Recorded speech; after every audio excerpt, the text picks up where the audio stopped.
welcome everyone to a new and this time actually final episode of Endzone.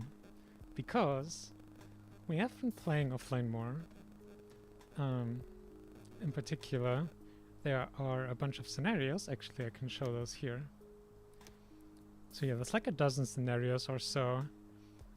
And we've done all of them now, except the last one.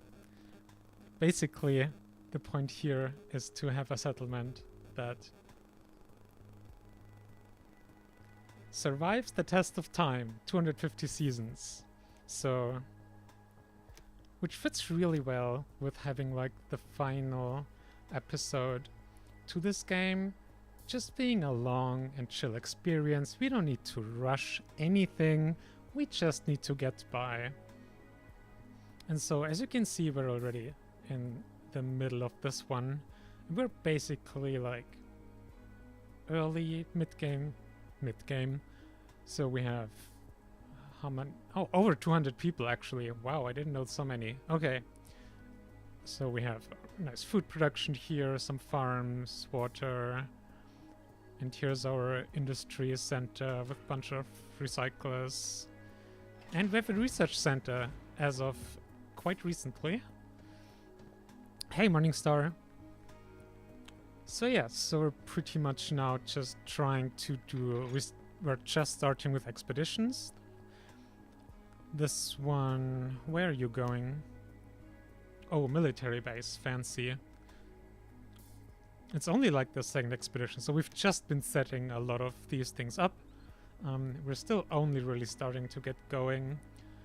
And then we'll just make us a nice settlement, and hopefully we can even look into just making sure people are happy. Now that we also understand the game a lot better, having played it a lot more.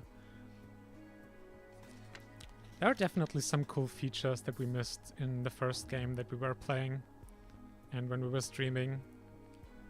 That's not to say this game doesn't still have issues, but at least we understand some things about it better now. And like the main game we had running that we were streaming the first two episodes, like we got to like 1,500 people there, I think. So it's like it just took way off. Basically, the difficulty curve in this game goes something like this.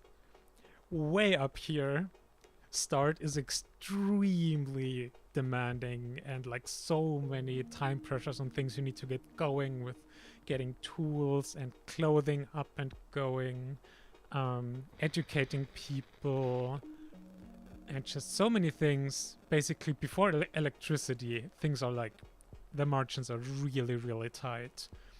And then once you get things electrified, after that it's basically no big deal anymore, and it's easy mode.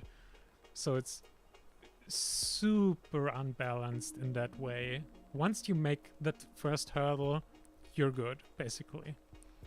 Similarly with the droughts, those can be really rough.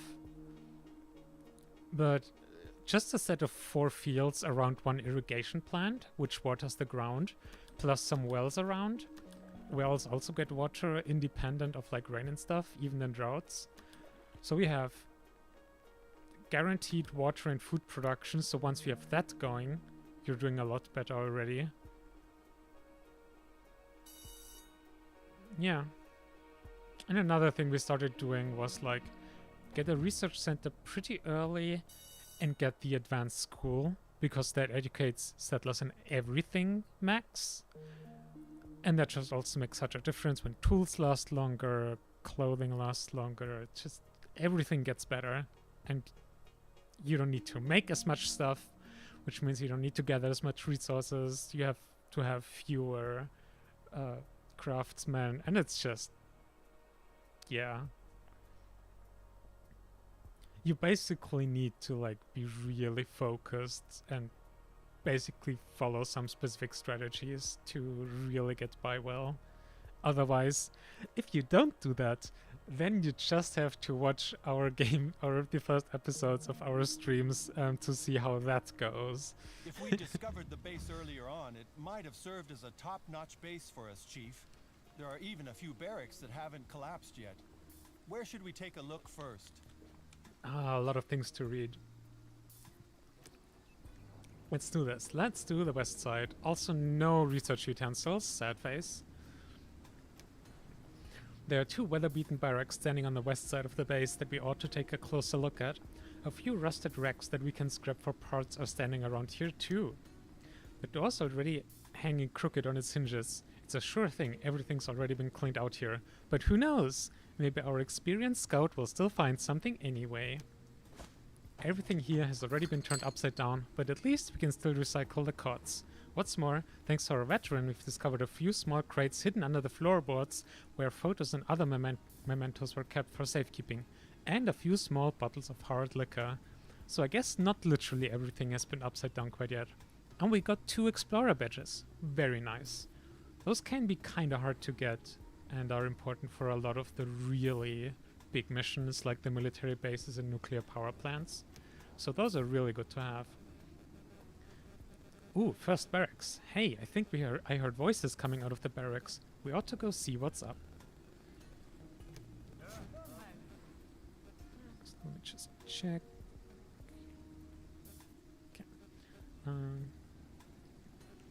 We encountered 2 survivors inside who are apparently making their way aimlessly across the wilderness and are taking a rest here. After we shared our food rations with them, they set aside their initial skepticism and began to trust us. We were even able to convince them to accompany us back to our settlement, where we then ambushed them. I mean, where we welcomed them with open arms and everyone was happy. Happy. I can't word. Happily ever after. That's the words. Let's check out these wrecks. That's going to be a nice piece of work. There's even a rusty tank standing around here. Tank? I don't see... Oh, there. Nice.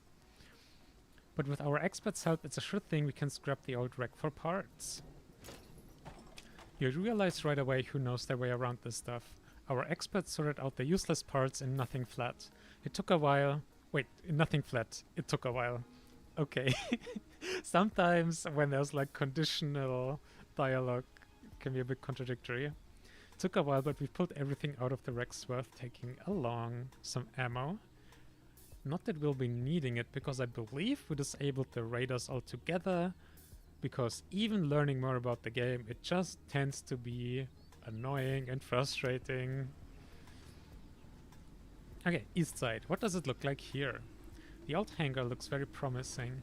We can also take a look around the tents or climb up the watchtower. Ooh, watchtower has a failure chance. But we succeeded! And some tools, meds, rations, and ammo. Hey, now that's what I call a view. If I'm not mistaken, I can even make out the silhouettes of our station back there on the horizon. Hey, 1 second. There's a small knapsack lying here in the corner. Somebody must have deposited here at some point. There's a few useful things inside. Don't mind if I yoink that. Hangar. The door to the hangar is bolted shut and the entrance is locked. Also, yes, thank you, phone, for the reminder. But we can pry it open with our crowbar, our bestest friend. It took us a few tries to find the right point to set the crowbar, but then it was no problem. The door is wide open. How does it look inside? If that doesn't beat all, that's a helicopter. What's more, there are all sorts of cabinets and shelves here filled with spare parts and tools. Helicopter. Think that thing still works? This here in the cockpit seems to be the start button, but nothing's happening. At any rate, it would have seriously surprised me. So we'll take the thing apart. It'll definitely take a while, but luckily we've got a technical expert with us and our trusty friend, Crowbar. Ooh, it's a bunch of materials. Very nice. And badges. Goodness gracious, that took forever, but we've taken practically everything apart. Except for the engine block, it's just too heavy. In the process, our expert showed us a few tricks too. Cabinets and shelves. There are lots of different tools lying here in the cabinets and all sorts of spare parts on the shelves. We can scrap the spare parts and we can make good use of nearly all the tools at the settlement.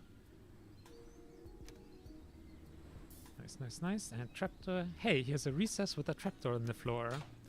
A metal ladder here leads to a narrow passageway below. What's down there?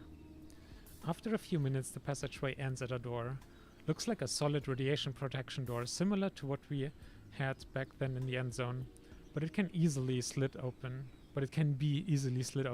Won't take a second.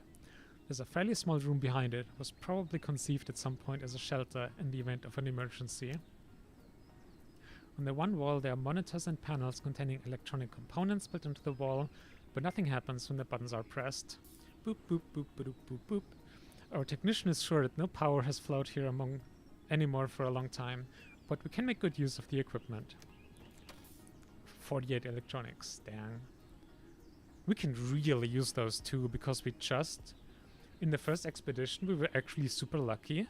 We didn't just get some research utensils, we also found a survivor who gave us the electronics technology, including a quest to research wind turbines and then build a couple of them, and then we'll get another research point on top of that. So we effectively got research utensils and 2 research points for free, basically.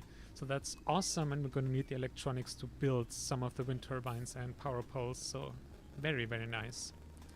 All this electrical stuff may very well be quite valuable and save us a bunch of refinery work, for sure.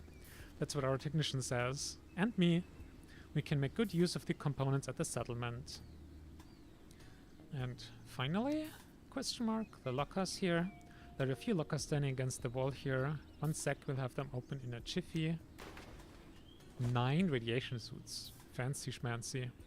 There's a radiation suit hanging in each locker. Perfect. That means we're well equipped for the next contaminated rain. Or if we do an excursion to a nuclear power plant. Okay, I think that was it here. No.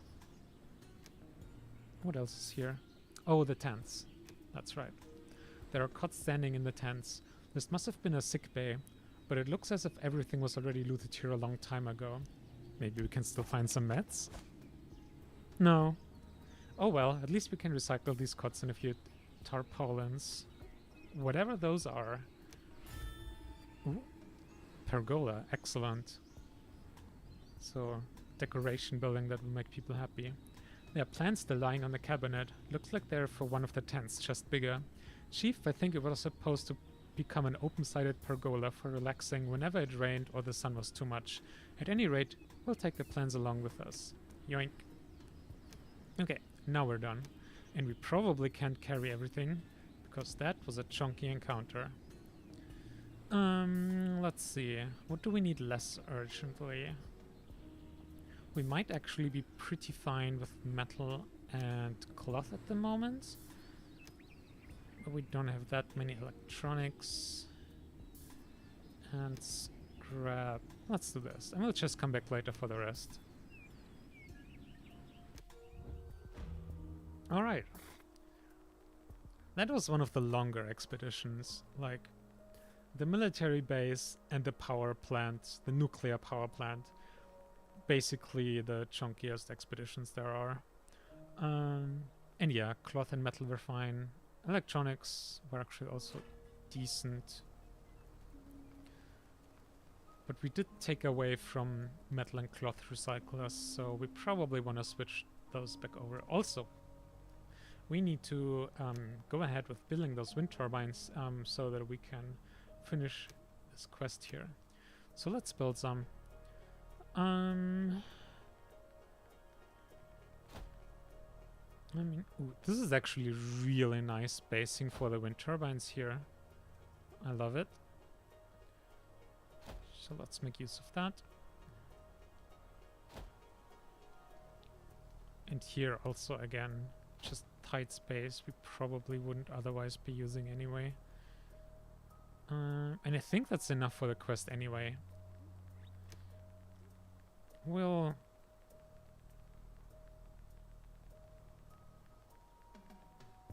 yeah, let's wait for these to finish building. Else, if we do too many construction projects at once, they might not finish building them as quickly. And we only need 3 for this quest. And there we go, the expedition is back. And we got the quest. That's 3 turbines built. Or, well, 5. 3+. Okay.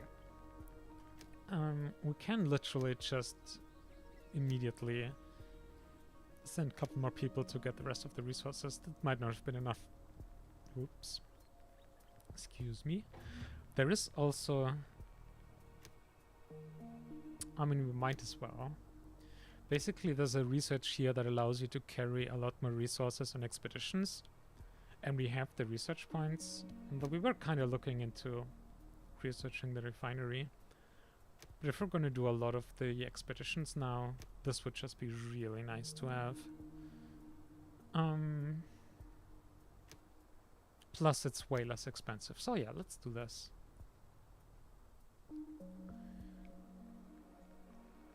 Especially at the talking is hard. I keep stumbling over my own tongue. Especially since we do have electricity in general going now. So that already allows us to add a very nice productivity boost to pretty much everything we do.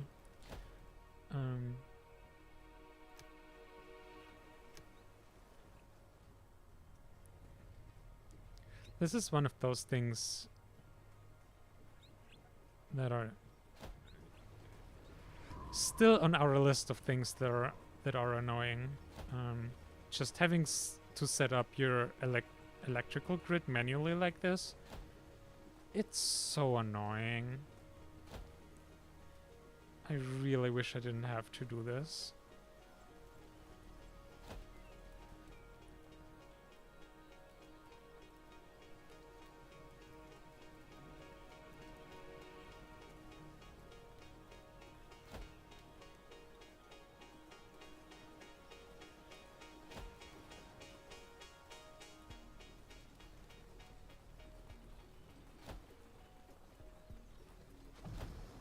There now, basically our whole industrial and research district is powered up. Or well, it's connected to the power grid. It's not actually powered up. We need to first do another expedition. Oh right, no, we're just here for the resources. And we can carry everything. Perfect. But yeah, we basically can't just spam our wind turbines now until we have enough power to power all of this. And that would be nice. Now I do want to avoid like putting them in places where they might get in the way of other construction projects later.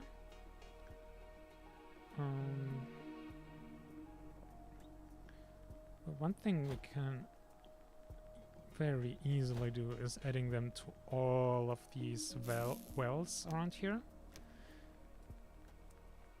Those are definitely good places. And the wells also very immediately profit from the power themselves as well. So that's always good. And then we just kind of connect everything up.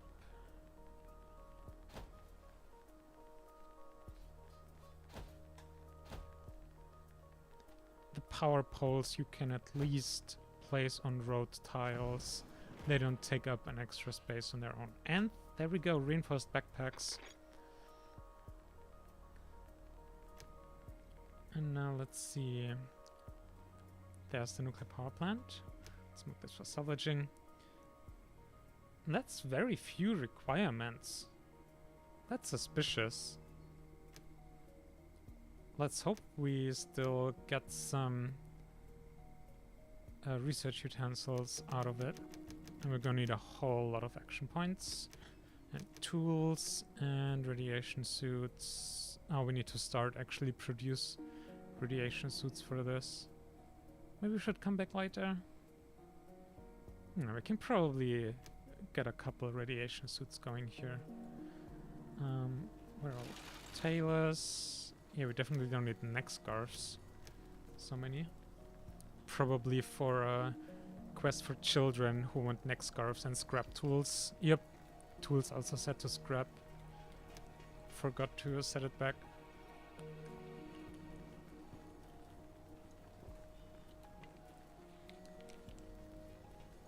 That's also one of the sillier things in this game, that it demands lower quality resources from you. Similarly, there are quests that make you disable the coal filtering in water towers. Which then again, like if after you complete the quest and you forget to turn it back on, your people will drink radioactive water. And it's like, the game literally sets you up for traps like this.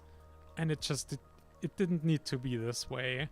Don't make me, like, don't force me to play worse and then create opportunities where I can forget to unfuck what you made me fuck up, game. It's so weird. People didn't really properly think about what they were doing there.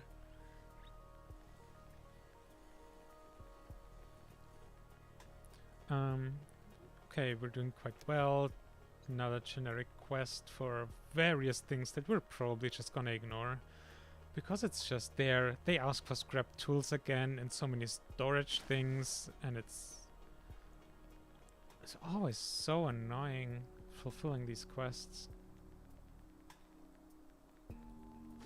Like, pretty much any time a quest like this pops up, you need to build additional storage buildings. And it doesn't matter how much you have, because whenever you get these quests, they always ask for more. So you just end up with a gajillion water towers and whatnot, and it's just very silly. The quest design isn't very well thought through in what it makes the players do. Although we do actually, because our population is on the rise so much, we might actually need another water tower anyway, just to have more water collectors working. But that's the main reason, and not this quest. Let's pull it here. And expedition. The creeps. It's eerily quiet except for the clicking of our Geiger counter. At least we're properly equipped. Well, making those radiation suits went a lot faster than I expected. Okay, but yeah, nuclear power plant. Here we go. Oh no, we get research utensils. Excitement. Okay, but we're not here to fuck around. Let's go into the reactor core. Because that's definitely a good idea. We managed to climb up a giant door and get in from there. Now we're standing in a control room with the actual core beneath us. Oh dear. It's embedded in a pool of water and, judging from the Geiger counter, still emitting radiation like crazy. As we established, we're not here to fuck around. Off into the core you go. Could be dangerous, but maybe we'll find something useful down here.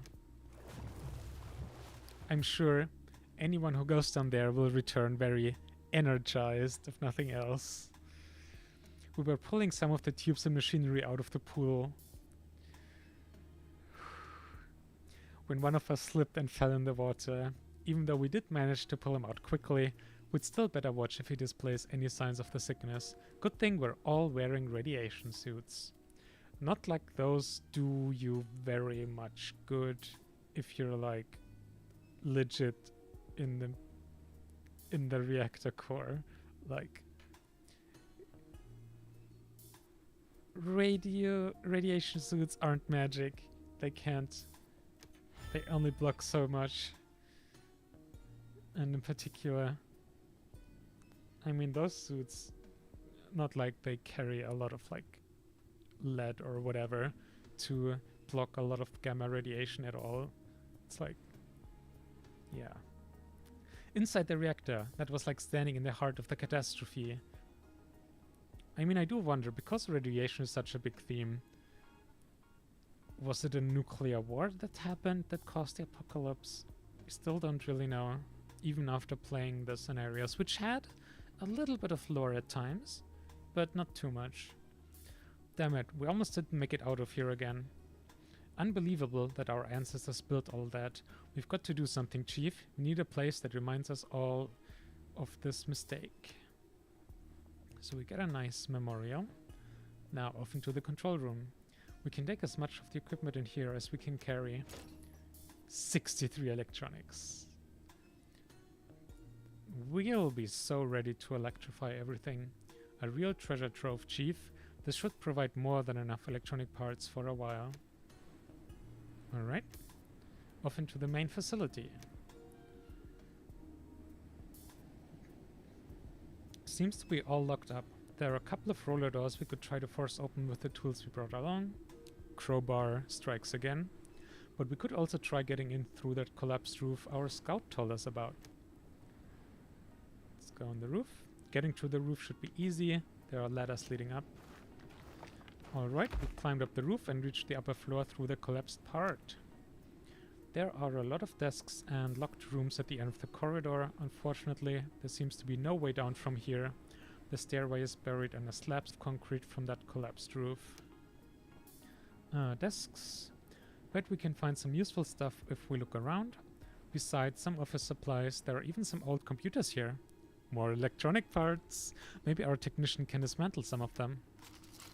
Okay, not that many, but still. Well, it's a lot of useless rubble. Old pens, books, coffee cups, and squeaky desk chairs. But we can salvage some of it for plastic and metal. Our technician even managed to grab the last electronics from the computers that were still working. And locked rooms. Locked means valuable, right? You know, I'm half waiting to get a failure on one of these events here, just to show off that can happen, but we've been so lucky today. What, 3 events with a chance of failure so far that we all aced? Ha! We knew this would be worthwhile, Chief. They've stored a couple of radiation suits and activated carbon masks in this room. Good thing, because we have used up a bunch for this expedition. They'll come in handy when we have to deal with areas contaminated with radiation. Alright. Wait, weren't we there before? But it's showing us not completed. Weird. We should be able to pry them open. It was easy enough to force these old doors. There's all sorts of old machinery and an old truck in here. We'll start sorting through it and take what we can put to use back home with us. Okay, now we're done here. Off into the turbine building. Looks like they used this building to house the turbine. We can try to dismantle it. It ought to bring some valuable metal.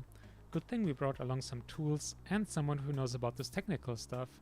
Otherwise, this would be one pointless venture. Turbine.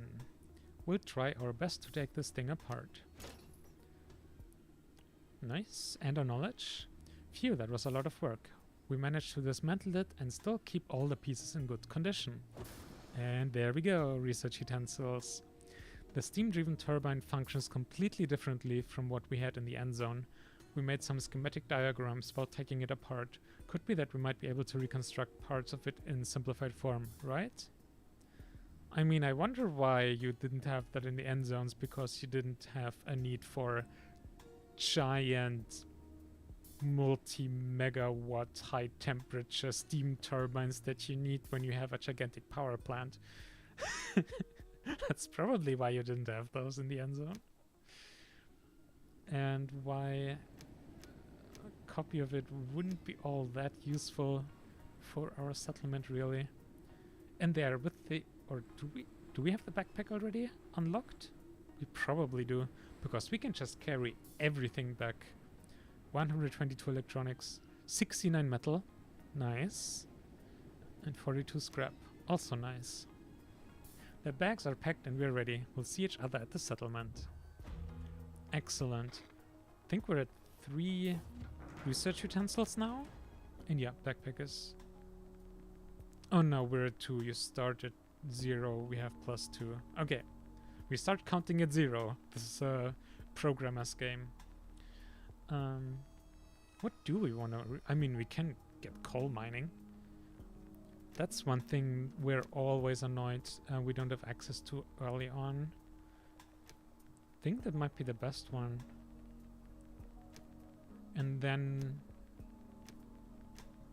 yeah, I mean, pretty much coal mining, then the refinery, and then we can get better workshop, because that's fun. 126 scrap. Yeah, let's start with the coal mining. Okay. Oh, our water is getting low. And what are you missing? Coal. Yeah, good thing we are starting with that coal mining for sure. I mean, we can just keep building a couple more wells too. Well, well, well.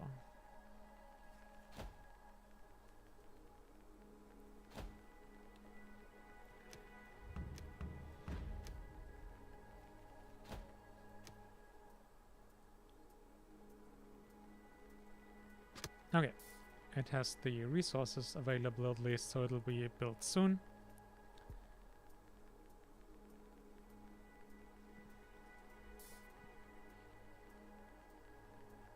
And there, we're out of the red already as well.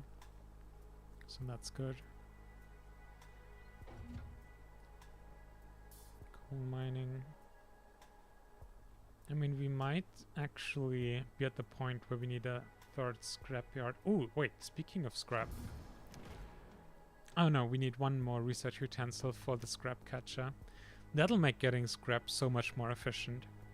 Because we can just plop those down, like, basically very close by. So the people have a very short path to walk.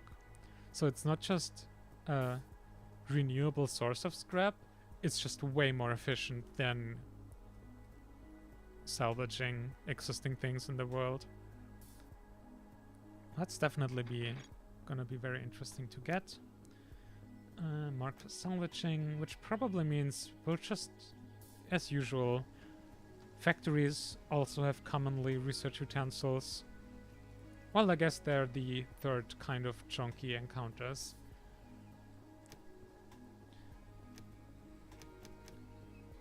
And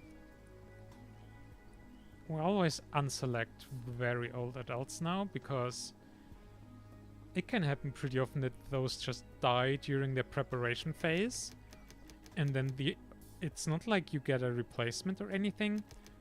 The expedition just gets cancelled. And then you have to set it up again, which is very frustrating. And we have age restrictions. Hang on.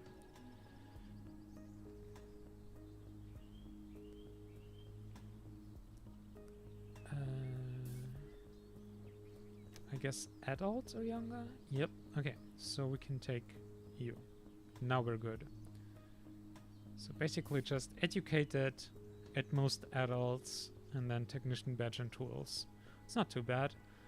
Factory, I don't know. 13 is probably fine.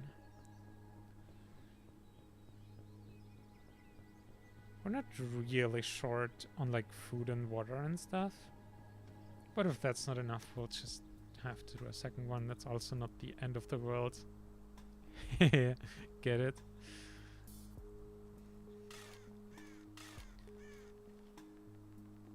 Oh wow, we might need more morticians. Once again, hence their name.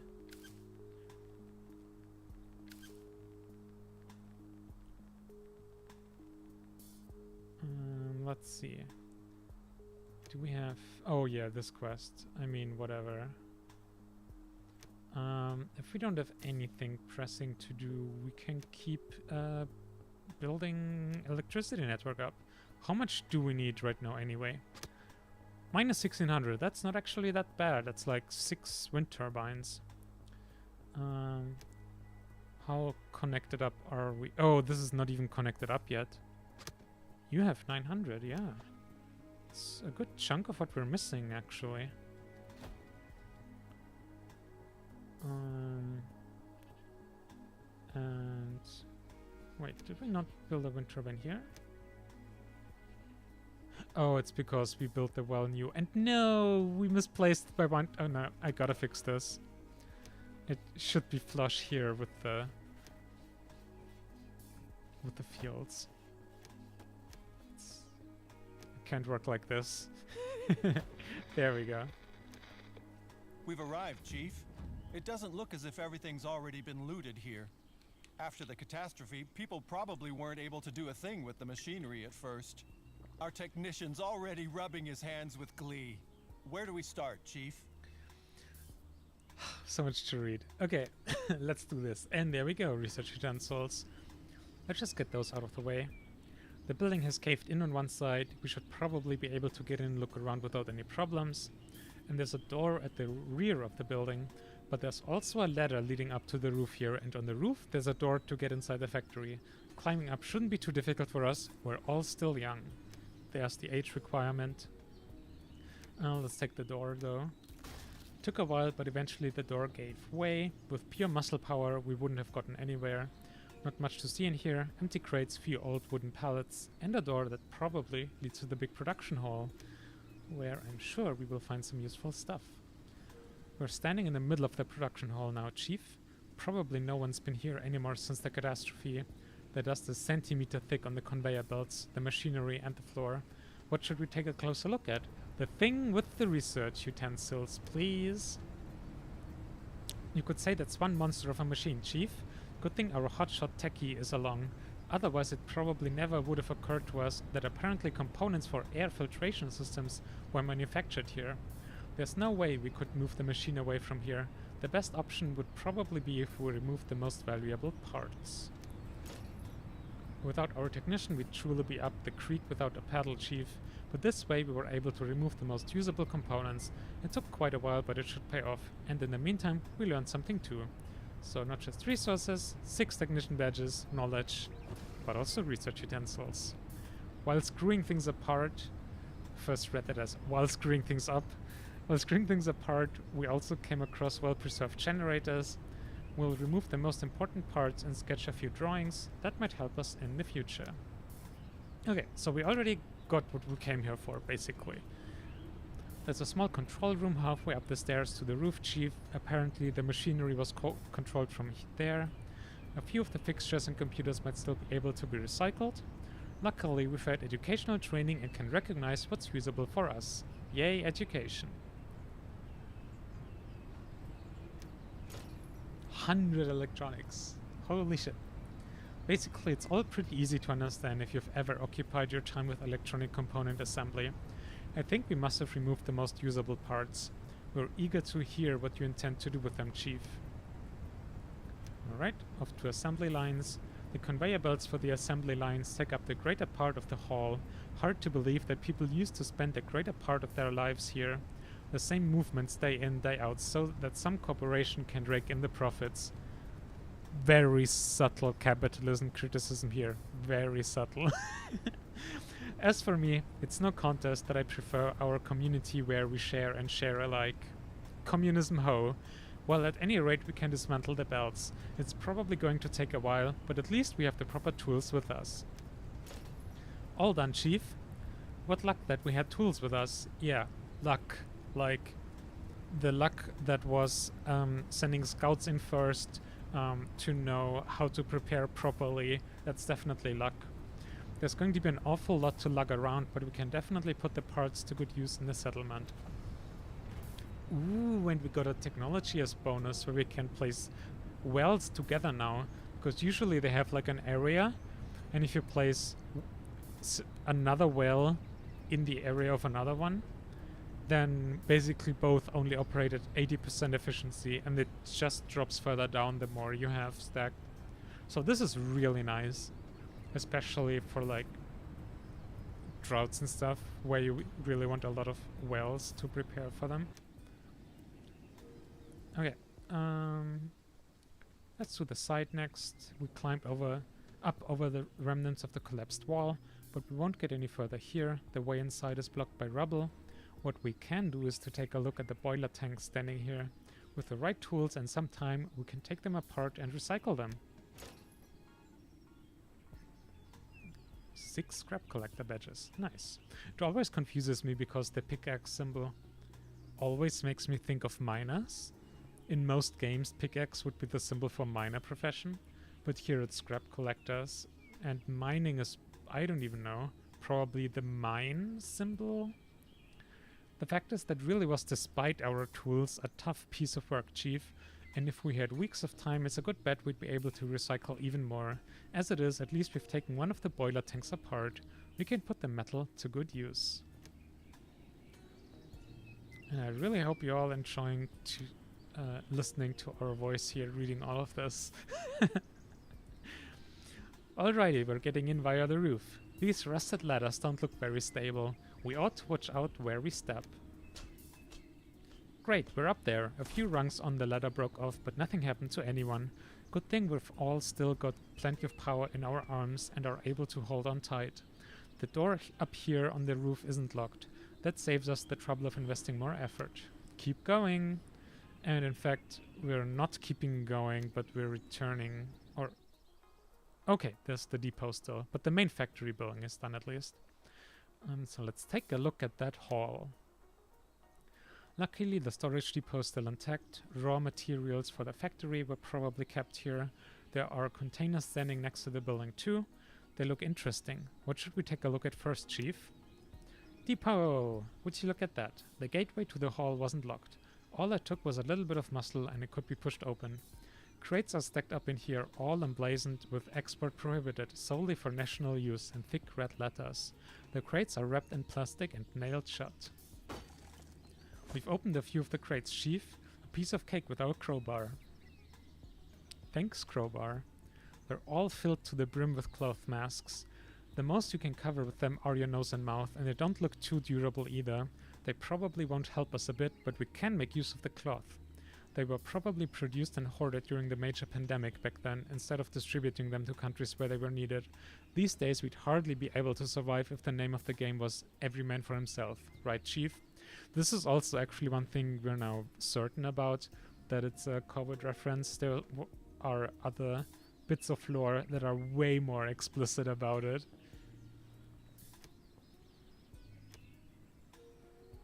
There are also a few containers standing outside the hall with that logo on the side. Maybe there's still something inside them. It won't be any problem to pry the containers open with, of course, our trusty crowbar. There you go, open in a jiffy. But damn it, every one of the containers is empty. There are just a few wooden pallets lying inside. Apparently they never got around to loading them back then. Okay, now we're done though, I think. Yep. And... ooh, look at that. We can just about carry everything. 97%. Perfect. That was a very juicy encounter. And we can research more stuff. Coal mining is done. I mean, honestly, probably refinery next, or the scrap catcher. So much good stuff we can now research. That's also the thing, like, without research utensils, there's not that much interesting stuff. Once we have 3, you just unlock so many things.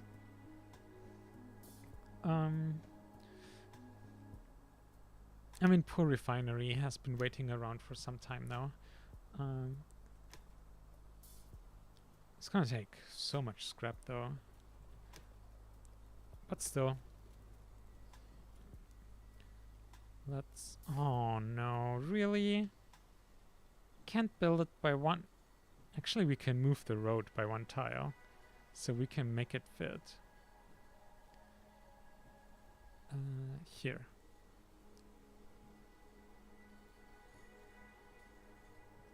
Yeah, and then we can have a second one here. Okay. So let's remove... I don't know. Where was the mine exactly? Here.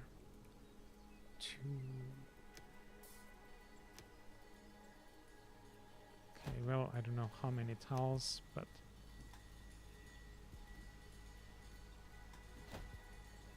something like this, and we can fix it. Okay, off by 1 tile. Good guess, but not perfect. Will you?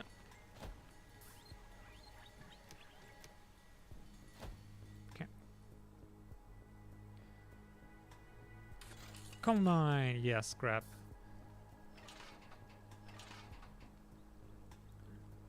I mean, we can help along bit with the gather scrap task. That'll make our free settlers also help, which is good, and we have a whole bunch of them because we've been growing a bunch. And we have 10 out of 10 scrap collectors assigned. So that's fine. We can just do maybe just one of these super simple missions. Maybe some of them just have some easy scrap. Also, let's mark that for salvaging. 80 scrap. Yep. Let's get this. 3 is probably fine.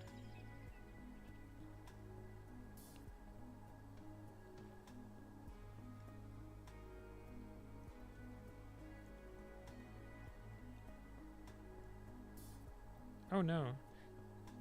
There's apparently a SpaceX launch sometime soon. Oh well.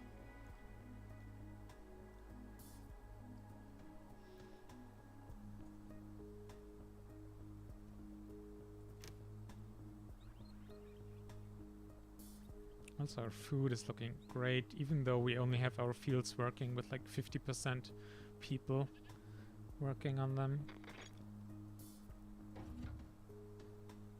We actually almost got the scrap together for the refinery. We almost got our shit together. Almost. And the mines also got the 100 scrap. So we're doing pretty good. Pretty good. Now this is a simple pack everything, and once again we judged the carry capacity very perfectly, really. One fewer person and it wouldn't have been enough. So exactly the right number. It feels good to just have such a good intuitive grasp on numbers that you just immediately guess right. Always satisfying. Oh, right, the power. We still need to fix that up. In particular, there's still a couple more we can simply connect up without necessarily having to build more. Lazy solution.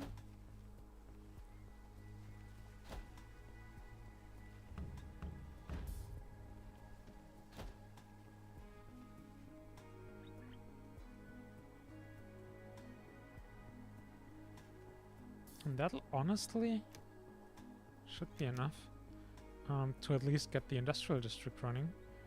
Let's check. Yep, minus 700. That's 200 from 4. Oh yeah, so we're plus 100 then. So we're about to connect 4 times 200 power, 800. Excellent. We'll still need to expand basically anytime we build any more production, but that's fine. And now that we have a coal mine, we can basically just stop having charcoal burners.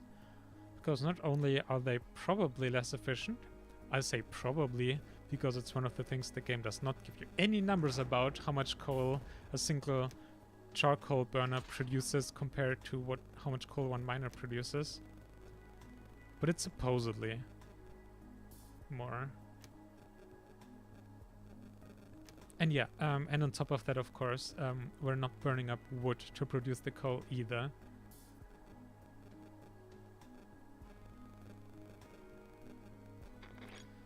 Alright, they are back. Let's see. Ooh, that's a lot of resources though. Oh, there we go, another scrap. Let's get that. Might have been 3, but you know, let's just send 4. It's fine. We can afford one more person going. Really doesn't make much of a difference.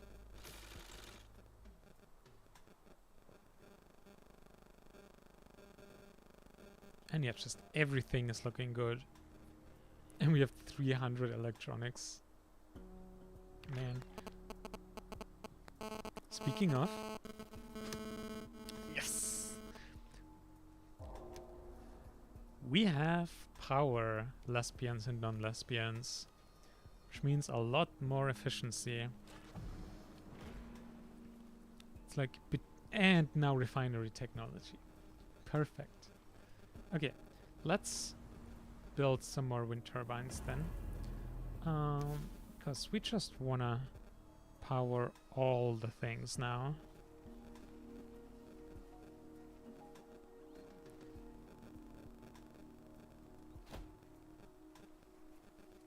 And there's exactly one tile we can place that without overlapping. Perfect.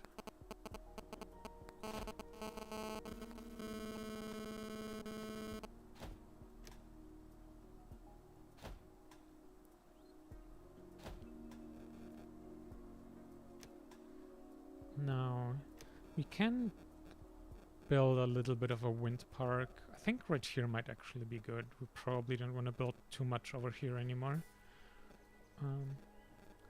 So let's just build some wind turbines.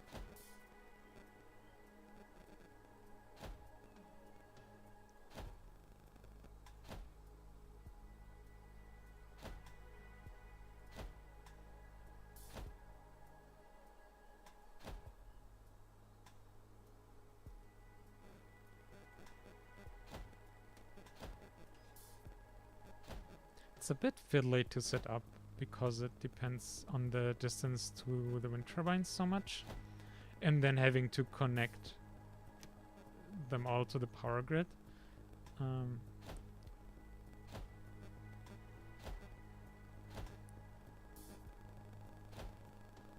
But yeah, it's wind turbines are kind of nice in that you just,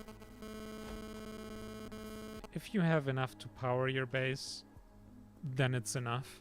With the solar power, you have to like guess how much power production and storage do you need, and then you're never really sure, like, if you're missing power, how much are you missing, or how close are you to not having enough power. And it's just a lot of guesswork, whereas with wind turbines, their output is always constant, so it's, if you have enough, you have enough. Let's get all that nice loot back. Yeah, metal, as expected, is gonna actually be the main bottleneck now, because the power poles take both electronics, but also a bunch of metal, and the turbines probably too. Yeah. So that's like, with, I don't know, 20 wind turbines, that's 120 metal already, plus power poles, another 50 or whatever. So costs a lot of resources, but we're doing well, and importantly, there, we're already at plus 1600. We can easily power some refineries now, which is what this big free space was intended for all along. 3 refineries should be fine. That's a lot of production. Oh yeah, power poles are there already. That should be fine, although maybe this refinery isn't powered yet, but that should help. I think they're, what, 500 power each? So it's actually eating in our power budget quite a bit, but I think we'll be fine, because a whole more that will be built, and we can probably just give all the orders for powering everything else now as well, so that we have a fully electrified settlement. Well, I guess let's do it this way.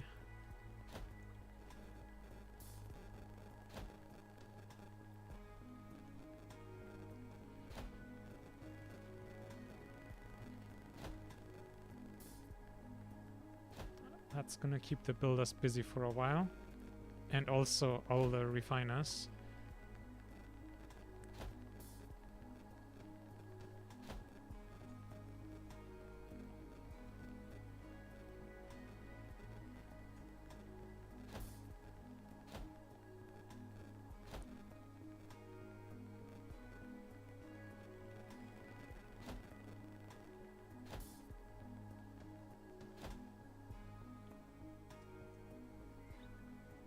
Okay, here's Gotta power the pub and well, I think. Oh, and we still have something out here too.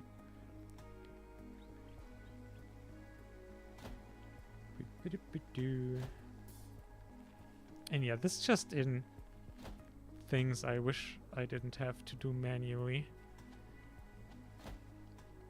Okay, think. Oh no, we still have those. Okay. How many more times will I think, oh yeah, I've powered everything now? Nope. But this should really be the last thing.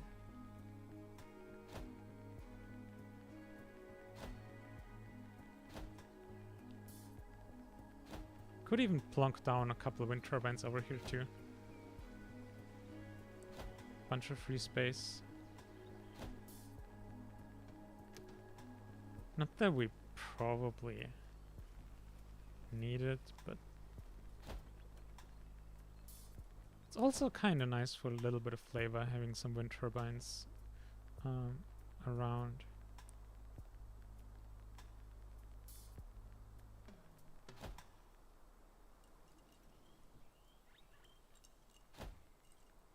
There. That should pretty much deal with all our power needs for this whole game. There, over 3,000 free. It's like, and the 3 refineries are already powered. So yeah. Oh wait, they're purple. That means they're not. So these power poles don't connect, even though they're right. See, that's the other really annoying thing about powering things. These refineries have to build power poles in a very specific place for them to actually reach the building. Also, this power pole should reach the refinery. I think having built the refinery afterwards is what prevents it from connecting up, which is just straight up a bug at this point. Same for this one.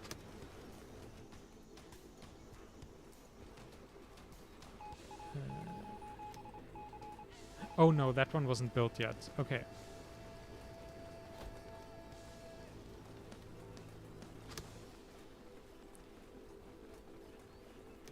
What if I cancel? Nope. Canceling dismantling doesn't fix it. Oh wait, they're not built yet. Okay, never mind. That might have been the problem.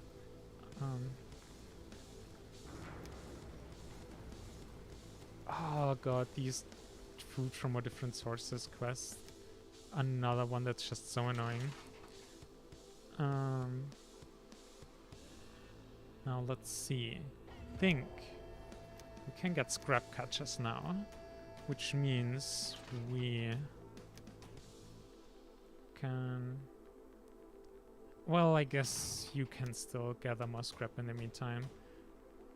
Will still take a while to research the scrap collectors before we can build them. Or scrap catchers.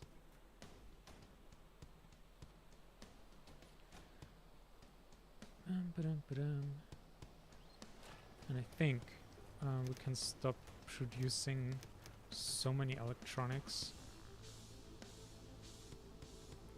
Oh, there we go, first refinery. Which will also be a very nice job opportunity for refiners.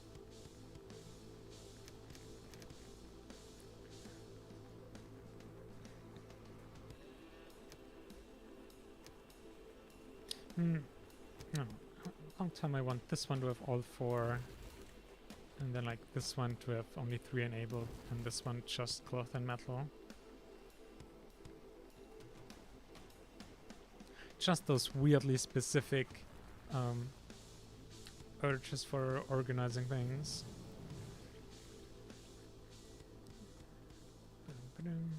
14 builders. Are we still building a lot? I guess there's still a couple wind turbines and stuff that need to be built. Not too many though.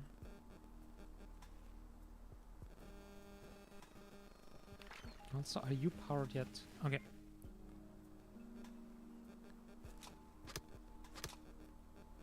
Well, they're down to 1650 power.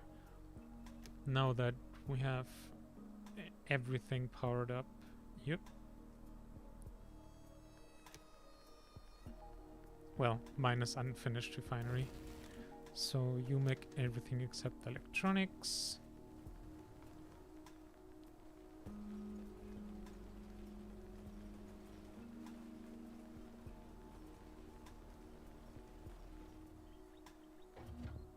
And there we go, scrap catcher being researched.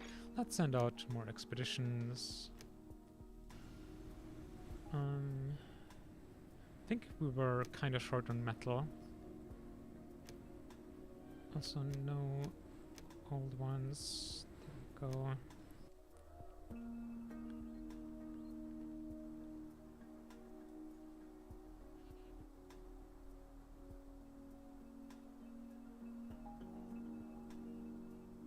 Nope. Actually, running out of people here.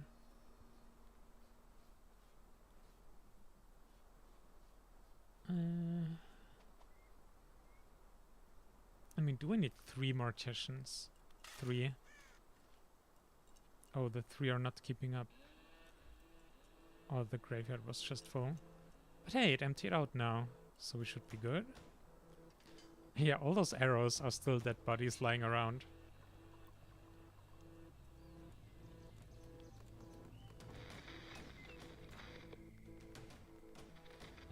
And boop.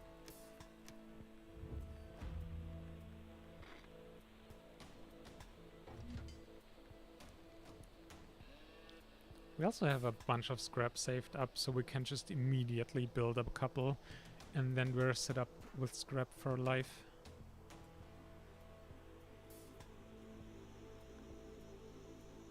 Gonna need a bunch more builders again, to be honest.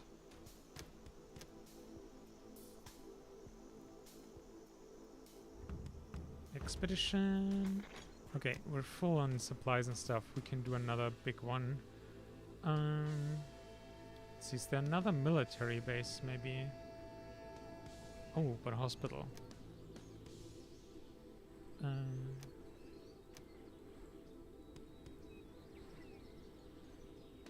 Okay, we didn't catch a technician and tailor. Wait, we don't have a tailor. Do we have a very old tailor?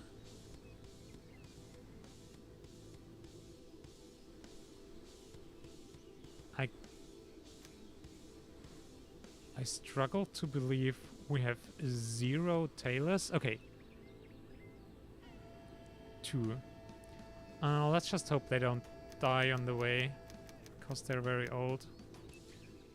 Wait, and we don't need tools nor protective clothing.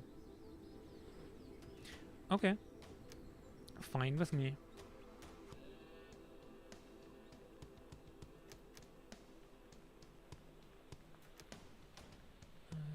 Pharma couldn't be replaced. There we go.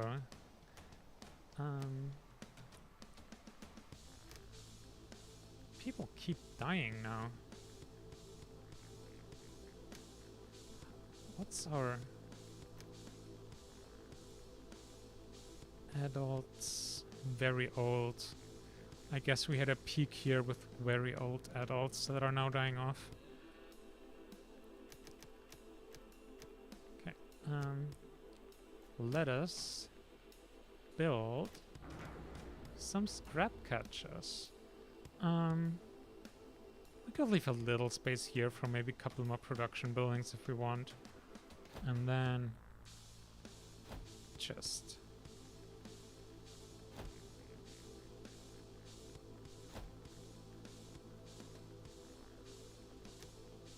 and we should research better roads. Come on.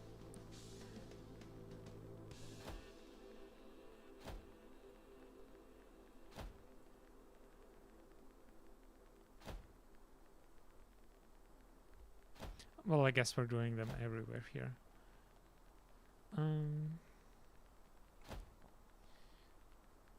Let's have a side road here.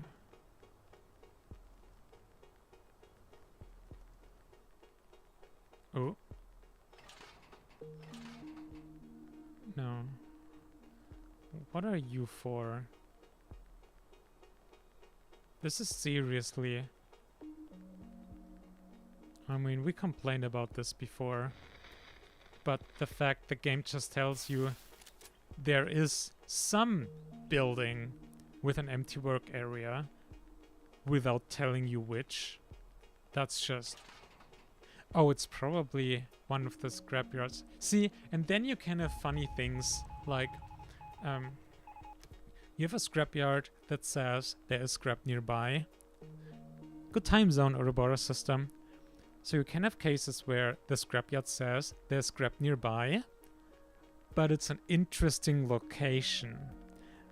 And unless you mark them to be salvaged, they won't be salvaged because you can still do the events. So it's still, you have to A, figure out which building has an issue to begin with that doesn't have resources, and B, the display of resources for the buildings doesn't really work properly, or not as really, not in a very usable way. Because if a building isn't salvageable right now because it's an interesting point, then please also don't make it show up here, because yeah. Also just not just when a building runs empty and then you get this issue, also just for planning where you salvage things, because you get the preview of, yeah, there's 1,500 scrap in this area, let's salvage all this, even though then it's like, oh yeah, sorry, 500 are tied up here. Or if it's even 2 points of interest next to each other, it's like, oh yeah, 1,000 scrap less than you expected. That's wild. Such a huge building to help sick people. How many could be treated here at the same time? When I think back and remember the little medical ward in the Endzone with no more than 5 beds. Ouroboros system just in time for a rant about problems with the game. You have very good timing. Oh, research utensils, perfect. All it took was one strong kick to open the door to the entrance. We're standing in the lobby now. Looks pretty desolate here. The scout was probably right with his assumption that looting already occurred here after catastrophe. Also, God, I have another rant about gender of player character. Remind me if I forget. I want to go into that rant after this event. At any rate, we can get to the upper floors from here via the stairwell, or further inside from the inside the hospital via the main hallway. Main hallway leads farther inside the hospital. Odds might be very good that it hasn't all been looted there yet. All set, we've headed further inside the hospital, though it is kind of creepy here. Footsteps produce a mighty echo along the hallway. Where are you now? We are at a junction. 2 more hallways lead away from here. There are signs on the wall: surgery, nuclear medicine, and administration. Which way should we go?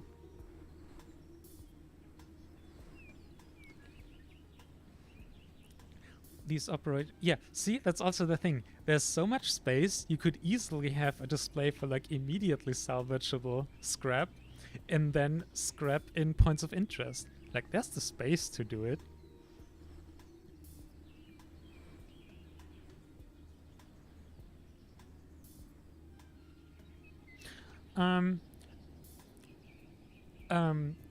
No, I mean, the people constantly talk to you, like, when they say chief, they're addressing you because you're the chief of the settlement. So it's in all of these events, you basically like lead these expeditions, I guess, or they at least like radio back to talk to you about them. But also otherwise, whenever like you get quests or settlers talk or something, it's usually very directly referencing you as the chief. Okay, these operating rooms must have been well equipped in the past. Even operations on open hearts were able to be performed here. How they know that detail, I don't know. With our limited means, all we can do is dream of that nowadays. An infected wound can readily turn into a lethal problem. A bunch of medicine. Ooh, iodine tablets. Okay, we've combed through all of the rooms and still found some antiseptic for wounds, bandages, and a few medications that hopefully still work, but the survivors apparently already helped themselves to what was here after the catastrophe. And off we go to nuclear medicine. I've read about that. At nuclear medical wards, diagnosis and therapy were performed with the help of radioactivity. Hard to believe that radioactivity can be something positive too, isn't it? Oh well, at any rate, as for our technician, she thinks there has to be high-quality electronic equipment there. Also, it's really easy to get positive radioactivity. Positrons. uh, Physics jokes. Never seen such complex gadgetry before.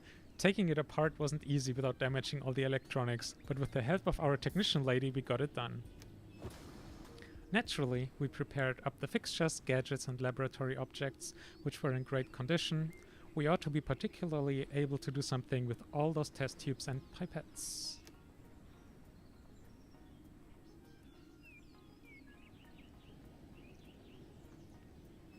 Let's see, admin. My guess is that we won't find anything other than cabinets full of files, but we'll take a closer look around. Maybe we'll find a few medical textbooks too, ones that help us further in the settlement. Do I hear medical badges? I hear medical badges. Wonderful. Without medical training, you would have hardly realized that the stack of files deals with the study on the treatment of disinfecting wounds via commonplace natural remedies. We ought to take a closer look at that and draw our own conclusions. Oh, and we've hauled together a bit of other stuff too. And yeah, like, sometimes this game is subtle with the kind of messages it wants to convey, and sometimes it's really not. It's really not.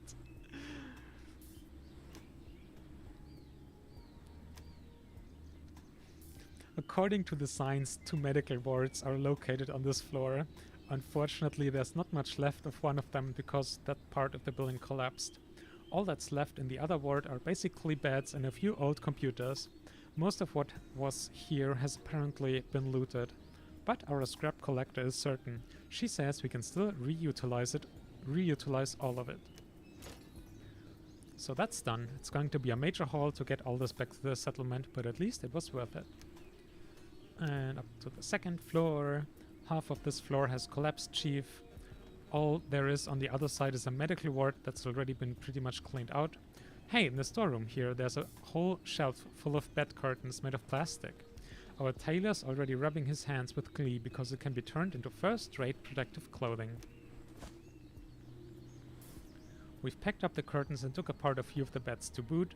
What's more, we've hauled together other stuff that could still be reused somehow, which means it's truly been cleaned out up here now. Alright. Return. I guess that was everything too. No more forks. Okay. Oop. Oh no, you're fine. Promised rant. So, by default, the language used to address the player is gender neutral. Like, calling you chief and stuff. So, that's pretty cool. Until in one scenario, we came across some dialogues that gender you, and I don't have to tell you that they gender you male when they do, because of course they do. It was this close to handling this perfectly. This close. And then they fucked it up.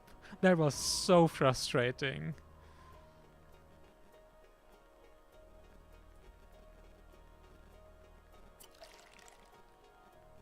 Like, it can't be an accident it worked out so well in all the other places.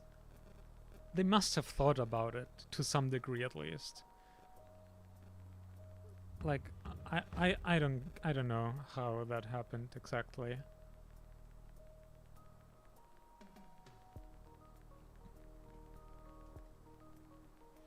Yep, feels bad.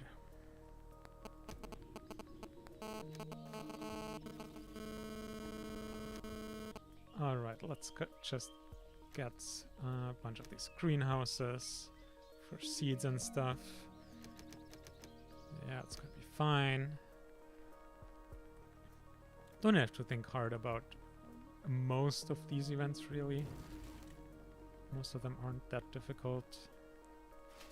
Also, there we go. First scrap catcher is up and catching scrap.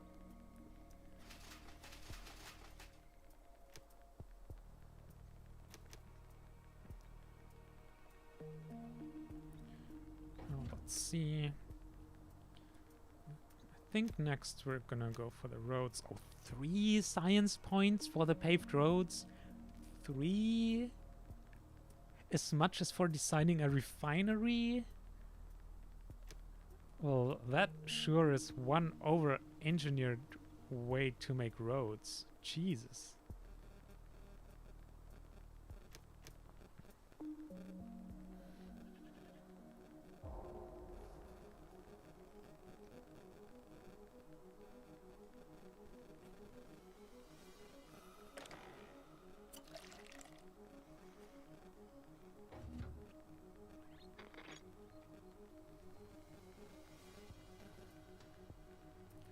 I mean, obviously, if you have a bunch of people working on a project like a game, there are possibilities for mistakes creeping in.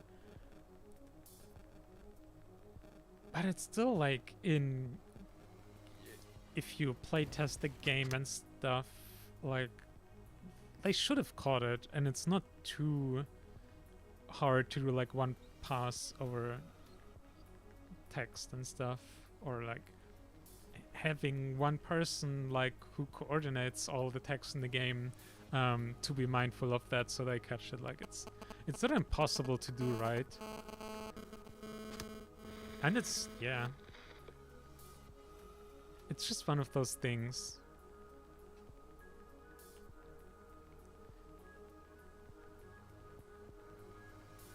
You can tell that, I mean, to be fair, like most or a lot of games don't even try as hard to get into a place that Endzone is. So it's not perfect, but it still at least mostly tries. So it has a leg up on a bunch of other games that don't even try. But it's still like, you can tell this is the kind of thing that generally in video games people don't care too much about getting it right.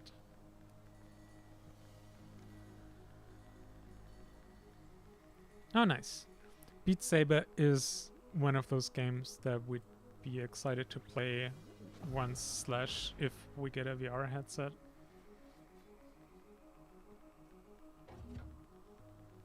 Assuming it doesn't end up being too visually overloading for us.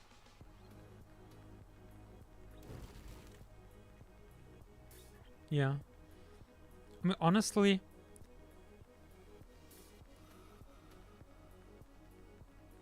I'm not sure. No, it's probably still better. I was gonna say I'm not sure if it would have been better if they just didn't try it all in the first place, because of how the being hit by it unexpectedly, how much that hits you. I mean, it's still fine most of the time, at least. I don't know what that scout told you. To us, it just looks like any other ruins scattered around in the wilderness. Not very promising. But yeah, it did, like, after we encountered that, it just caused us to get a certain emotional distance then. And that just sucks. Some plants growing where the planting area must have been when this was still a lush green oasis. There's also an old ventilation shaft that we could dismantle. Planting area, corn seeds and corn. The plants growing here only vaguely resemble the corn we know. The exposure to radiation must have altered their phenotype. We could gather them and try to cultivate them. And ventilation shaft. We could remove the cover of this old shaft. Not much to expect here, Chief, but you never know. Wait, our expert tells us it would make a good refuge for some edible mushrooms. Alright, I get it. 100! Nice. Yeah, we found what looks like some sort of mushrooms. We'll scrape them off carefully. I was told it deals with some kind of moss with fungi. Our gatherer is sure it's edible. He already took a bite. Okay.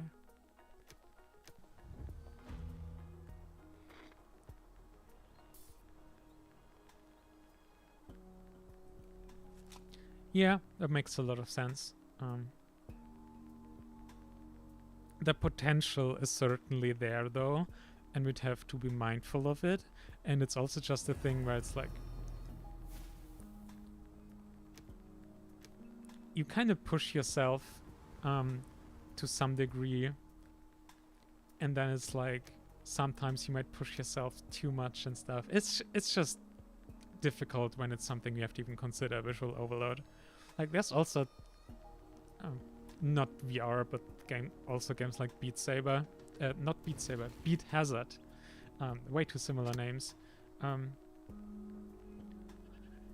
That can also be really fun, but it's also so incredibly visually overloading. Like, holy cow.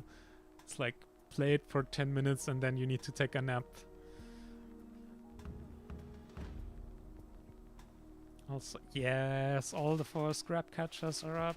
So scrap is basically problem of the past here. Storage over 500.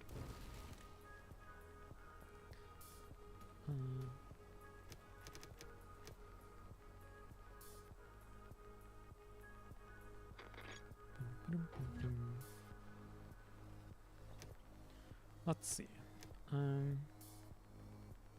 Yeah, so need 1 more point for better workshops. Oh, actually, we have upgraded tailor shops researched. So let's actually go and upgrade them all. Then we have powered upgraded tailors. And at this point, we can just start making mostly radiation suits. We have electricity, we have refineries. Like, we're just having a good time. I'm gonna leave this one for masks just because you frequently... Again, quests can be silly. You frequently get quests with the activated carbon masks. And it's like, if I have the higher quality stuff, why don't quests accept that too? It's just silly. And, you know, what, for upgrading things, let's just upgrade all the things. Okay, houses we need to research first. We could research the better houses now, actually. That only costs 1 research point. So let's do that. And then... do we have more greenhouses? Greenhouses? Was there only 1 greenhouse here? Interesting. Let's hit the combine harvester. Maybe that one also has some plant seeds.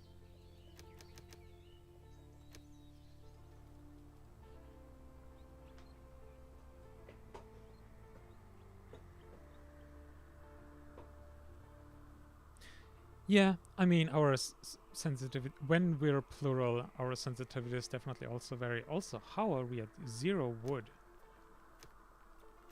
I'm not even sure how much singlet me would struggle with that sort of thing. Time to do some science later, maybe. Okay, well, not later today. Probably a bad idea on a streaming day. Especially since I decided to stream before having had dinner. We might actually take like just a very short break, like, I don't know, 5 minutes, 10 tops, so that we can just grab a bite. Actually, what time is it exactly? Yeah, actually might do that like in a few minutes.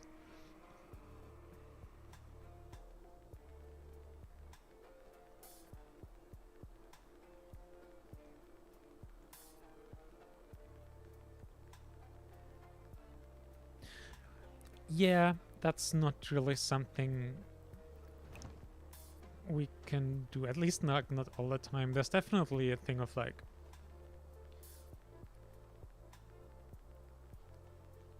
Yeah, we definitely also have different sensitivities, and then some of us at this point just won't really go outside, won't even try anymore. I've heard it a couple times since discovery that someone knew they were particularly sensitive to sensory stuff, and then still try to go outside and do things. It does not go well. But we have a couple of common known fronters now who can deal with it better.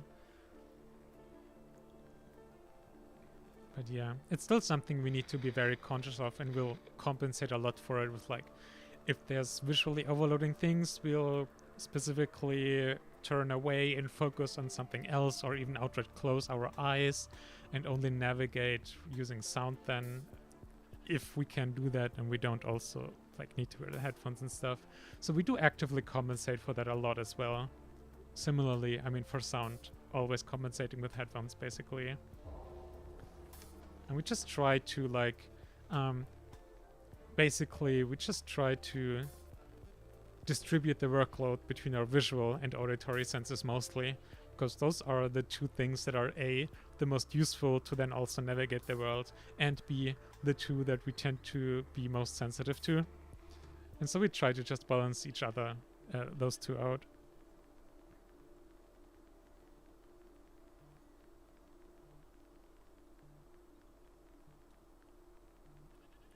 Yeah. Sun definitely can be intense. Also just like just the sensory experience of like biking, even using the headphones. Like we always bike with the headphones anyway, so we're pretty disconnected from the environment in that way. But just the other sensory input between then sun and also like wind and stuff, like tactile input, it's all can still all be too much. Also, why? See, now I have no idea why we're getting this warning. Is it a Forester Lodge? Probably not. Then it's probably the hunter we have? No, that one also has animals. But the scrapyards are both at the scrap collectors.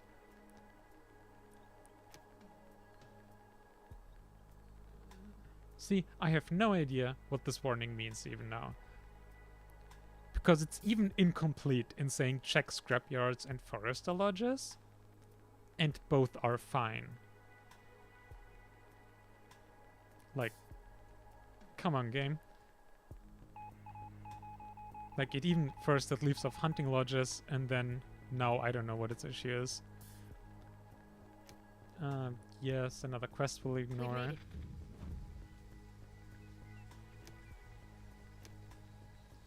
Yeah, maybe we'll still find useful stuff in the cockpit. It was easy to get the cockpit door open, Chief. Peach seeds. Well, that's just peachy. Sadly, there's not much to be had, but we did find an old photo of a cornfield and two people arm in arm under the seat. There are two seed kernels glued to the picture. For Sarah, for our future, is written on the photo. Too bad the two of them probably won't live to see the future anymore. Or luckily for them. Resource canister. Someone's gonna fall down and get injured again. At the rear end of the harvester is the canister that took up the stuff that was reaped. The space is limited, but maybe we'll get lucky and still find something useful. Damn it, Chief, one of us fell into the canister. Now, who could have seen that coming? And seems to have sprained something. It's no piece of cake getting someone back out of there. And the canister was empty too, so all the effort wasn't worth a thing. But at least we have 100% at this event now. Okay, I think we will be taking a few minutes break here then. To just grab a bite to eat, and then we'll be back in 5 to 10 minutes. See you then.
All right, and we are back.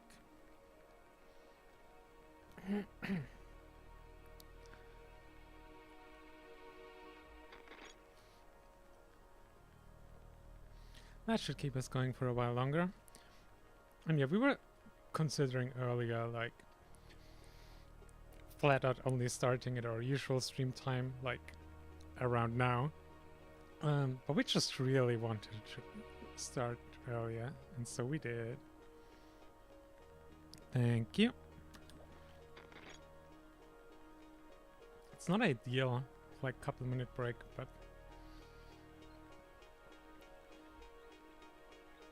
doesn't seem like the worst thing either. Now, what were we doing?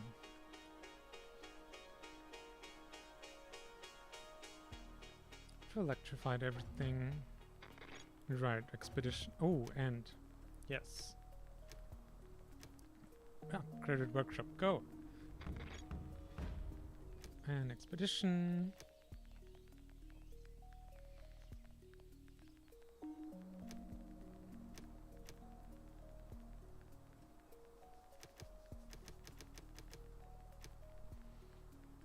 More expeditions.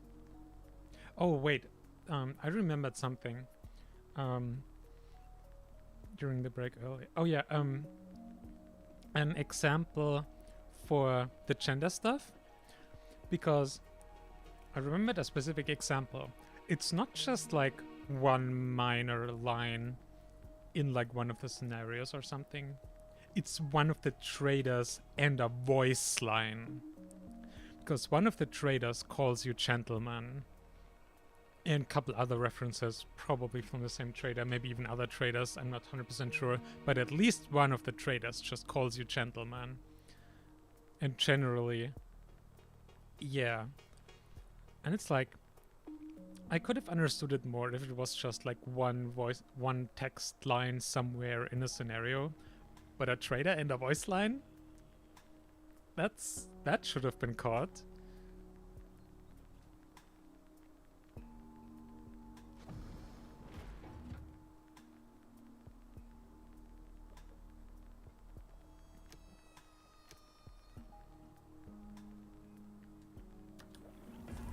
It's also one of the things that make me wonder just how explicit they were about having this as a goal, or even if it was a goal at all. We made it, Chief. I think this here was supposed to become a building at some point, but it was never completed. Man, this is really incredible. There's still equipment standing around that was used for building. Apparently building material and containers, too. The things in the back, I think they're old toilets from way back when. But we'd be better off not using them. This is really cool because we managed to hit it exactly when the sandstorm hit. Although I guess it is... Is it lifting? I think it's just wind bit blowing, but it's not getting less.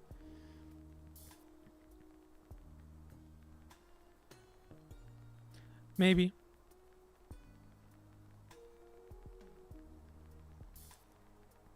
Although,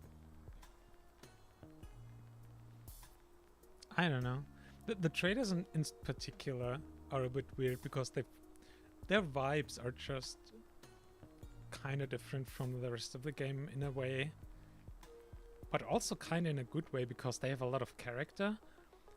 But then, yeah, I don't know if they did them last, first or whatever and they fell to the side. Whatever. Let's do the thing. We'll see, Chief. We can take a closer look at the containers and at the building itself. Beside that, there might be something to find at the toilets. Yes. I mean, let's get that out of the way because we already know. Once again, doing it for the 100% completion bar. Old containers they used on ships. I'd say other things were stored there too. Maybe we'll find something here that's worthwhile. It's no problem getting in with the tools on hand. Tools, tools, tools. Crowbar McCrowbar face. We got the containers open, a damn tough piece of work. Also, if the scarf could stop annoying me, that would be kinda nice.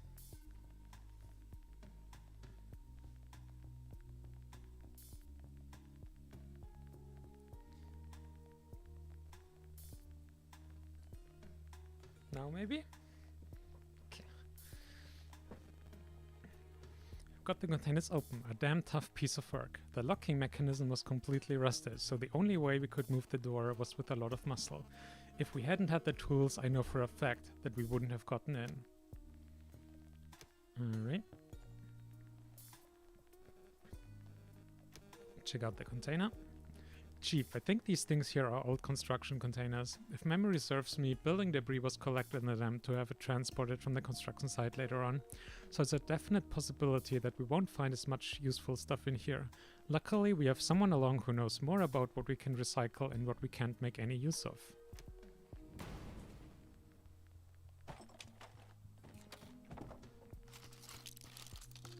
Ha, got it open. We had to do a roundabout job of prying the cover open, but it was worth it. Thanks to our experienced people, we were able to do a good job of assessing what's usable and what's not. And lastly, the building. These are the remnants of the building that was supposed to be built, maybe an office building? Hard to say. In the end, it doesn't matter anyway. There's one room that's completed, and back there you can climb up a ladder. We were able to fish some stuff out of the unfinished building, though a lot is just plain garbage. Primarily metal, building materials and plastic, but we also found an abandoned storage room with an old tent and a few radiation suits. One is a few, apparently. No dead bodies. Whoever set up the storage room is not coming back. 100%? 100%. Let's go, bitches.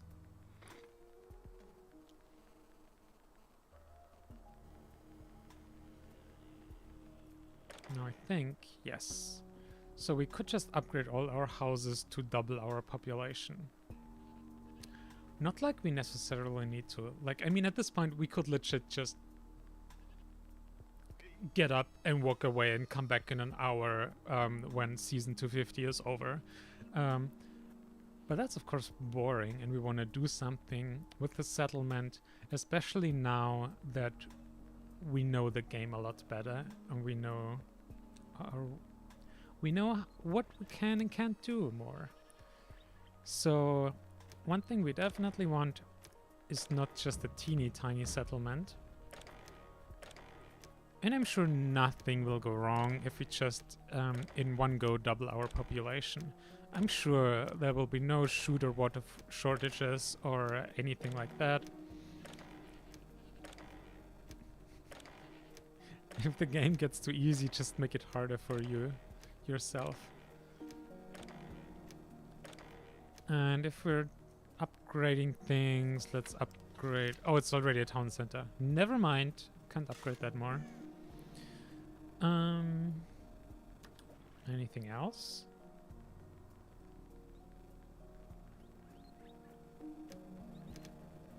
I mean, we're gonna need more water. Maybe we should build a water tower. Although, we're getting very technologically advanced. We still need one more research utensil, but then we can get electric water pumps. Which are great because they don't require any people to work to produce water. Which is just amazing.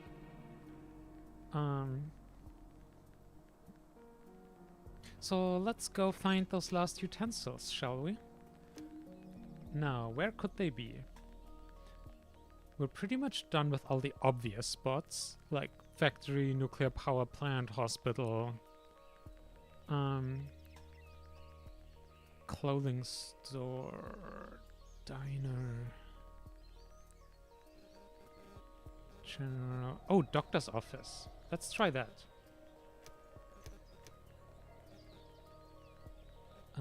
We need one medic badge. Didn't we just get a whole bunch of medic badges? Although they're probably then very old. Hello? Can I have a medic? There we go. One medic. Thank you. I don't know how many action points we need. 10's probably fine.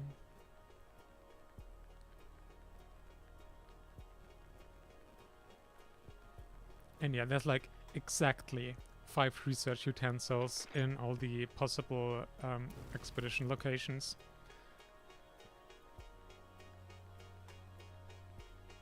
Also, wow, almost all the upgrades went through already. Only 3 are still missing. Actually, with double population, we might want to double up on our schools. Here, directly next to the pub. I'm sure that'll be fun. Or we could just have the 2 schools together.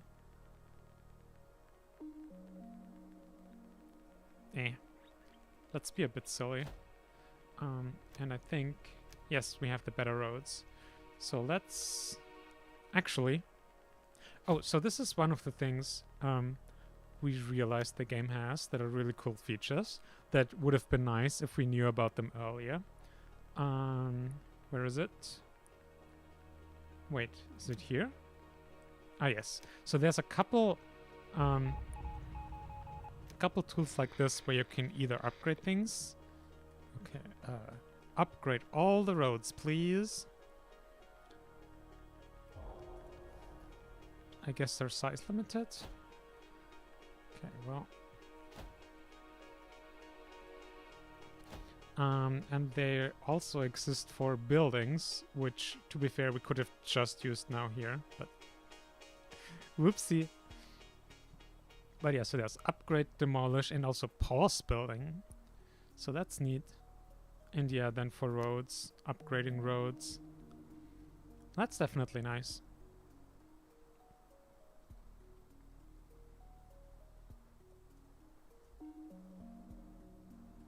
Honestly, I could just go over everything with an upgrade building thing in case we missed anything. Not that I think there's anything really left. Oh, the workshops. And what are these even? Oh, these are homes. I see, there's a couple things we missed. Oh yeah, we built a lonely home up there for workers that have to be up there. We've arrived at the location, Chief. The house must have been an old medical practice. I can imagine that people before us already scoured this place, but we'll check anyway. At least it'll be easy to get inside. The door's not locked. Oh, can't zoom further in, but Dr. S. Brown, but can't read that sign. Yes! Am I good or am I good?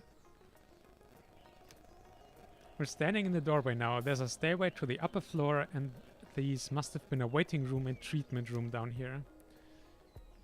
1 research utensil, please. Let's take a look around those rooms. Good thing we brought along our dog. I'd say someone must have already combed through all these desks and cabinets in here. There's just some old patient files left. We can probably learn something from them, and we'll strip some of the furniture for scrap. Otherwise, that's pretty much it on this floor. But we did find a stairway down the basement in the back. There's a metal door at the end of the stairs. We'll try to force it open. And we already got a knowledge point, so that's nice. We'll try our best to bust the thing open.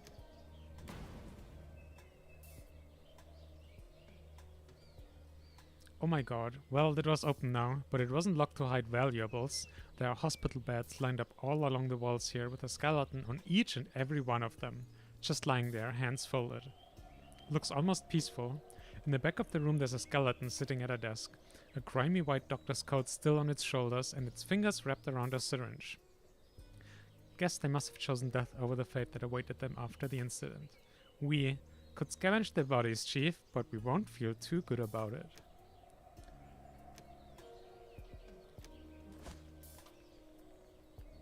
So...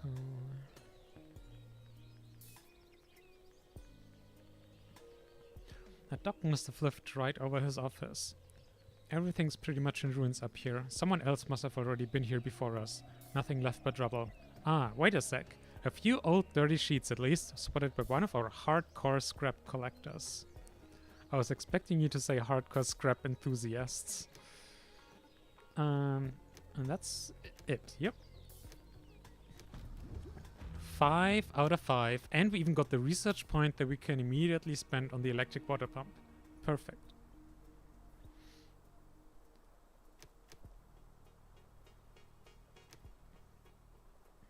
Ooh. Actually lost a couple of workers there from population dropping. Must remember to reassign them later.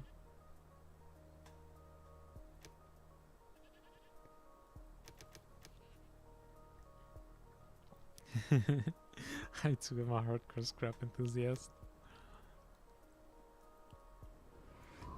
I mean, in this world, you really have to be. Like, honestly, one of the best things to get are just scrap catchers.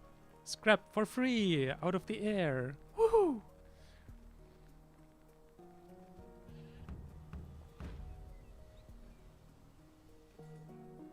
Alright, roads are still being upgraded. We could use more workers for that. And expedition returned. New expedition go. Enemy now, we can just... This is just a resource one anyway. We can just rush through these.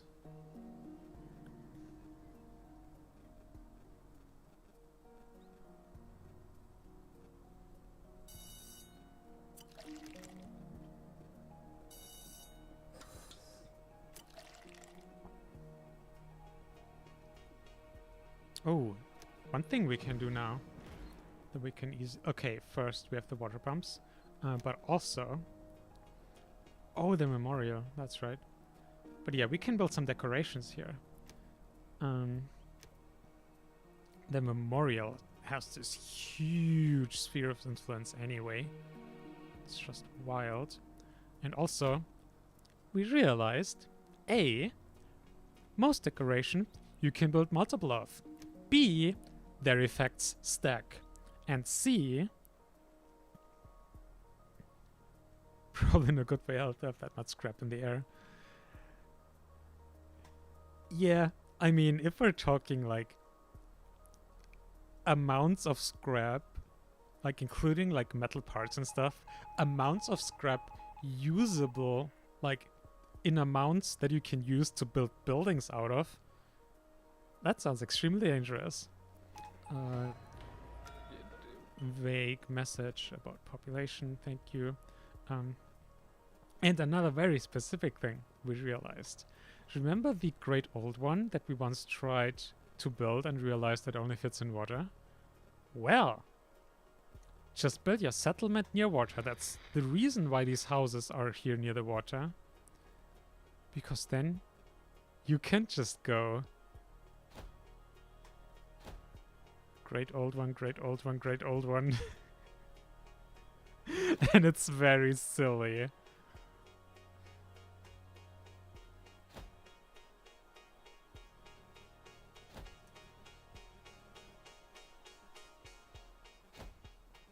Oh, god damn it. Built it wrong by one tile. Oh, can we fit this? No. This only fits here. So gonna have to move this. Sorry, fishing hut. I know you've been here for quite some time already.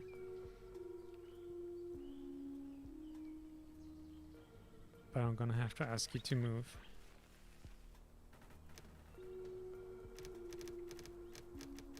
At least, thanks to population explosion, we have so many workers now. Honestly, we might just build even another one here. And then let's see if it still fits there. Probably not. Well, that sucks. Ooh. Oh, okay. This is absolutely perfect. Yes. Just need some electricity.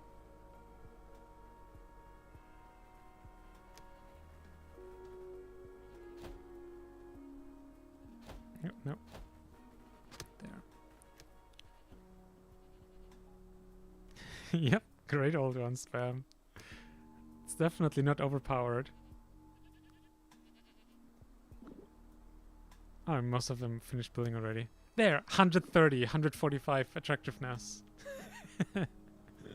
I'm not even sure, like, once people are generally happy with their home, I don't think you get any more benefit. But it's fun to do.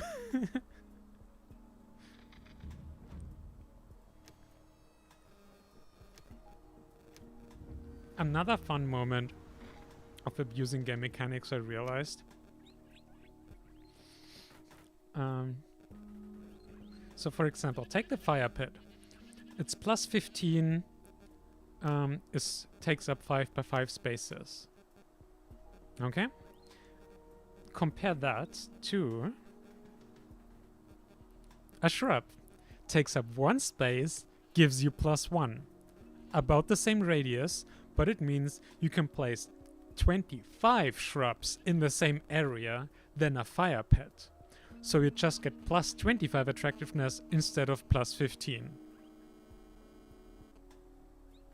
It costs more wood, so building 25 of these costs you 250 wood, versus 1 fire pit costing 25 scrap, 15 wood and 5 metal. So on the one hand the resource costs are higher, but B, it's just wood. And it's a bit silly that a building that takes up more space is less efficient than a smaller building. Like, gameplay balancing wise, that should be the exact opposite or opposite way. You should be rewarded for planning in such a way that you can include bigger buildings that you can't break up, and including those in your settlement. That should be rewarded, and not just spamming shrubs everywhere.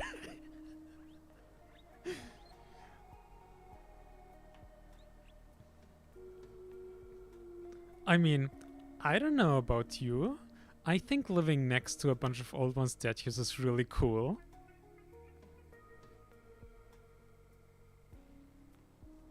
It's hard to, like, finding a meeting place with other people though. Oh, let's meet at the old one statue. Which one? Number 13? That would be so hilarious.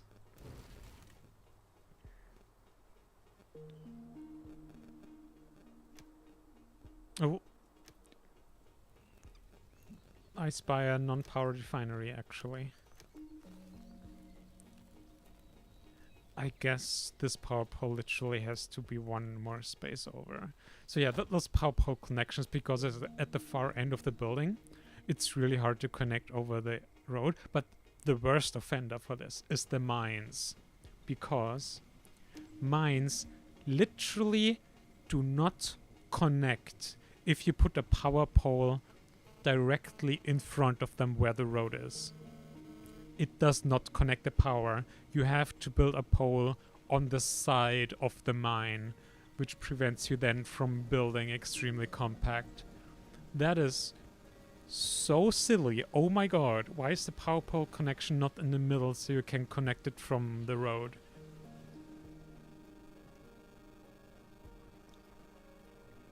Pantheon of the old ones. Has a nice ring to it. Now, because we were doubling our population, we do need to really look into making sure we have enough food and water, most of all, but also herbs. Okay, first of all, we can start assigning more people to them. Clothes. I mean, we have so many new people now. We can just blanket assign a couple more people to pretty much everything without having to worry too much. 2 teachers is still fine. We don't need 40 builders anymore. Although let's stay at 30, because here comes the big electric water pump appearing. There's just gonna be water everywhere else. Excuse me, scrapyards. Would you mind getting rid of the scrap here that's like in the way for building things? Thank you. I think I want to leave these bits for now because I think they kind of look nice here. And then gonna build an electric pump there and maybe there, but also scrap in the way. Grrr, scrap. Oh, did we? Okay. Well, I guess there won't be a road through there. Let's just build a couple pumps here. And you know what? Let's A, have another water tower here. B, nearby the houses. That sounds like a good idea. And then just so much water. Excellent, they fit, but that probably doesn't... Can we fit anything more here? Probably not. Probably not.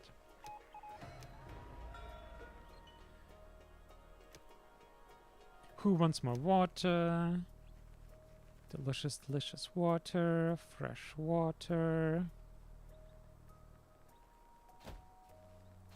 Here for the irrigators. Speaking of irrigators, we need more food. How about... Oh, we haven't built any kitchens yet. We haven't researched kitchens yet. That would explain why we haven't built them. Also... Go away scrap here. Actually out of scrap. I didn't even check what those pumps cost. 14 wood, 46 scrap.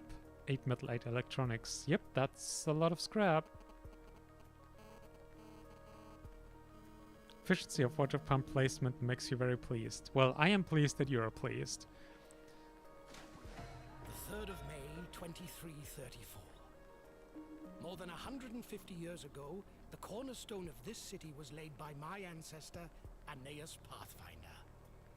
All the other towns and settlements from that time have foundered over the course of time, but not ours. I take pride in gazing at my line of ancestors and all they accomplished. This city was once a dream that could only be talked about in whispers. Just a bit louder, and it would have burst like a soap bubble. That's how fragile it once was. And yet, over 200 years later, the dream still lives on. And I shall make sure that people will still be able to dream in the future too. Well, that's one outdated voice line saying 200 years, even though it's 150 years. Also, they equate seasons to years, which is a bit weird. Like, why don't just call it seasons? Like, in all the missions and everything, it's all about the number of seasons. Why suddenly talk about... What do you miss? Electricity? Oh, we actually overpowered our electricity network. But yeah, it's just kind of weird that it then suddenly talks about years instead.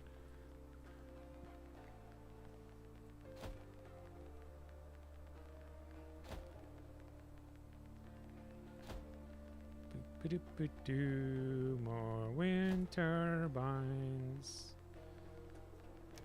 I mean, actually, this is probably enough already. But hey, no kill like overkill. Wouldn't be us playing a game if we didn't completely overdo everything we do.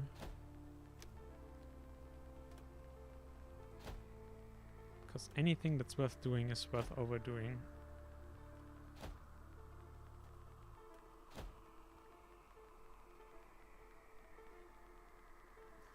Thanks. I was gonna say I don't remember. Let's check how long that first settlement we started streaming. Oh god, so much. Breaktown! Yeah, 500. So... that was long.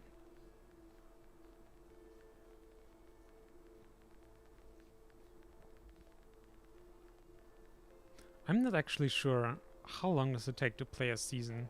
The next time the seasons flip over, let's see. I mean, I want to guess that it's gonna be another 2 or 3 hours or something. I don't know. I mean, sense of time is really bad.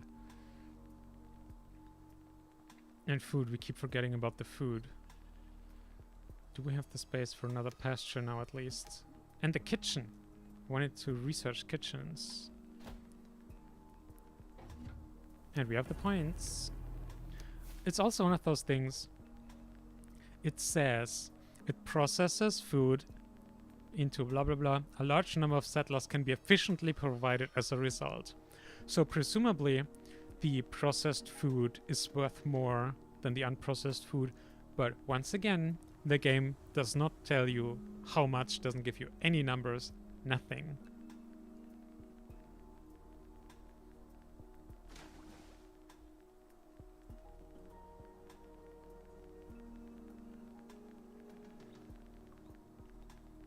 How much power do these need anyway?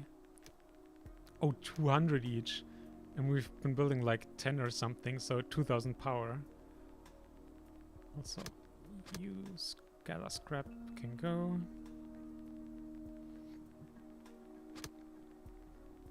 Minus 350.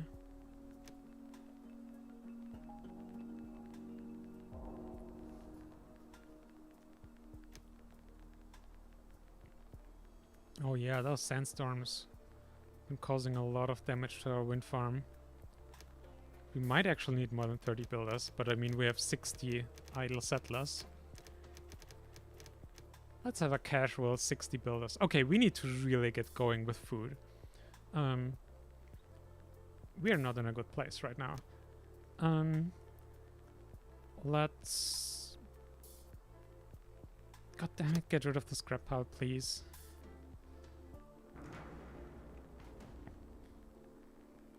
I want to build another 4 piece of farms that are right here, and maybe if we get wind of the big wind turbine, maybe another one here as well.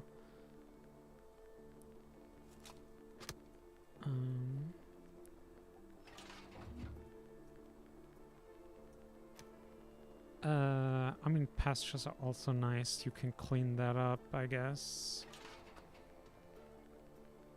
And you focus on this.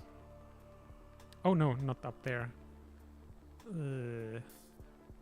So this.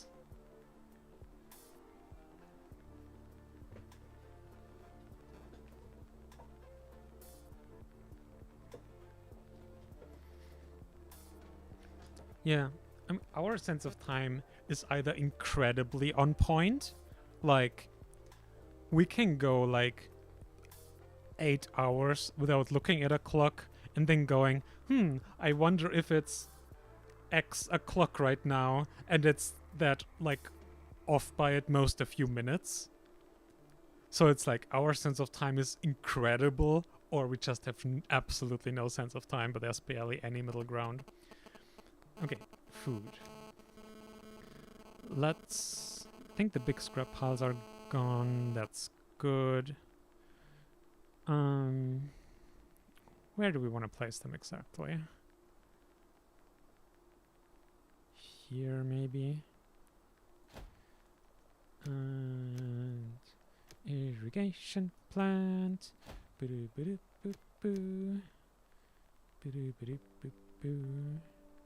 16. Oh, there's the one scrap pile still in the way. Grrr. Well, it's only 3 fields for now.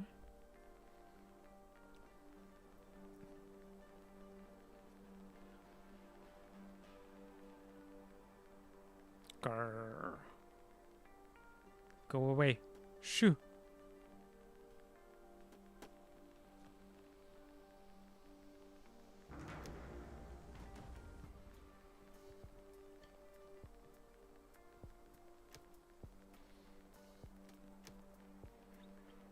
Yeah, okay, we have one electric water pump there, that's good. And oh, that's beautiful, it fits there exactly with the power pole on the road block. Mwah. Perfect. Okay, I still haven't got more seeds than this. Oh, one of the seeds we got was peach seed, which is for orchards. We don't have orchards.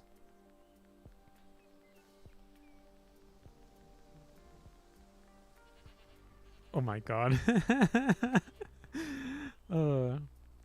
Well, I guess you failed that time check.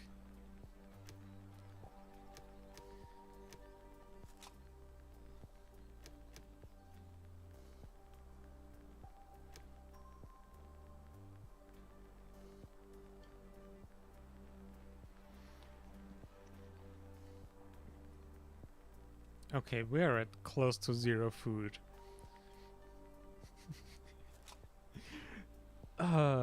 Oh, and we have barely any farmers working too.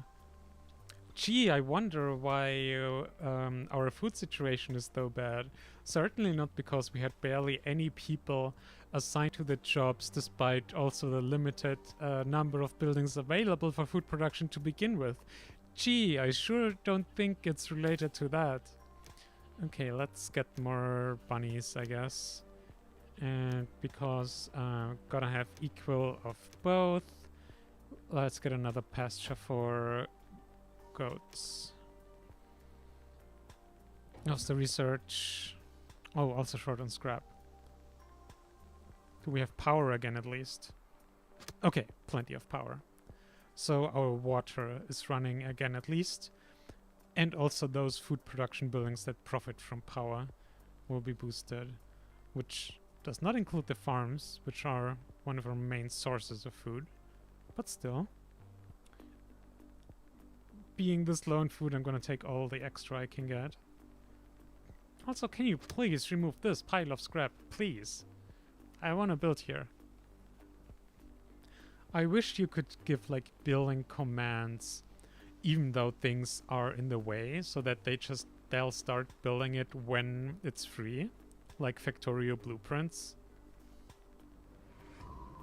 Like if you give a deconstruction command anyway, or like in this case, one of the issues is you can't give specific deconstruction commands to these big scrap piles. The smaller ones you can get rid of with the gather scrap tasks, but the big ones need to be gathered by the scrap yards, and so they only have this huge area of influence, and you can't really micromanage them.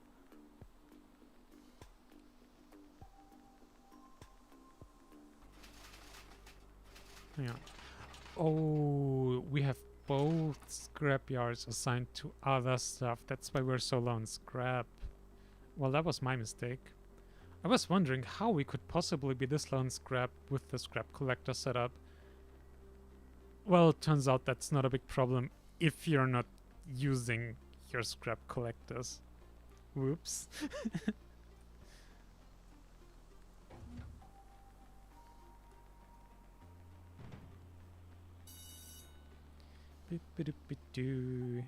Nope, still there.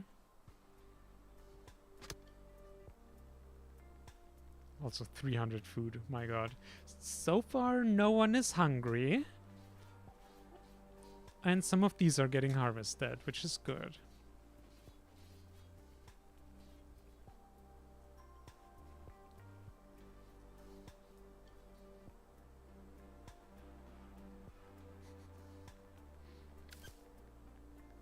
Oh, we didn't assign herders. There we go.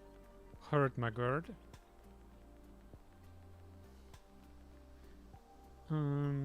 Oh, we're also low on plastic and metal.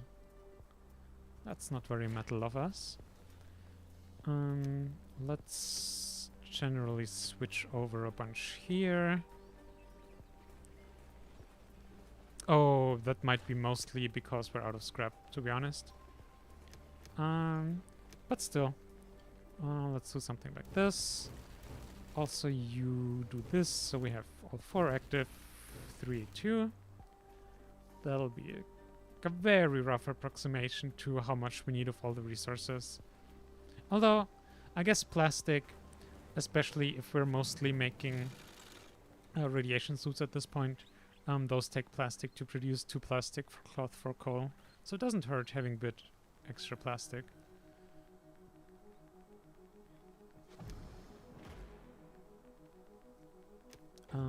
Oh, kitchen. Perfect. I mean, we are at like 0 food, so this is legit what we seriously need now. And it doesn't fit here, but we can put some of them like here. Like directly next to the cemetery. That's a very good placement for a kitchen. Actually, where do we want to place them? Ooh, I mean, this is almost too perfect of a spot to pass up on that. So let's do one here. And this is honestly kind of in the middle of where a lot of the food is. So we might just go like this. Honestly. And let's add some more funky roads. where those borders are. Also, aha! I knew there was a gap because there was a pile of scrap in the past there. But it's gone now, so we can finally fill that up. Okay. Oh, you're still there? What are you even doing? Well, I guess it's really far away. Wait, and it's... Okay, you are excused. You are excused.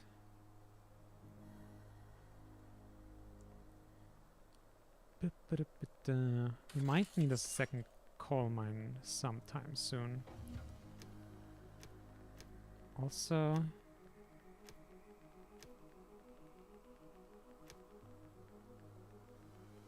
Okay, it's something we can also research. Basically that you can also place mines directly next to each other. Similar to the well technology we got for free earlier. Okay. One more field here. And then we can move this over there, and then we can place another bunch of farms here. And this is also exactly why we always do this with the irrigation in the middle. Drought comes, you don't care. Oh, we have people dying from starvation probably. Yep. Ooh. Although our kitchens are working, so that's excellent.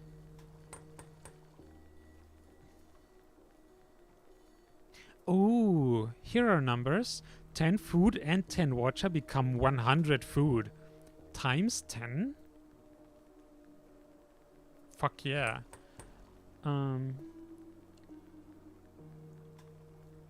Why did you stop producing though exactly?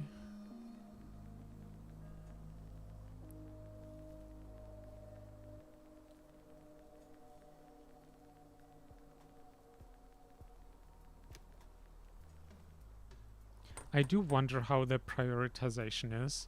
Like, will the food go primarily to the kitchens so people don't have to starve? Or do people grab the raw food, which would make you spiral? Yep, times 10 is definitely nice. Especially with how easy water is to get once we have the electric pumps.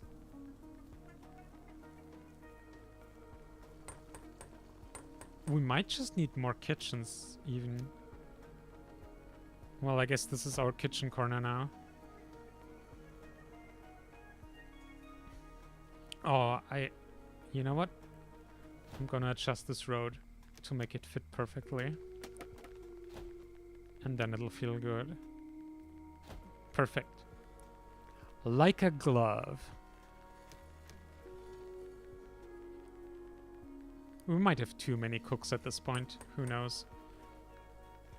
But also, we have almost 2,000 food again. We only had like maybe 1 or 2 people die from starvation. It wasn't a lot.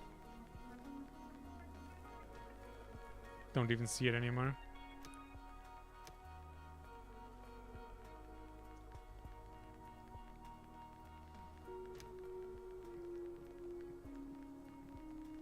Yeah, that kitchen description is not fucking lying. Went from 0 food to now 4,000. Also, with our settlement this big, we want a lot more food stored. A lot more. Okay. Iodine, we don't really need. We have red suits and we have decontaminators. We could use some warehouses at this point. Bigger settlement means needs bigger buffers.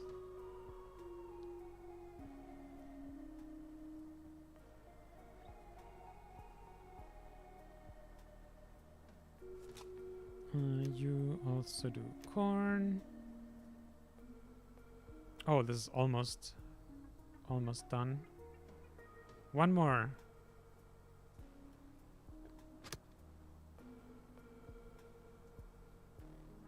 One more load of scrap. There we go. Funky way of removing. Haven't seen that before live. Oh wait, there's a greenhouse ruin right here. No, storage depot. Okay. Either way.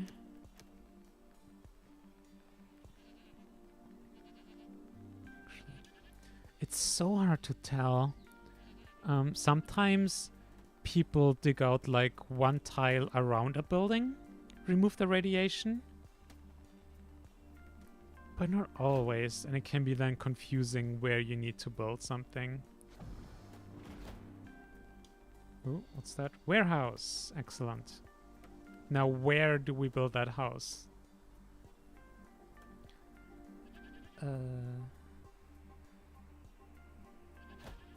There we go. And there are 24,000 food. Holy cannoli. Fucking skyrocketed. You get wheat and whatever the other seed besides corn is that we have. Sugar beets.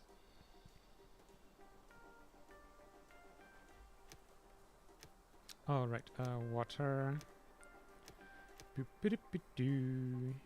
Boop-a-doop-a-doo. Oh, nope. That was one tile off. Nope. There we go.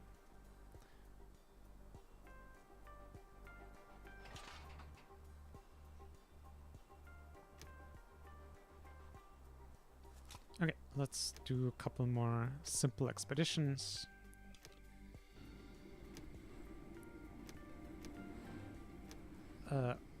Okay, we don't have...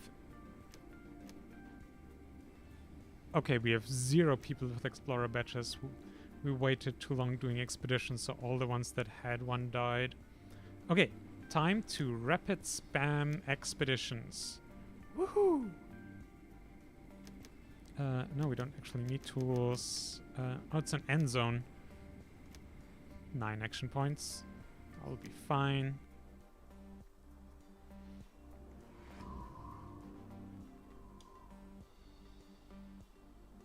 Shame about those 2 people who starved before there was 20,000 food. Yep.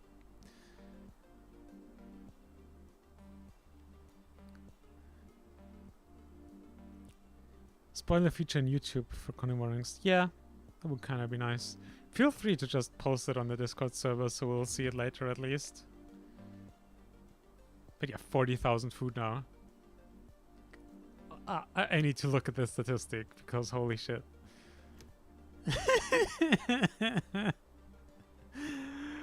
From like 6,000 food to 22,000 per season. And almost triple the food that we're actually consuming. Yeah, kitchens are fucking good.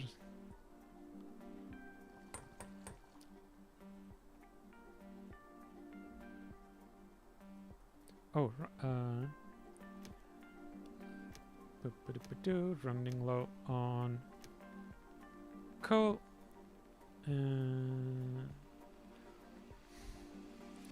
Really, we need to switch, move over the road again by 1 tile. Oh, but there, this thing is in the way. Okay, well, I know where our next expedition will go.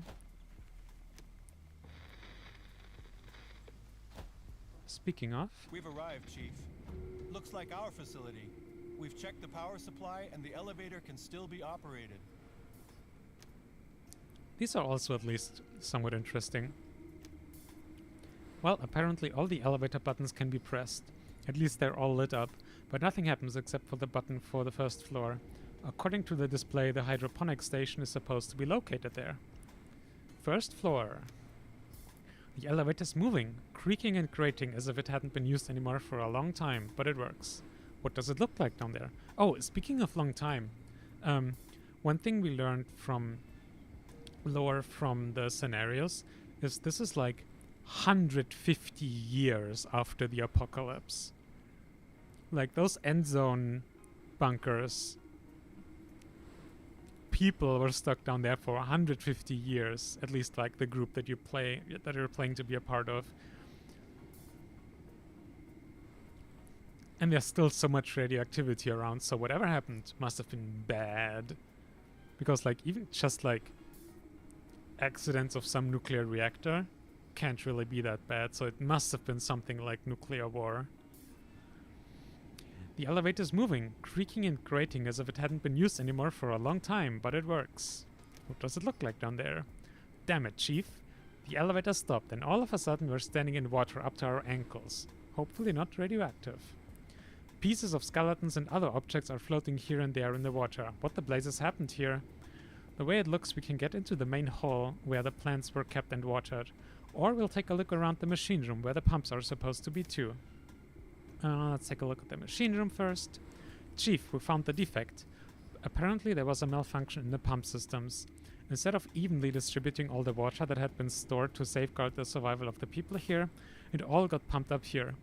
The pump units broke down in the process and immersed everything underwater from this level down. The people must have drowned a miserable death. We want to at least take a look if we can dismantle the pumps. Not much to salvage here, Chief, but we were able to take apart some of the machinery, despite the state that it was in. In any case, I'm afraid we don't stand a chance of pumping the water out of here anymore. We'd be better off just getting out of here.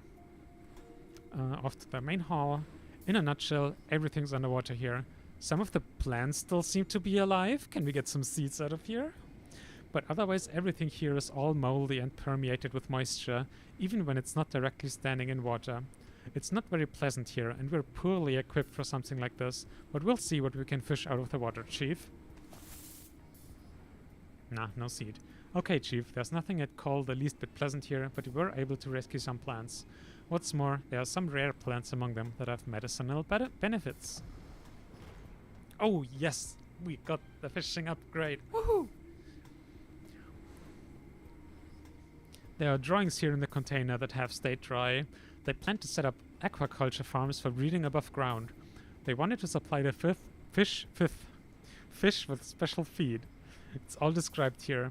I think it works for our ponds too. Good thing we took a look around here. And that's 100%. Let's head back, bitches. The bags are packed and we're ready. We'll see each other at the settlement.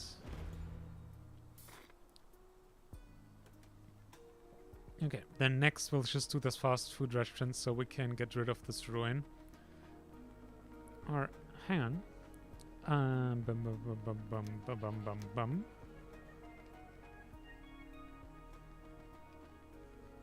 Actually, we don't need to. It fits like this. Okay.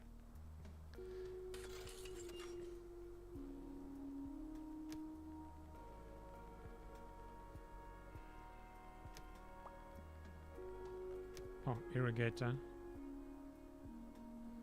And sugar beets. And I guess we make this all... I kinda want to mix them. Hang on. Let's make these 2 corn. And then we make 2 of these. Here, now we have 4 corn. 2 wheat, 2 sugar beet.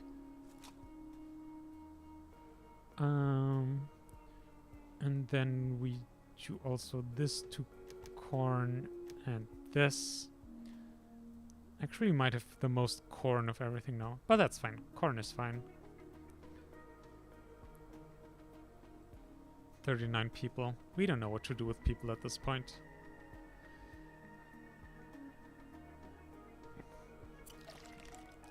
One thing we could look more into was keeping people happier with pubs. We're gonna need a whole lot more of them to keep this amount of people happy. So let's try and fix that. Yeah, that fits. pub next to the cemetery. Perfect.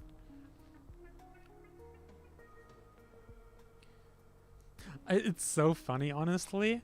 Just placing buildings next to each other in a really inappropriate way. It can be so funny.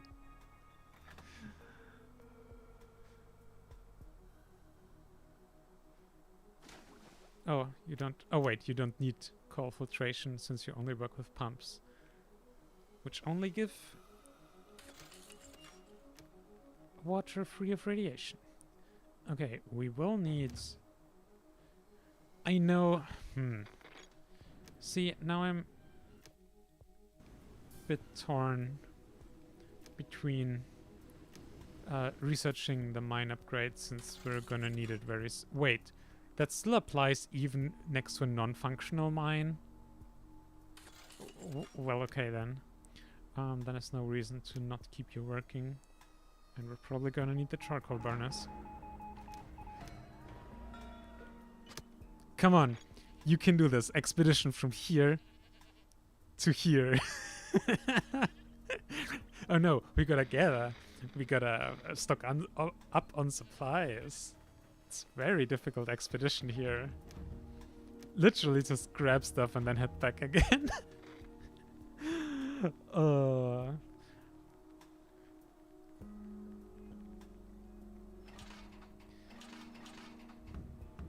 90. Well, I guess we'll wait for you to finish up before we move you. Also, stock up on 1,000. We can just up all our limits here because honestly, kind of aiming big here, so it's triple most things. Iodine, we don't really need that much though. Hemp, if we ever get it. I mean, okay, expedition rations, we're through most of the big expeditions, but protective equipment, tools, herbs, oh, wrong one, medicine, well, I guess let's have 1,500, you... Decontamination kits can be 100. Okay. And not like we're making those, but we could just make them for fun. Just make guns and ammo for fun. Are we in America? Who knows?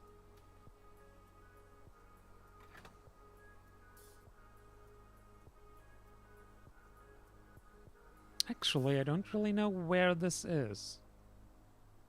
This setting.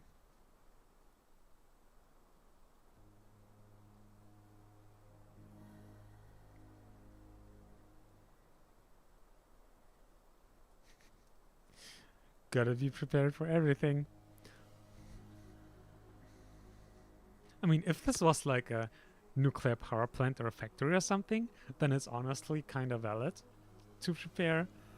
But just like grabbing a bunch of food from a fast food restaurant, literally here, like incorporated into the base. That's very silly. I love it. Ooh, there's some protective equipment here. But yeah, let's just get tools and cloth. We have that. 6 is probably fine. And then at some point we can check if we have an explorer badge now, and we can do that. I don't know what event it was. No, we wanted to clear something up from scrap, but I don't remember what it was.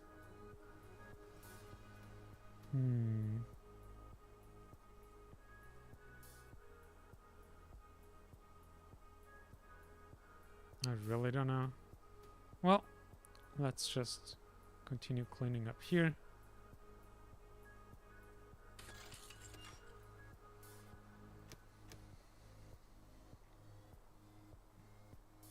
And yeah, our water storage isn't that amazing, but that's because we kind of rely a lot on the electric water pumps. And they don't have a lot of storage on their own. Actually, 1500.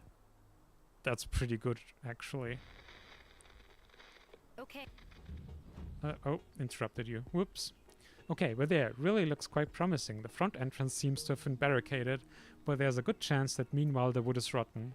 There's a ladder on the roof too. We could probably get in from there, but the whole thing doesn't look at all stable anymore. One part of the building has already caved in. That would probably be the simplest route. Let's look at the front entrance. Entrance is barricaded. Shortly after the catastrophe, they probably closed off access to everything first because they hoped they'd be able to open this door again soon. Not everyone seems to have taken the warnings and news bulletins seriously back then. It's a good thing our ancestors got themselves to a safe place back then right away. Force the door open. The wood that was used to barricade the door from outside is already rotten. That'll be as easy as pie with an axe. It's a sure thing that the docks behind it is locked, but maybe we can pry it open. Ha! It's almost fun chopping those wooden panels into kindling. Almost? I would say that's proper fun. Although the door was locked, we were still able to pry it open with the axe blade. Not our crowbar. Sheesh. The store's already been thoroughly cleaned out, Chief. After the catastrophe, it's likely that people climbed into some looting, to do some looting, probably through the side entrance to the building that's now caved in. Oh well, it's a sure bet we'll still find something once we look around. Office. The door to the office has already been forced open. All that can be seen here are cabinets filled with files and a few old computers and printers. Although there should still be functioning components among them that we can remove. Good thing our teacher taught us something about electronics. So the circuit board still ought to be recyclable. The same goes for the power adapters. We've removed the usable parts. The housings can stay here. Then what we have to lug won't be so heavy. Although it's apparently been looted here, there's still stuff to salvage, Chief. And it's all simply standing around on the shelves. This is nothing short of paradise. I mean, it's a lot of different things, but not a lot. Fantastic. We've rounded up practically everything we can put to good use. Tools, hardware, building materials, fabrics. That was really worthwhile, Chief. Well, glad you're happy at least. Upper floor. You can't really call that a stairs going up anymore, Chief. It probably collapsed together with the side of the building that caved in. I can't picture us being able to climb up here. Or there. The only way left for us is the route across the roof. Can confirm we make guns and ammo for fun in America. Yeah. Oh, did we fail something? Ouch, I made it halfway up, but then I lost my footing on a ledge. That's going to give me a few unsightly black and blue marks and bruises. We did say it won't get us anywhere. You could have listened to us from the start, Chief. You know, climb up on the roof. Well, let's hope for the best. It creaks and crunches here with every step you take. The roof still ought to be able to bear our weight, is what Miss Builder says. At least it should if we cross it one by one and stay away from the point where it caved in. Phew. Had to hold my breath for a second when my foot broke through, but nothing's happened. Good thing we didn't all jump across the roof right behind each other. To the ground floor. Maybe first here. Well, naturally we can't use all this furniture as is, but it'll turn into some first-rate construction material. We have axes and saws with us, so we can neatly cut it all down to size for the way back. So that turned out to be a tough piece of work, but now we can save ourselves the trouble of chopping down trees in the near future. All that remains is to lug it back to the settlement. And we're out of action points. Well, gonna have to come back to here.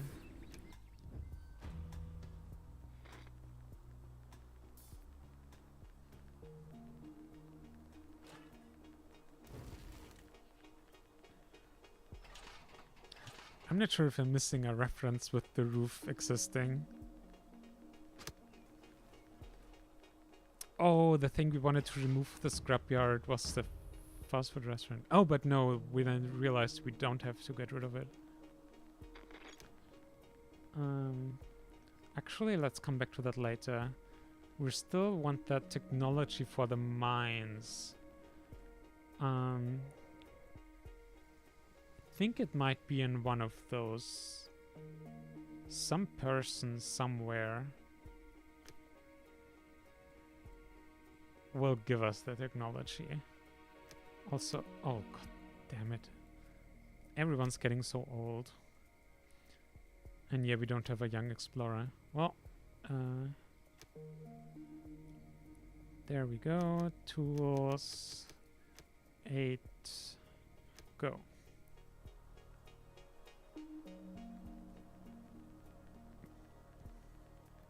Oh, the roof is on fire.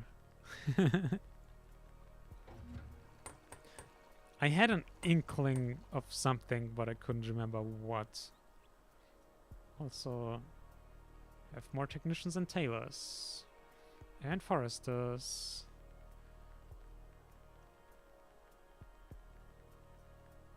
Wait, we only have one clinic so far. Or medical facility. Let's build another. Oh, really? Oh, no! No, it doesn't fit by one tile. I hate those doesn't fit by one tile things. Oh. Well, let's build you here. Or, hang on. Let's line you up. Okay, it was lined up.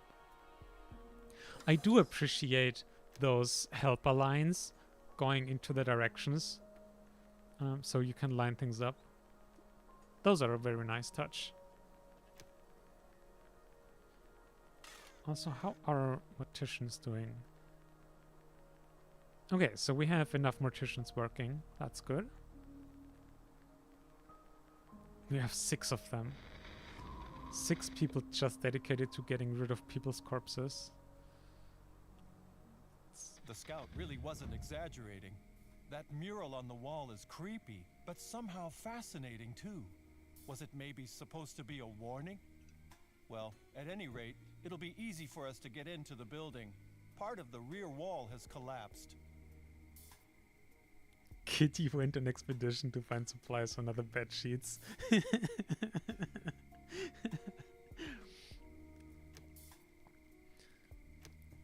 Okay, we're inside now and standing in the middle of a small store. Apparently everything under the sun was once sold here. Food, household goods, clothing. Stairs lead to the upper floor.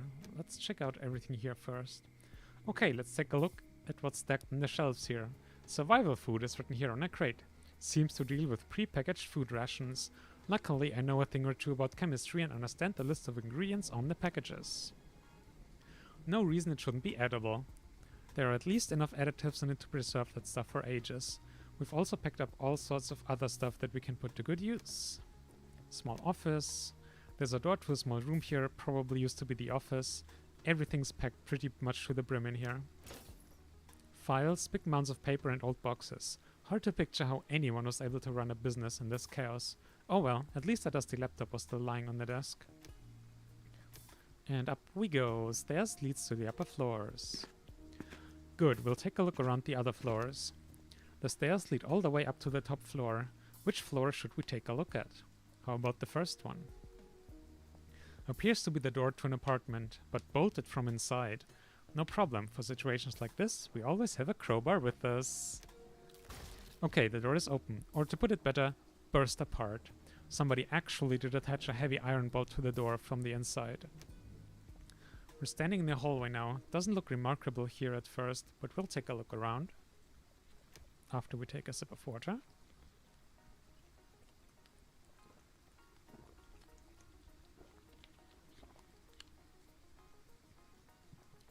This game is kind of demanding voice-wise for streaming because, at least if you're in that exploration phase, it's just so much to read. Maybe we'll find a few usable things in the bathroom. At least we can dismantle a few of the faucets and fixtures and take them with us. Whoa, skeletons lying in the bathtub. Looks as if the rear skull bone had been broken. Did the person in the bathtub slip and die from the skull injury? Not exactly a spectacular way to go. Bedroom. Otherwise, there's nothing particularly special about the apartment. We can also take a look at the bedroom. Thanks to our expert, we know where the typical hiding places are. And that's where our explorer comes in. Well, what do you know? We found a complete set of survival gear underneath the floorboards. We found the hiding place right away. Protective clothing, masks, food rations, tent, and even a crossbow. Well, the crossbow isn't really showing up here in the things we got. Whoever lived here had apparently prepared themselves for doomsday. This is so funny. If, like, person prepared dies in bathtub. I love it. This room looks interesting. Tons of bookshelves and a hefty armchair in the middle of the room. Could it have been a scientist who lived here? We're sure to find a few useful books. Yes, more explorer badges. Oh, this is good. Listen to these book titles, Chief. 5G and the NWO. Chemtrails and the Earth's orbit. I really would like to know the details of chemtrails and Earth's orbit. A deeper state inside deep state. Publishers Think Twice tells the story. They all seem to be far-fetched manuscripts about some sort of crazy theories. If anything at all, the most we'll learn is something about the screwed up people before the catastrophe. Oh well, at least they'll probably be good for a few laughs while reading by the campfire.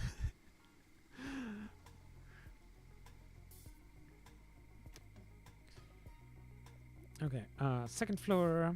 The door to the apartment on the second floor is wide open, but watch out, parts of the hallway have already caved in. The weather has already done a fair share of damage to this floor, but at least we were still able to salvage a few smaller objects from one room that can be turned into scrap. And up to the top. Locked. No problem. Isn't that why we got our tools with us? So, that's taken care of. Not what you'd call a sturdy lock. Yeah, those books are great. There's a couple other events with similar references. I love it. At some time it must have been an apartment. At any rate, the windows offer a nice view from up here. And we ran out of action points again. Dang. We don't actually... Or maybe if a person was in here, we would have encountered them at this point. It's hard to say. Either way, we need to head back again. Dang it. Should have taken just a few more rations with us. Would have saved a bunch of time. It's like halfway across the map. Also, hang on. If mines get reduced to 25%, what happens if you build a third one? So that still has the same efficiency, but we can't build it. Oh, wait. Actually, we can. It's just one tile in between. And one tile in between is actually perfect. Because of the stupid power poles we need to put here anyway. Like there. You only get a connection up to here, which is still 3 tiles away from the street space.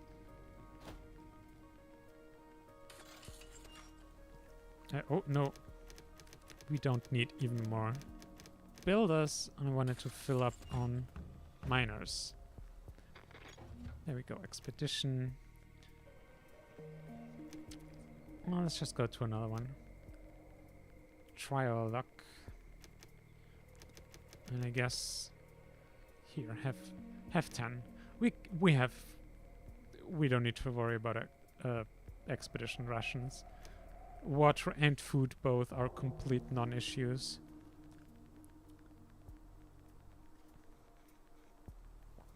Also epidemic, who cares? We have 2 clinics, or excuse me, medical facilities, and 6 doctors. Yep, also still plenty of herbs. Although our medicine is not actually full. So we might actually need another medical facility. Let's plop just another one down right here. And road you up. Boop.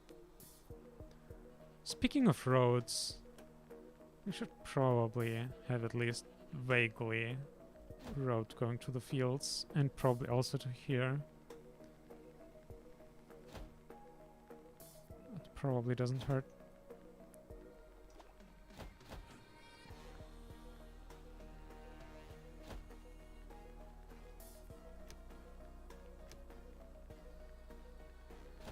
How's our power looking anyway?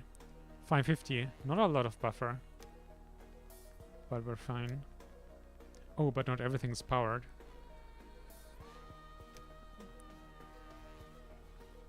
So let's fix that. Actually, those electric water pumps take 200 power compared to 100 for the wells. It's pretty much, I mean, it's 2/3 of a wind turbine. So just placing them together with a wind turbine makes a lot of sense. Also, our clothing is getting low. I mean, I'm pretty sure it's because we're running so low on coal because of the mine situation. Then it's time for us to see if there's any substance to what the scout said. At any rate, it won't be any problem getting in. The side wall of the building has caved in. Several bar stools, a bar counter, dusty bottles on the shelves. Apparently people used to meet here for a drink after work. In the back there also seems to be a storeroom and a stairs going up. Let's start with the counter. Come on. Can't click on it. Great. The layer of dust is missing in some of the bottles. A person is here. Yes. Looks as if someone was here not too long ago. Let's see what else we find here. We know the usual hiding places. Hey, a baseball bat was lying under the counter. What would that have been good for? And a book was lying here too. Mixology, the art of serving alcohol.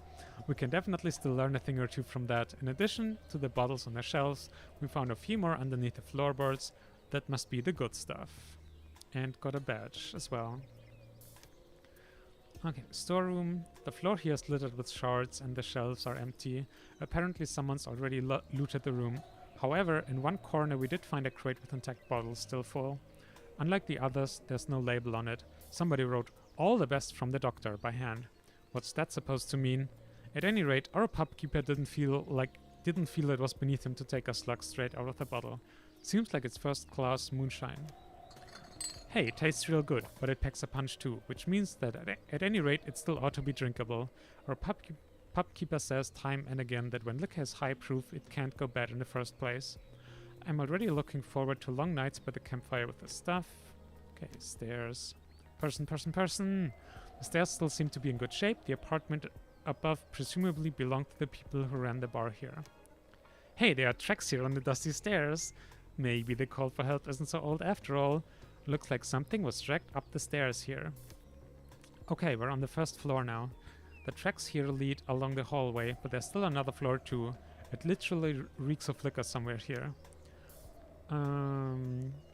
Tracks. We followed the tracks and now know where the smell of liquor comes from too. We found a man in a room, unconscious. We got a seed. A little water in his face and he was wide awake. Apparently his companions left him behind here because a leg injury left him unable to keep up with them anymore. Good buddies, right? We're taking him with us to our settlement before he drinks himself to death here. He was so grateful he even shared his most valuable possession with us, a new seed. The only things in here are a huge couch and an old television set. Oh well, at least we can recycle them. So it wasn't for nothing that we packed up a saw to take along. There you go, one couch reduced to easy to handle pieces, just large enough to be able to conveniently carry them to the settlement. And we dismantled a few electronic parts from the TV set too. And off to the second floor. The stairs lead up to the second floor. The dust line on the steps is inch thick, so it's a sure thing that nobody's been up here anymore for ages.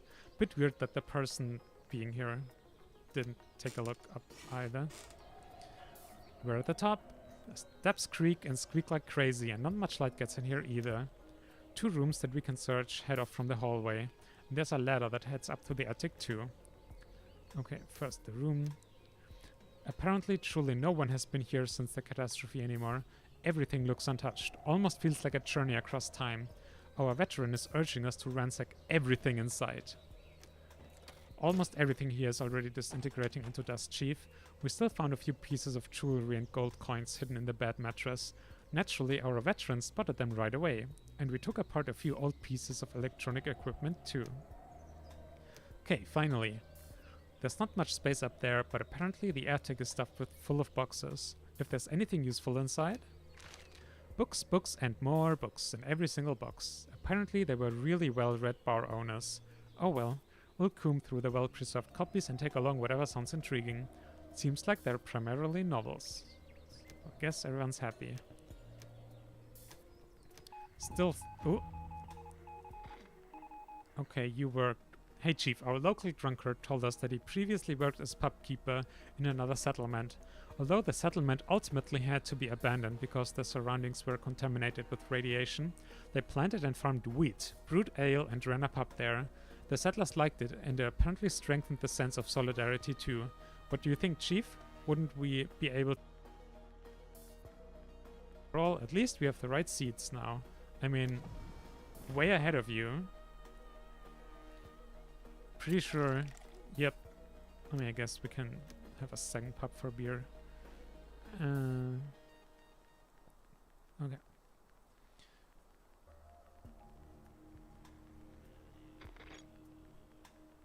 And they're almost back. Oh yeah, there they are. Okay. Oh, let's see. Let's go to the general store maybe. Oh wait, that's the one we've been already.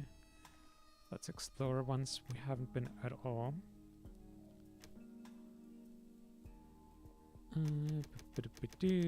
10 and boop.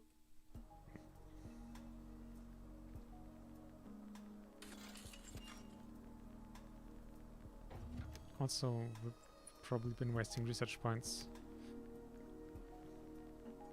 Oh, we still haven't built any warehouse, even though we researched one at least. I mean, industrial area can sure use one.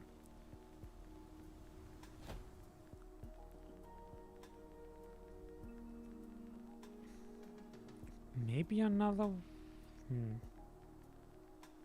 Maybe another one here? Probably doesn't hurt. Also low on scrap. Wow.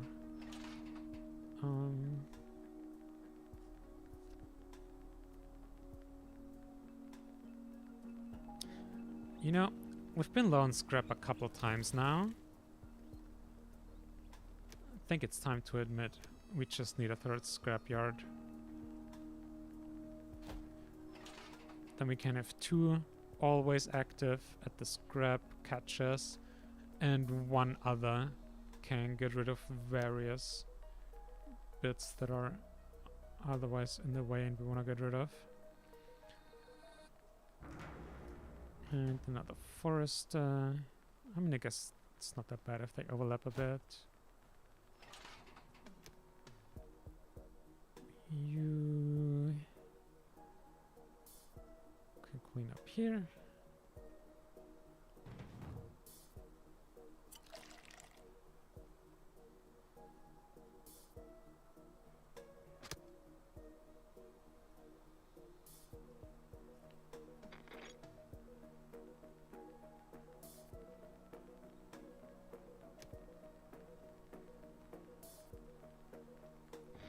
Far end of the map. Just like the scout reported, not much left standing from the building anymore. The upper floors have caved in, but we can take a look at the ground floor. Everything's pretty run down here, no wonder with no protection at all against the weather. I can't imagine that there are any pickings left on the caved-in upper floors. Would be better off taking a look at what's left on the kitchen. Hey, even signs with the dishes offered are still here. Pumpkin soup would be just the right pick-me-up now. Other than that, except for a few old electrical appliances, there's nothing interesting here. We've removed all the electronic components. The number of things you find built into an old fridge is nothing to sneeze at. Turned out to be a piece of cake for our technician. But hey, wait a sec. We nearly overlooked a hatch in the floor that was buried under all the dust and grime. The hatch seems to lead to a basement. Maybe there was once a storeroom or a room like it down there. Let's take a look. Not much light gets in here, but it doesn't seem to be a lot of space. Huge sacks are stacked on the shelves. Hey, Explorer badge. The sacks are full of shriveled up old beans, not edible. Hold on, there's a human skeleton lying between the sacks in the corner. Looks like all the teeth are missing from the skull, and something's been scratched onto the wall. Forgot camp stove. Did he try to survive by living on raw beans? Another one of those funny encounters. Looks like the stairs will cave in any minute now. We can take a cautious look around upstairs, but would it be worth it? Nothing's left up there except rubble. Among the debris at the very top, there was still some scrap that our expert spotted. That was one heck of a climb. Luckily, nothing happened. I mean, we actually are kind of short on scrap right now, so that's not the worst thing to loot.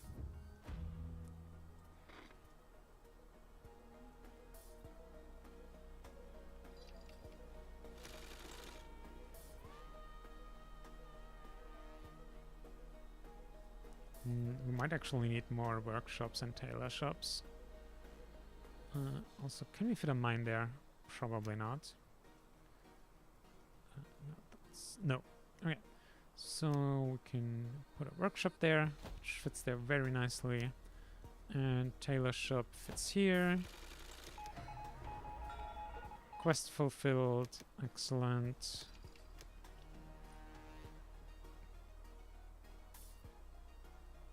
And assign technicians and tailors.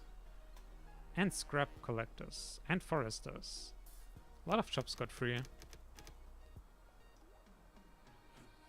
Oh wow, so many farmers. I mean, we don't need 50 builders.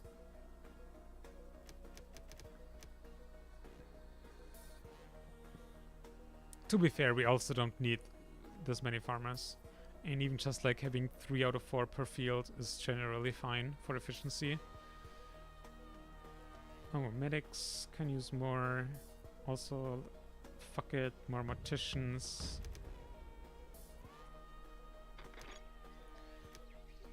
Okay. Clothing store, gas station, cake shop.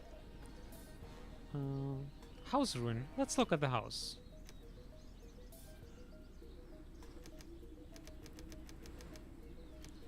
Alright, off you go.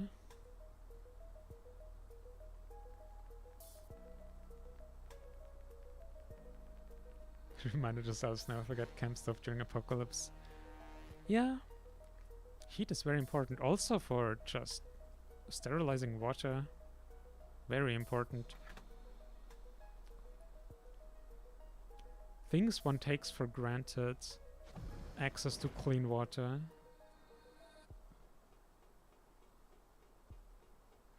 Also upgrade warehouse. Excellent. Then we can upgrade. Let's upgrade our warehouses to an upgraded warehouse. Tautologies are tautological.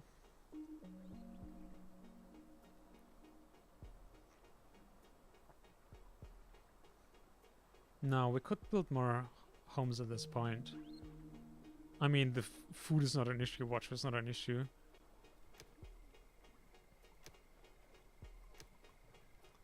This is, after all, our final game of Endzone for the time being.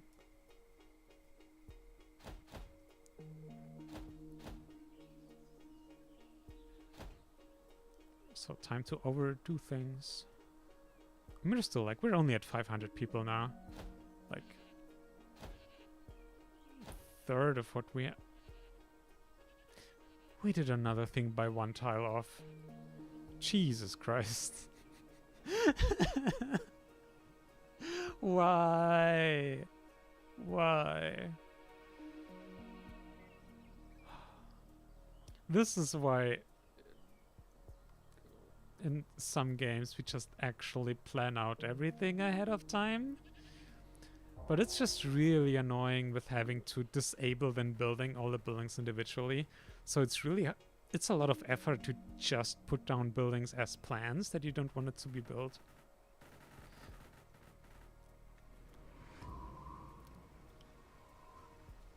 The statement tautologies are tautological is a tautology. Yep. That is correct.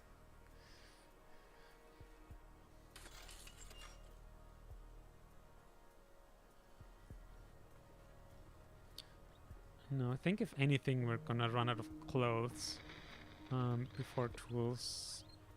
So... Oh, perfect. It fits here perfectly. Yes. We're there. The message can't be seen at all from down here. Why would they have written it on the roof back then? Maybe they actually thought they'd be rescued. Whatever. We'll take a look around inside. This confuses me so much. Maybe they actually thought they'd be rescued. Like, what? Ready to roll. We can give the front door or the back door a try. We've got tools with us. Up till now, we've gotten in everywhere with them. Oh yeah, front door is hella risky. Let's go back door. The door is locked, but that's no problem. With a crowbar, we'll have it open in a jiffy. Thanks to the crowbar, the door didn't hold up for long. We ought to be able to get into every floor from the stairwell. The dust is inch thick on the stairs here. No one else has been here for ages. All the apartments on this floor seem to have been cleared out. The inhabitants probably packed up their belongings and abandoned their apartments to find a place to survive. We'll take a look around. Maybe we'll still find something useful. We've a genuine Marco Polo with us. That's a bunch of resources. Nice. Teacher badges. Acknowledge. Oh well, better than nothing. A few pieces... Better than nothing? This is like actually a bunch of resources and extras too. Aren't you happy with anything, old man? A few pieces of old clothing and old cloth, empty cans of food, some scrap. 1 second, there's still something left here. A box full of books. Our expert discovered them under a pile of junk. Looks like teaching materials, like the old out-of-print exercise books we had in the Endzone. We can put this to good use for our school. Second floor. It's all as good as cleared out here, Chief, but we did discover a small safe in one apartment. We might be able to get it open with our tools, and I know what's in there. Phew, that was no piece of cake, but thanks to the right amount of force along with a hammer and chisel, we were able to chisel out the lock. Hey, wait a sec. The only thing in here is a damn note. Listen to this, Chief. Public address, private key, and some sequences of numbers and letters. What the blazes is that supposed to be? Also 6 explorer badges. Actually very nice. I'll take that as a reward. And off to the 3rd floor. Looks like the inhabitants set up a little cache of supplies up here to survive. There's canned food, mattresses, blankets, medicine. The food's probably not all edible anymore, but we'll give the supplies the once over. We were just in the process of compiling the last useful things when we came upon seeing something odd, Chief. One of the bedrooms is scribbled from top to bottom with phrases like, "There's no hope in the north," or "Rescue's on its way." There's an impression shaped like a human body on a mattress on the floor. Not a pretty sight. The remains have probably decayed into dust. But at least that explains what happened to one of the survivors. Did the others find a refuge up north? Okay. No living people found, at least. We'll find that miner sometimes, and we'll save us that one research point that we could easily afford.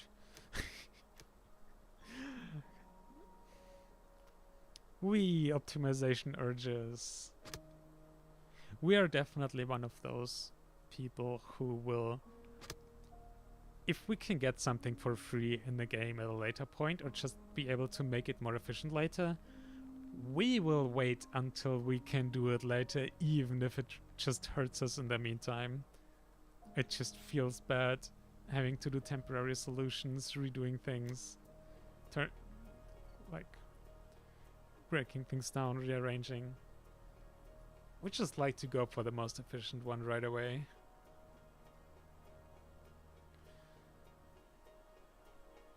Also, you're still not built.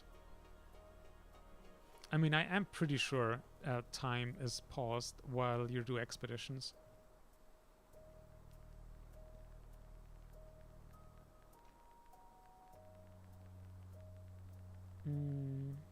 You know what? Let's build some more houses there. Since it fits so perfectly. And we can have road connecting there. And it's still just this block. That's fine.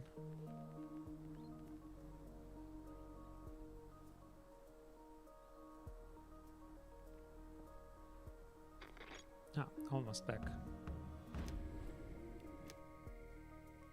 Ah, let's see. Oh, there's another end zone. Storage depot, furniture store, gas station, cake shop, and clothing store. Let's go to this one. It takes a settler, explorer badge. It's always good getting those out of the way while we have experienced settlers.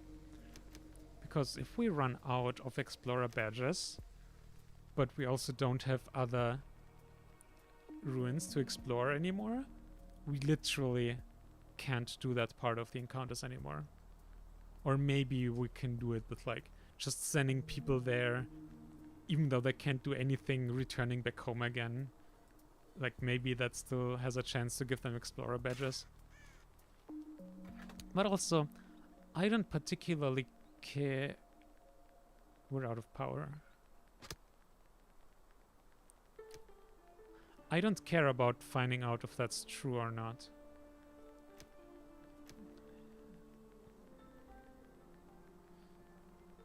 And clearly we don't have enough wind turbines.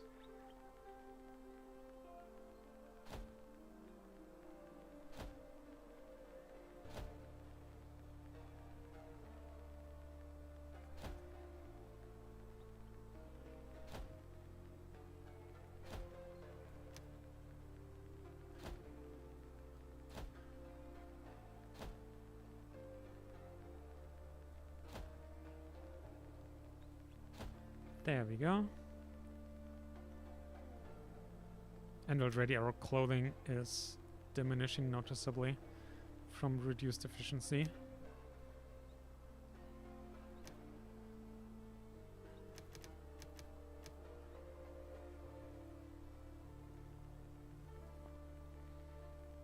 I'm gonna a bit long, people. 1648. Wait, like having 3/4 of the farmers working, it's fine. Like if 2 farmers are working at the same time, that's about as efficient as it gets. So having more just means like you have a bigger time window of when any farmer will be on the fields. But it has definitely diminishing returns of benefits for more workers. This one we want for free. We could... let's get some cake going here. All set, we've arrived. The scout was right. It appears that no one has strayed in here anymore since the catastrophe. Part of the building's wall has broken off and there's a gaping hole in the hallway on the first floor. We ought to watch out where we step. Even though we're looking specifically for survivors. Also, why does this event... some events start you out on like the highest floor. Start with the ground floor. Down here was probably the sales room, and it seems like there's a small storage room too. The door is locked. We can pry the door open with our crowbar. 156 cloth. Holy shit. The door is open. There are a lot of pieces of clothing in here, some still packed in boxes. Collection July 2026, to dispose of, is written on about half of the boxes. Collection August 2026 is written on the other half. Sounds as if the people used to sort out clothes and already throw them away a month later. But why in blazes anyone ought to do something like that? All the clothes still look as good as new. That's pretty strange after all this time. Must be because of the high percentage of plastic in the fabrics, but that suits us just fine. Another one of those moments where this game is not being subtle. Besides a few pieces of clothing and the shop window dummy, there's an electronic cash register system still standing in a corner that we can take apart. Hey, tailor badge. Alrighty, we can still make use of the cloth, and we've removed the usable parts from the cash register. We'll take the mannequin along too. It's a sure thing, it'll make work easier for our tailors. Okay, first floor. This floor was apparently once part of the store, except that half of the hallway has caved in here, but there's still another room we can take a look at. Showroom. The shelves in here are still full of old pieces of clothing. We can make good use of the cloth. Awesome, that ought to help replenish our stockpiled inventories. I'll say. If we were only able to simply find everything we need to survive in a store. Second floor. They seem to be completely normal apartments that don't have anything to do with the store anymore. Doesn't seem to be anything special, but maybe we'll find something. Meanwhile, we're real experts when it comes to combing through old ruins. We've gathered up pretty much all the stuff that's usable. Fixtures and furnishings, electronic appliances and equipment, pieces of clothing, and even a few old comic books that we've nearly would have overlooked in the midst of a stack of paper. Bunker Boys Adventure in the Wasteland. Weird what people used to dream up just for fun. But at least it's some enjoyable reading for the trip home. Once again, not very subtle. And nice self-reference. Holy moly, the whole apartment is stuffed full of all kinds of junk and old newspapers. Can't even picture us living like this in the Endzone, but whatever, we'll take a look around. A piece of the floor gave way, but I was still able to hold tight to all the junk here. Nothing happened. There were no good pickings here anyway. Almost all of it was garbage. And finally, third floor. Hey, at some point this was probably an apartment too. A bit small, cramped, and the roof slopes down in here, but at least it offers a lovely view. Let's see if we find something valuable. There's even a telescope standing in front of the window here. Our researcher thinks we could make good use of it for future research. Research point? Yes. All we found in addition was merely a little bit of stuff to recycle. A little bit? Again, there's like 78 scrap. Sometimes they say there's a little bit and then it's a fuck ton, and otherwise they talk about how amazing all the stuff they found is, even though it's just like 1, 2 of a couple things. But we have the telescope to make up for that. Okay, we can carry everything, but yeah, like 279 cloth, 201 scrap. Holy crap. Hey Chief, a little excursion gave me a bright idea. Now that we have a tailor's dummy and cloth, maybe we ought to take advantage of the new equipment to provide our tailors with an opportunity to try out new techniques. And this is another one of those extremely silly quests. Because first, we have to produce neck scarves, which we have everyone provided with radiation suits. Spoiler alert, next time it's gonna ask us for carbon masks and then for radiation suits, which we're already making. Also, our water is complete. Oh, the power! That's right. Oh, God. Oh, dear. Oh, no. Oh, crap. Okay, hang on. Emergency...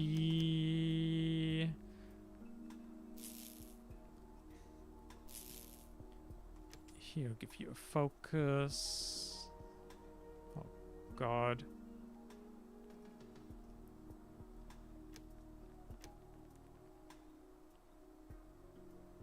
Please. We only need a few. Like 2 wind turbines, in fact. Only 2. Need to go online.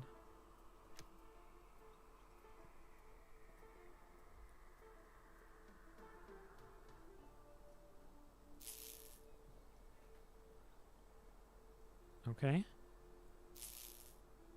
Okay, we're good. Oh no, wait, this is separated. So this one and then the connection and then we're good.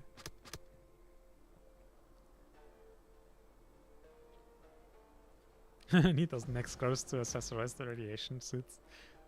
Fair point. Who says fashion is dead after the apocalypse?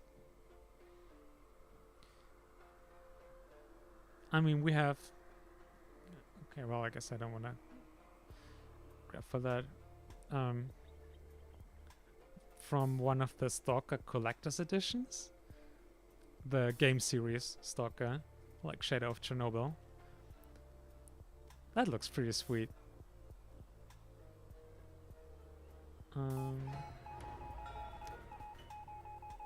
There.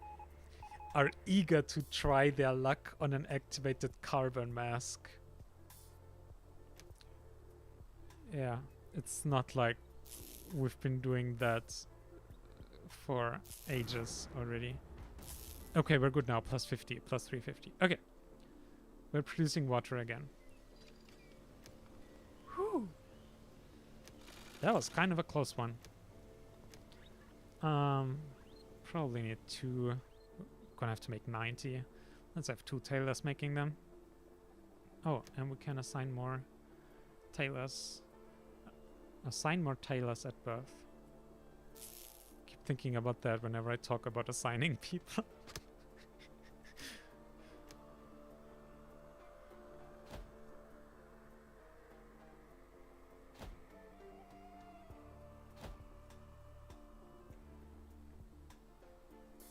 I think we actually got into a pretty regular pattern with our wind turbine placement here, even though we've been mostly eyeballing it. But it's pretty nice. Like, you can imagine having like some straight lines along here. Or also in this direction. And you can tell it's not perfect. Like here, there's a bit of a...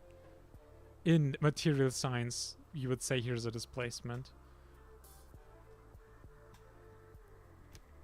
But yeah, it's pretty good overall. Pretty structured. Very satisfying. I love it.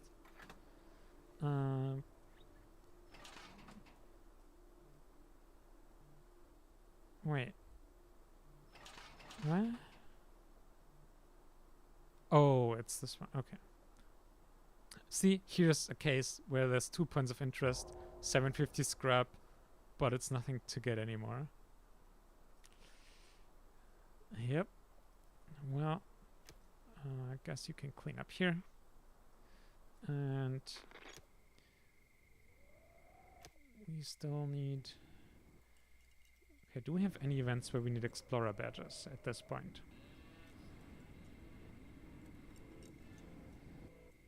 No. Excellent. Let's do the Endzone. That has a whole ton of requirements. Medic. And 10.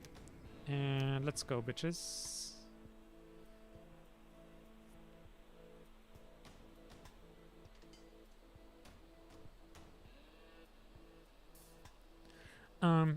See, the water storage is only good for buildings in their radius, and because we kind of a lot of our water infrastructure is distributed, and so adding storage for that won't make a ton of difference. The honestly more important part is just making sure we have enough power, which is why I've been building even more wind turbines here to just make sure we don't run out of power again. That'll help us a lot. And at this point, like, the main thing that ate in our power budget to begin with was adding all the electric pumps. But now that we're pretty well set up, pun intended, with water, and we don't have to like massively expand with it again. We're here, Chief. We're pretty fine. This looks almost exactly like the Endzone we left behind to start anew. Can you still remember the tingling of sunlight on your face when we first opened that airlock and stepped outside? For a moment there, everything seemed so bright and promising. Anyway, a thought just crossed my mind. Maybe there are other survivors down there, people like us. Let's hurry up and get that main gate open so we can find out. Also, is this how the radiation suits look? Or is that like backpacks with supplies? So many things. Well, I'd say we have two options. We can try to open the airlock just enough so that we can squeeze through, or we can try fiddling around with a panel box that controls the airlock. Let's use the panel box. A panel box! Probably our best option. Ha! We need more of these technician guys, Chief. After fiddling around with the box for a while, there was a bang. Apparently we short-circuited the thing. The main door opened just enough so that we might squeeze through. Well, we had to climb down the elevator shaft. Looks like the elevator is broken, though that's probably not the only thing not working down here. Lights are flickering, dirt everywhere, and stale air. What a letdown. Can't imagine anyone still lives here. Apart from that, it looks similar to our Endzone, with a different floor layout. The hydroponic station should be on this level. Second sublevel ought to be a living area and medical ward. Third sublevel machinery and storage. Looks like all the other floors caved in. Damn it. Hydroponics. Plant seed? Judging by that stench, it must be in bad shape. But let's take a look. Our gatherer tells us we shouldn't give up hope. The stench doesn't mean it's a lost cause. Well, at least we got a knowledge and badges. Oh my god, it smells awful in here. The water from the tanks is slimy and filled with algae, and the few plants that are left are rotting away. No wonder, since only a few of the grow lights are still working and the water pumps seem dead. On closer inspection, one of our experts noticed that these algae might be edible, and there are some mushrooms growing on a pile of compost. Almost looks like someone was still tending to this place, living on shrooms and green jelly. Can you imagine, Chief? Looks like we found ourselves some more survivors. Not sure if we really want to find out what awaits us on the second sub-level, but let's see. I think there are footprints on the stairs going down, Chief. Though it's hard to tell in this dim light. Might be from when people were still living here. The door down to the third sub-level seems locked. We could also check out the medical ward or head down the corridor to the living area. Medical ward. Hopefully there are some medical supplies left. Our doc even identified some old compounds and liquids that we thought were garbage. I just had the strangest deja vu. Felt like I've been in this exact same place before. Probably because it's so similar to our old Endzone. Guess they already used up most of their supplies, but we scraped together some remnants and cloth. No way! I think I just heard faint voices from those living quarters. 5 people. You won't believe this, Chief. We found survivors. The diet was based on mushrooms and algae, but their supplies were running low. Listen for yourself. I'll get their lead on the radio. Female voice. Hello, can you hear me? My name is Charlotte. What a relief your people found us. Everything went south when our system started, when the Fire Nation attacked. When the system started shutting down a couple months ago. We just started watching Avatar The Last Airbender. Like, this week. The ventilation, the electricity, our hydroponics culture system. We got ready to leave the Endzone, but the main gate wouldn't budge and we didn't have any able-bodied technicians left. Didn't take long before people were starving and gave up hope altogether. You guys are true saviors. The real thing. Okay, third sub-level. Let's check out what's left on this floor. There should still be some heavy machinery around. Good thing we have some handy tools. Another 6 explorer badges. Very nice. Oh my god. Blasts of disgustingly foul air hit us when we broke the door down. As we went further down, it became harder and harder to breathe. We held our breath and went on, only to find decaying corpses in the machine room. They stored their dead down here. What a tragedy. Also, like, couldn't the survivors, like, told us this? Like, oh hey, maybe you don't want to go there. That's where we stored all the dead people.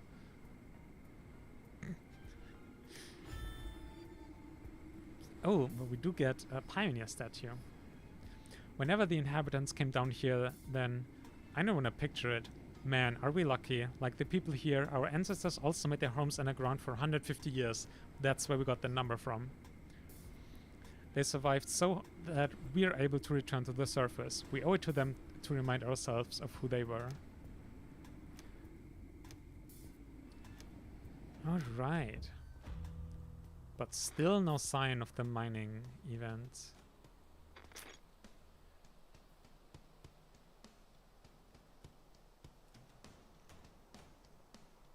I mean, we do have a lot of water pumps here. We could build another storage shed, but... Oh no, honestly, doesn't make a difference because those pumps are always emptied. We could just add more water pumps here then. That would make the storages fill up more. That would make sense. Let's see.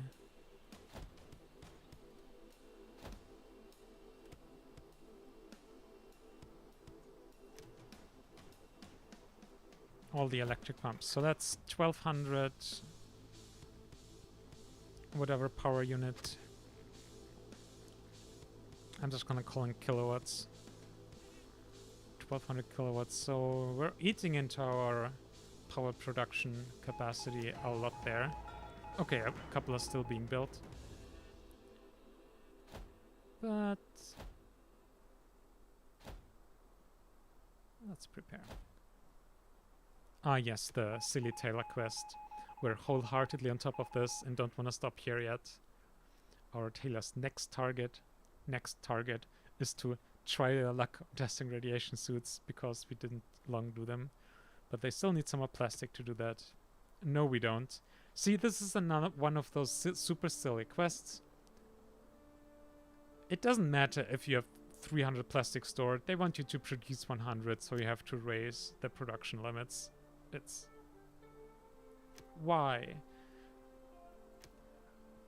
This game has such a cool general foundation. Like, I love the general vibes, the setting. I obviously I love the genre in general.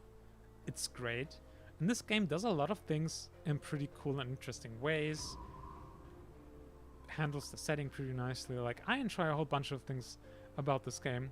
And then there's just a whole number of gameplay elements, though, that aren't properly thought through and make this game be a very clunky experience to then actually play. And you have to compensate for a bunch of that clunkiness playing the game. And that's just really frustrating. This game wasted a lot of its potential with fucking up a lot of smaller design issues like that. Like all the other quests you get, where it's just raising the storage, completely ignoring how much you have. If you already have ginormous amounts of storage already, it's just weird.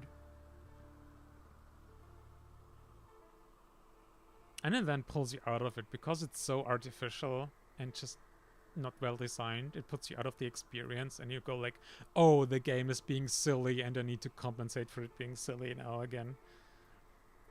It's just a real shame. It's still not a bad game overall. There's a reason we're now playing for the 100% achievements. Like, it's still fun to play, don't get me wrong, but it can also be really, really, really frustrating at times. Apart from the general difficulty curve, obscured information, sometimes flat out bad design, where it's just... they didn't stop to think about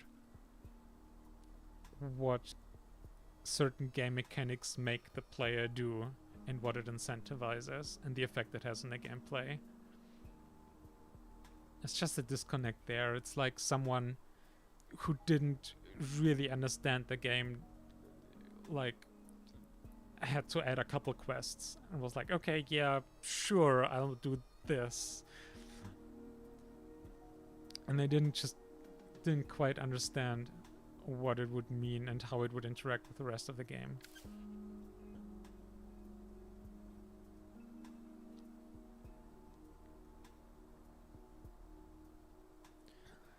On the one hand, yeah. On the other hand, there's already like a whole number of paid DLCs already, which is always... if the base game... like, basically, it kind of feels like a beta version or something in that regard. Because there's a lot of polish that this game would still need for me to be able to say that, like, oh yeah, this feels like a finished game. Because really, it's so unbalanced and in so many also major ways at times. It just doesn't feel like a finished game yet.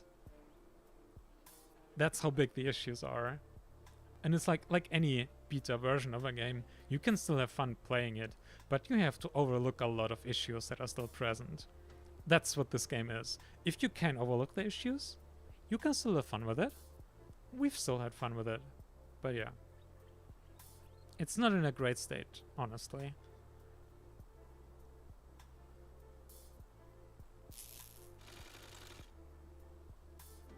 Now, why are you not working, Cole? Cole. It's time we find that damn miner somewhere. Sometime. Let's go to the cake shop. Actually, we need iodine pills for advantage on this mission. Oh wait, we're already mining it. Does that mean we can make iodine pills? Yes. Okay.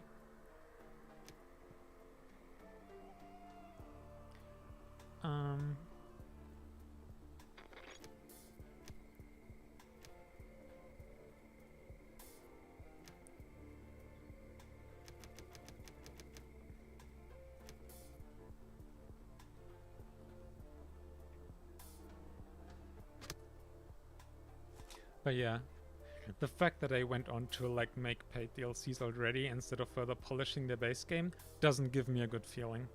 And it's also why I'm hesitant to buy. I think I have one DLC and there's a bunch of others, but I'm just not comfortable buying the others, given what I've seen so far.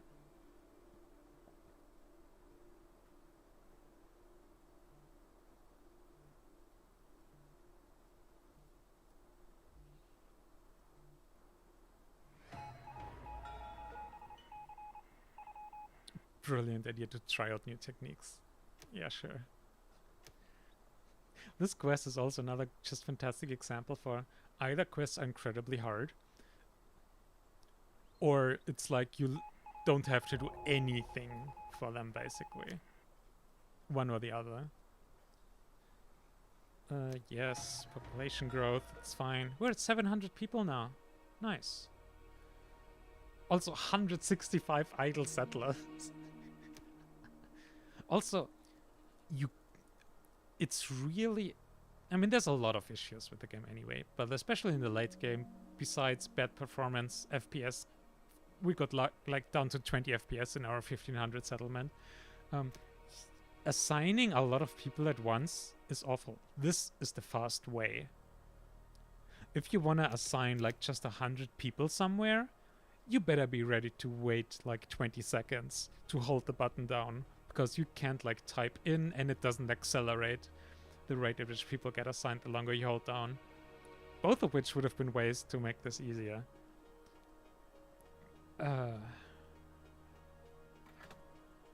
It's basically death by 1,000 cuts, this game. Any one of the issues... Oh wait, no, some issues are themselves also kind of big. But you could still look over any one of them, really. But together there's just so much going on. Also, we're now at season 200 out of 250. And we've been playing for what? I mean, it must be already like close to 3 hours or something. Oh no, 3 hours, almost 4 hours. Okay. So this won't happen. I wonder how much of that was the time that the expeditions took, how much time we spent there. And we did a lot of them. I don't know if it cost us like a full hour or something. Also, yes, iodine tablets. I don't... Oh!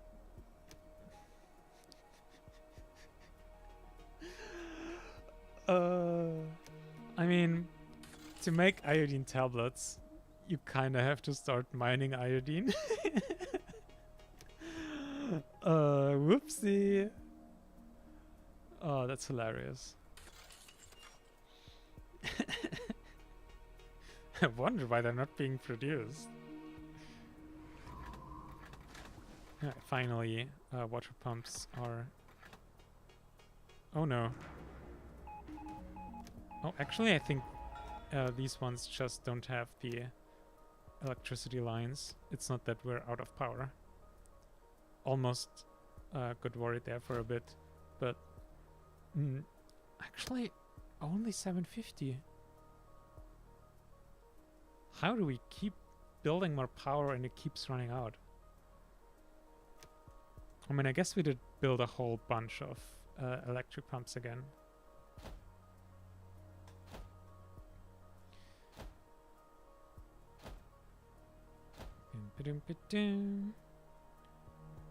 Wind farm.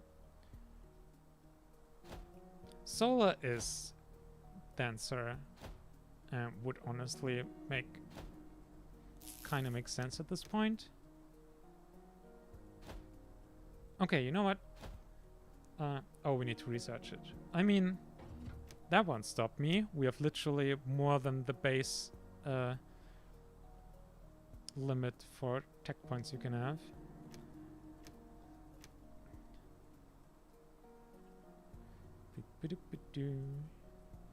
Now, are we making iodine tablets? Yes. 1,000's probably fine. Expedition has 1.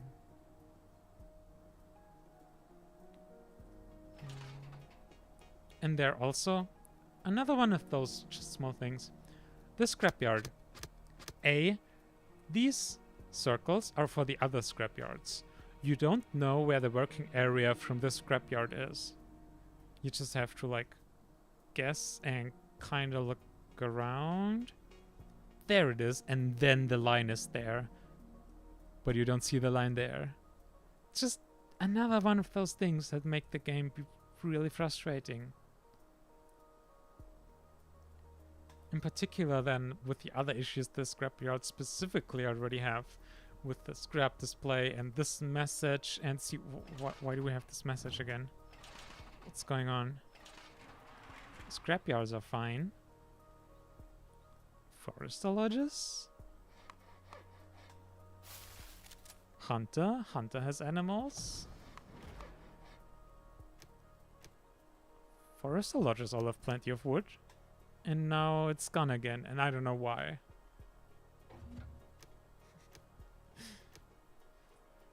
Okay.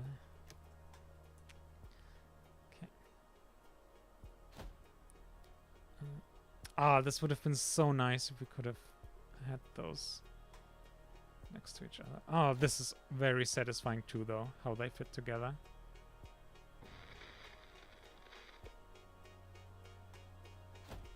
Okay, and... The scout was right. Warnings really have been posted everywhere on the building. Guess she means business. But I can't see anyone at the moment. Should we get closer? Ooh, person. I mean, that's why we have the iodine tablets. A spartering chip, probably. Damn it, keep your heads down. The woman just fired a warning shot out of one of her windows. If we just keep on moving quickly, we can find some cover in the ruins. Or, maybe we'd be better off staying where we are and signal that we don't mean her any harm. Okay, we've called out to her that we've come here with peaceful intentions and that all we want to do is talk to her. She's allowed us to come closer, but she's still aiming the rifle right at us out of the window. It'd be best if we started off by telling her about us and our settlement. Let's do that. Okay, she's not aiming at us anymore, so she seems to like what we're telling her. No wonder she's so suspicious of strangers. Apparently she and her husband bartered some pieces of equipment for food from some other survivors, but the food turned out to be so highly contaminated that her husband is lying severely ill at their camp now. She's afraid the group will come back and finish what they started. Help the sick man. We ought to offer her and her husband our help. With our medicine, I think we can get the poor guy back on his feet again. 2 settlers, 6 happy, med badge, protection equipment, rations, cake, tools. Good thing we had the medicine in our bags. The woman led us to the sick man, and after a while you could see he was already doing better. That truly was a good deed, Chief. Now the 2 of them would be glad to join up with us. They'd say their chances don't look good all alone out here, and naturally, they'll share their gear with us too. Also a reminder that iodine tablets don't work like this. They can protect you from contamination going forward by having a surplus of good iodine to avoid the radioactive one getting deposited in your body, but it doesn't really get rid of the one that's already in your body. And even apart from that, if you have radiation sickness, you don't just get better in like a few hours. That's not how that works. There was nothing pretty about the fate that awaited the 2 of them there. Maybe we ought to take a few precautions so that our food inventories aren't contaminated as well.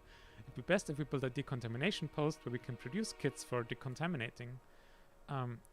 Yeah, like the one we have here. And we're gonna have to raise the levels again now. Oh, hang on, we can reduce the plastic limits now. That other quest is done with. And here. Okay, battery. Come on, research. That's fast.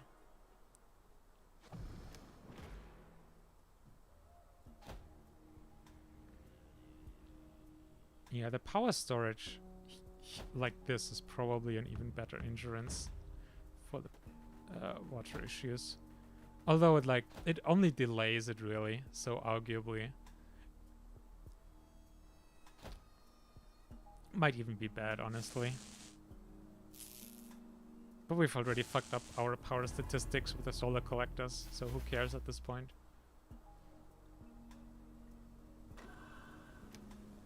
Also, why did that not add for this progress? Expedition? Expedition. Salvaging.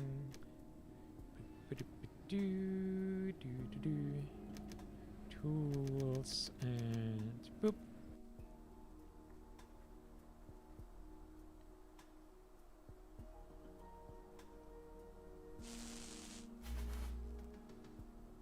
Still out of coal.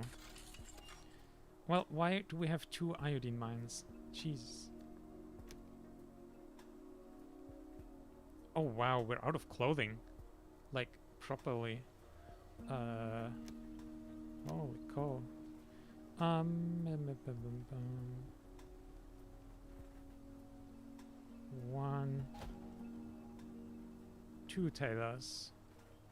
No. Go on and tailor swiftly. Also 200 idle people despite 200 workers. Yep, it's an population explosion. I mean, like we've been wanting. How are our schools? Oh, our schools might not be enough. Oh no, they are. Whew.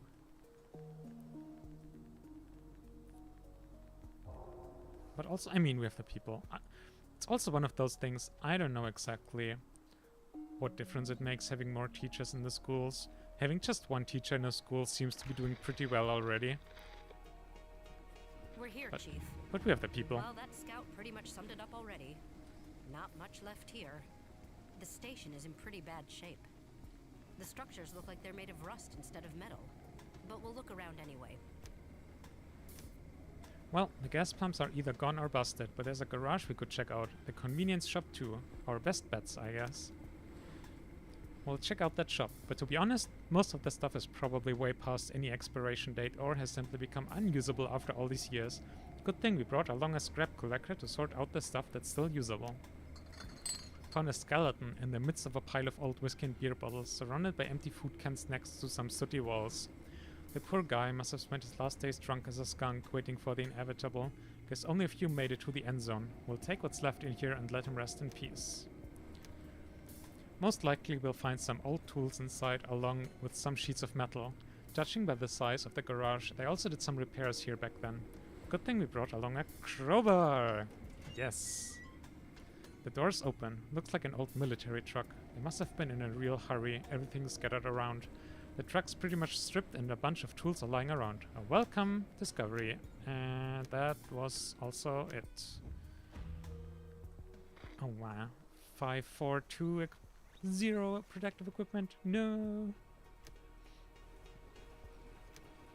And that's putting us at 7 tailors already. So let's have you, wind turbine. I think I want you to go just because that's a really satisfying spot for another workshop. Let's see. Oh, those are some excellent spots for tailors too. Well, excuse me, wind turbines. I mean, we did place them specifically thinking if they get in the way later again, we can always get rid of them. So that's what we're doing. Also, we haven't even built a trader post yet in this game, which is kind of hilarious. Maybe we should actually. Just to get more seeds going, which is not really necessary, but just kind of fun. Nice to have. Okay, you... Oh, right, the coal. We're low on the clothing because we're low on coal. That makes sense.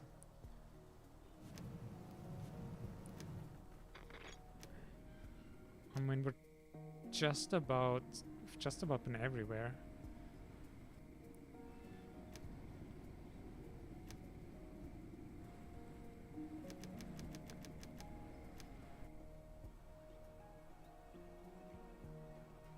I do wonder if maybe we're just Wait, oh, they want us to build a second post, not...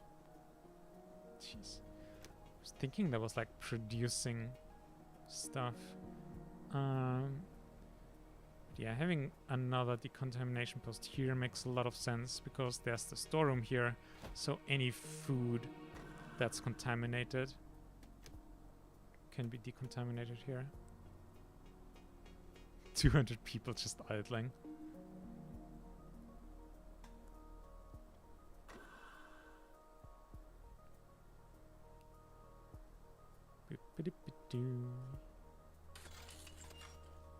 I mean, we could just keep spamming mines until we either find or research the technology.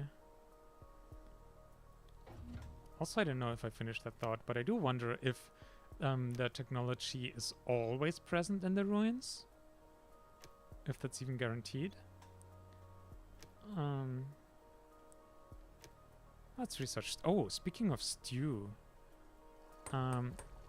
Let's have one of the kitchens make cake. So different foods have different properties. Cake gives confidence boost to settlers.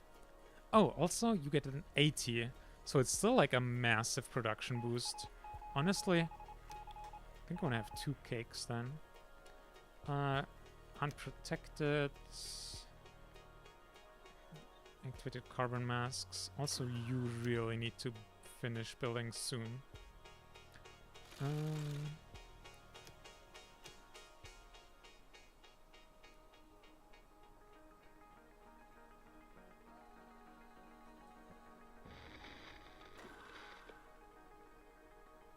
Oh, it needs coal to build, which we're short on. And that's... oh... At any rate, thanks to the caved-in wall, it won't be any problem getting in. Hey, good morning, At least Opals. this time, we don't need any tools to force any doors open. Today, you're catching us not at the tail end of a stream. Even though we've been going for 4 hours now. But... let's take a look. It must have been the counter over here, the kitchen over there, a storage room next to it, and the customers probably sat back there. That's a whole bunch of electronics for a simple counter. Multiple screens and cash registers. Good for us. Our expert will get to work right away. With the right amount of caution and a grip on the subject at hand, we were able to dismantle all the parts. The room has already been completely emptied, although 1 second. There seemed to be a trapdoor underneath the shelf in the corner. Yeah, a ladder here leads down to a small basement. We've moved the shelf aside and are climbing down the ladder. Hand me the light. Looks as if someone used this place as a hideout. What's more, there are pickaxes, shovels, and buckets full of rocks lying around. My lesbians and non-lesbians, we have found the event that we were looking for, I believe. There are even food rations here that still look edible. It couldn't have been too long ago that someone lived here. Oh well, he sure won't need his gear anymore. Hey, listen to what's been scribbled in a notebook. Throw me out of the end zone. Don't make me laugh. If they don't want to let me in, I'll just dig my way back. And that keeps going on for pages. Luckily, there weren't lunatics like that in our end zone. Also, 6 explorer badges again. Very nice, even though I don't think we need those anymore.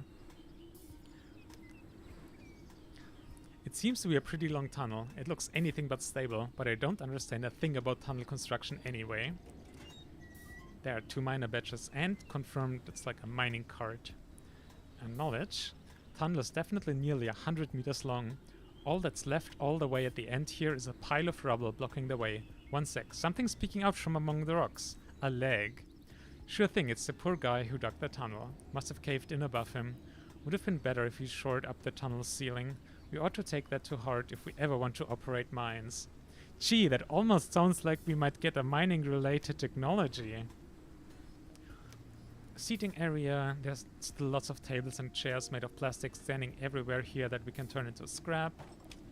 Hard to believe how long plastic stays intact. Even though this plastic furniture is weather beaten and filthy, it's still fairly sturdy and definitely good to recycle. And kitchen. Awesome appliances. A huge grill, deep fryers, refrigerators, ovens. Taking that apart ought to be a piece of cake for our technician. Wow, even for our technician that took a lot of time. Also, I know some of those teeny tiny bits. There's a space missing between technician and the rest of the text.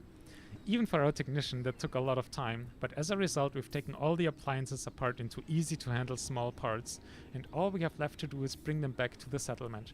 No doubt about it, the effort paid off. Loot and return, and... Hey Chief, I noticed something else about the tunnel the guy used to dig his own grave. Shiny black rocks could be seen on the tunnel walls. That was coal. If we dig a shaft into a promising mountain and shore it up better, of course, we'd have an abundant source of coal. But first, we'd naturally have to give some thought to the best way for us to build and operate a mine like that.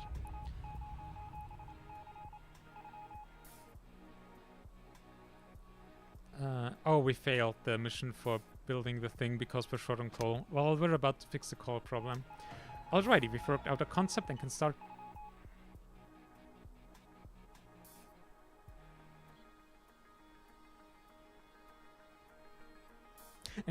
building the mine. Start building the mine. And we already have ideas how we can even improve the present concept. Then let's get to work. Naturally, the mine has to be built next to a mountain so we can sink a tunnel deep enough into the rock. Okay, we need to produce a certain amount of coal for that quest step. That'll take a couple seconds at this rate.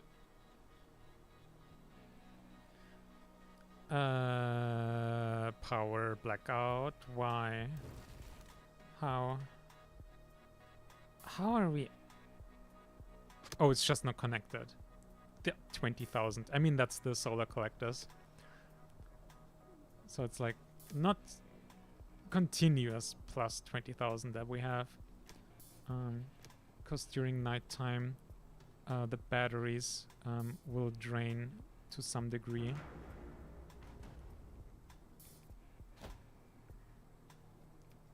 But yeah, the silliness with not being able to power mines by placing power poles in front of the mines at the roadblocks. It's like, why? Why you gotta be so annoying, game? Oh, and there we go. Energy surplus down to 400. Wait, really?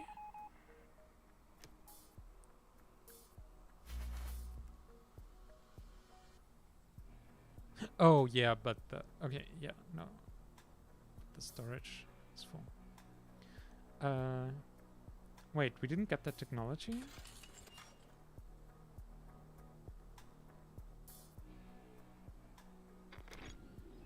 I mean, I was also remembering that definitely one time we got the technology that we've been wanting. It was a miner that was alive and kicked off a quest series. So maybe this is like a different version for the event that just only gets the coal job. It's 160 protective equipment as reward for the quest. Excellent. Also, we're getting low on water, which means we need more water pumps.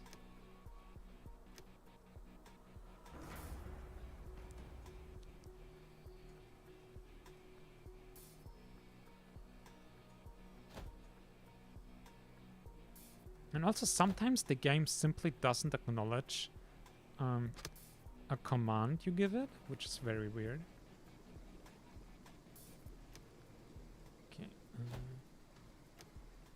And gotta connect that power back up.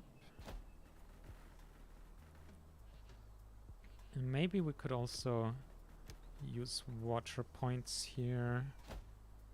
In the living areas. Oh, this is a perfect spot for it, where nothing else really fit anyway.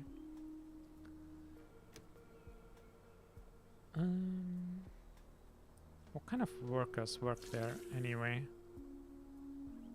Logistician probably. Couple jobs did get free there.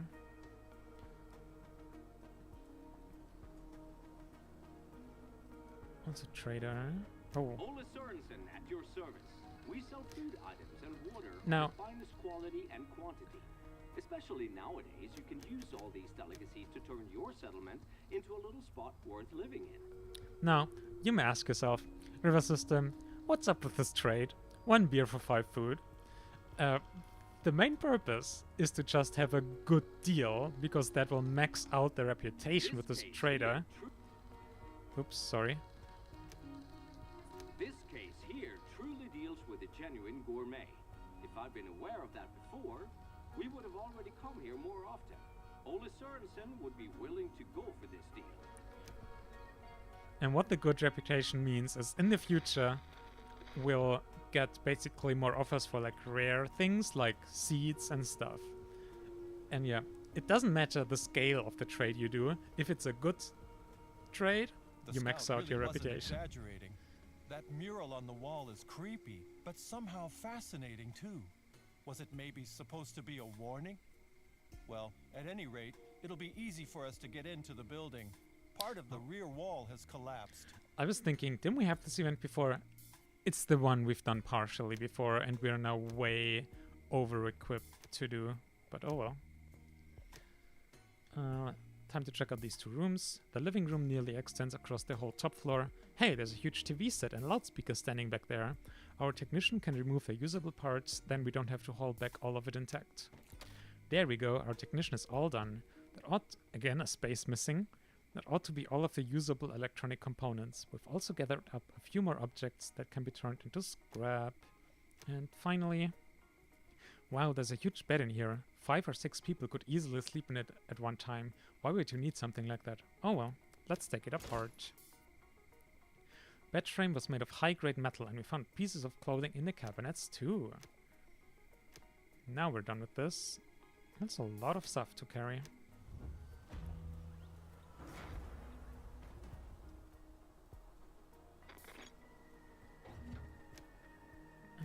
Upgrade shelter, sure.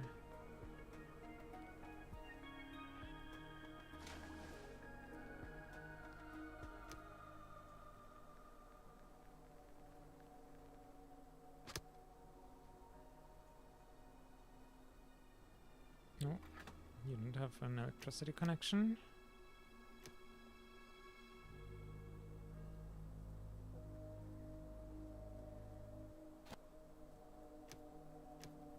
Uh,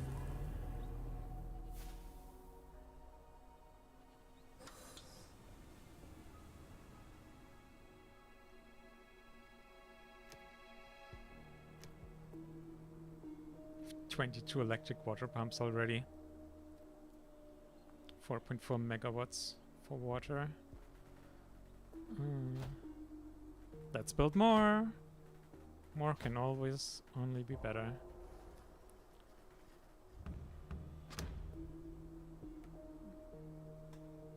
Yeah, now we're eating a tiny bit in our buffer. It's nighttime, so the solar collectors aren't working, so having a slight power deficit is fine. Like, if you assume 50% efficiency because of day nighttime with the solar collectors, you still get like 2.5 megawatts from one solar collector, and we have 3 of them, so it's like 7.5. There, now we're plus 15 again. Hey, I hope the sleazy settlement has stuff I can do something with. At any rate, it's your lucky day because Lizzie Rasmus is precisely what you pitiful little ones are looking for. Same deal. We just max our reputation in the first trade with this trader. We can work out something with that. Though your mugs are a fearsome sight, what's on the inside puts things right. Just stick with what you're doing, and Lizzie will come by and see you again.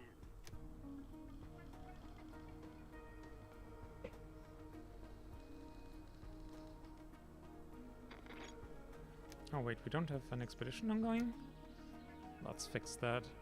So we have 2 more expeditions with events, one of which we've already been before. So I think at this point... Wait, oh, tools. There's probably just not that event in these missions that we were given.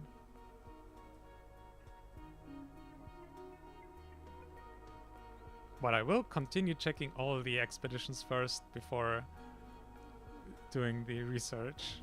I won't give in unless I have to.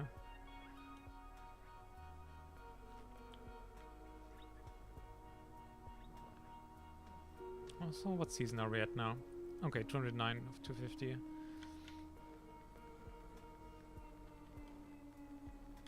Okay, season swap. Okay, I'm writing down the local time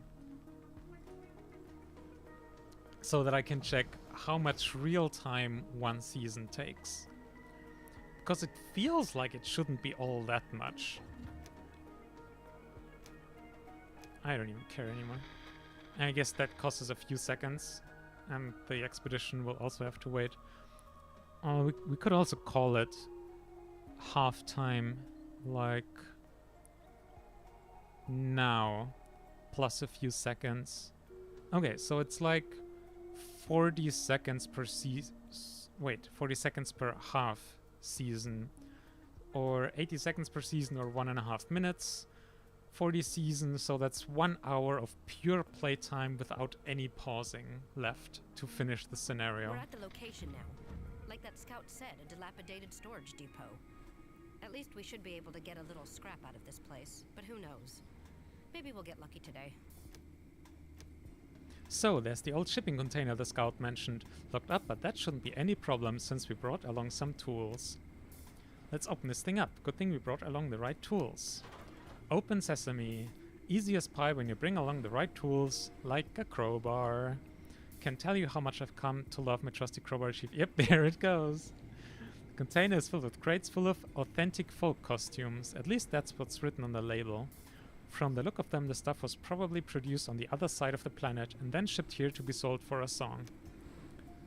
And junk. Well, strip whatever's still any good for scrap.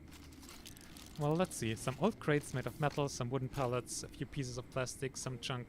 All in all, it's not much, but at least we won't leave this place empty-handed. Yep. And that was that. Also, 550 people without homes.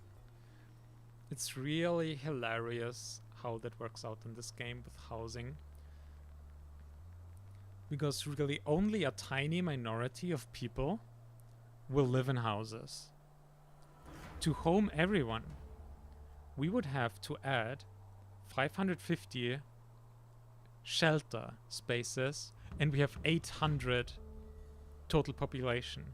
So only 250 of our 800 people are living in houses. It's like less than a third. The old bones, hey? Hey, don't stare like that. Or do you like what you see? But old T-Berry even got much better things in store. I know how to make customers happy.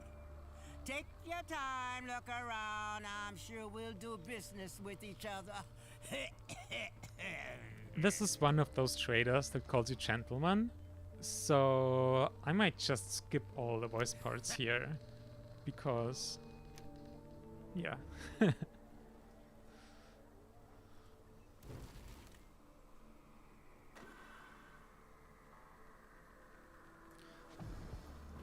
More researches. So that's everything in this tab.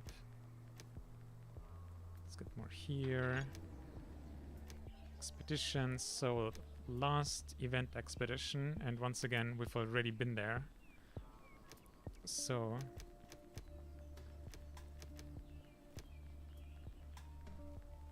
probably not gonna yield us anything more like that event we've been waiting for.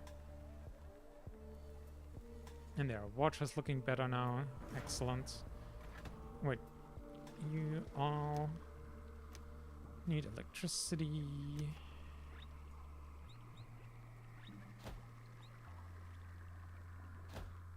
There we go.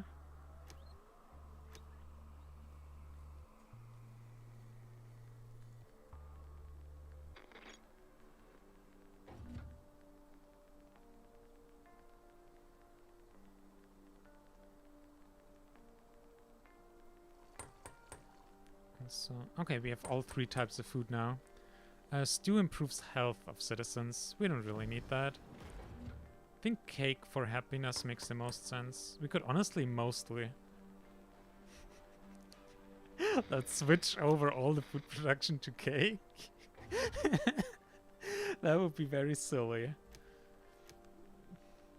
Okay, we're there. Really looks quite promising. The front entrance seems to have been barricaded, but there's a good chance that meanwhile the wood is rotten. Yeah, I mean, we've had this before. Whoop, nope. Continue. Collapsed side. Clearing away all that rubble is going to be anything but easy, but it should be doable with a shovel. That's not going to work, Chief. If we at least... This is another one of those really... Someone didn't think this through. So now we're hearing, if we at least had a shovel on hand, doing it this way will still be at it next week. Maybe we'd be better off trying it by a different route. Let's try again. Okay. Let's try again. Okay. Okay, there we go. That was strenuous work, but now enough rubble has been moved aside that we can get inside. At least we had a shovel with us, otherwise we'd probably never have gotten it done.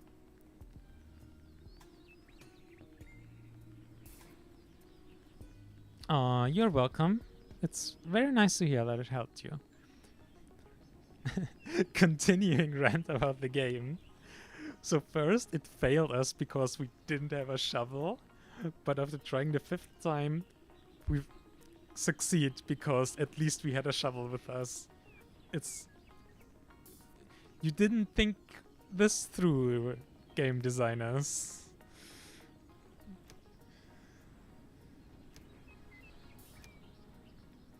Okay, yeah, now we're out of action points again because we had to try 5 times or something.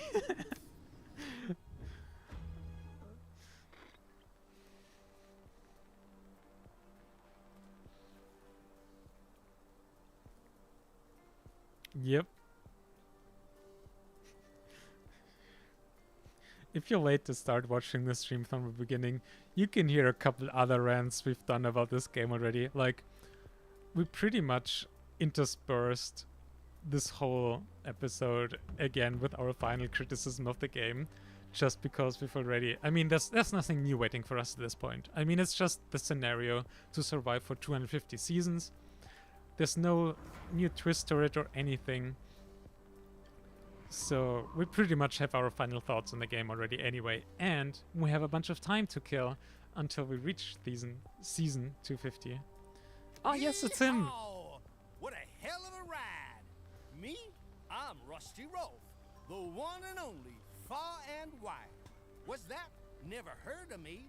Well, Rusty Rolf, trader with a passion. But I'm yakking too much again. Come on, I'll show you my goods. Rusty Rolf gives me life. So fucking amazing. And it never gets boring. Amazing. I knew what a great person you were as soon as I laid eyes on you. Yep, I said to myself, Rolf, that's gonna be a heck of a customer. No, forget that. You're the best customer. Believe Trusty Rusty. I already see my golden future await me. I mean our future. Heck yeah. I mean, you can see it, but Rolf makes us so happy.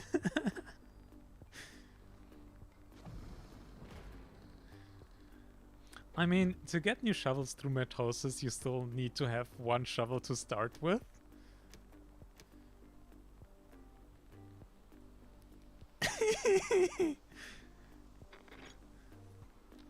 I mean, bashing your head against a problem and then getting your system members is kind of like being a system works in general. So I kind of get that.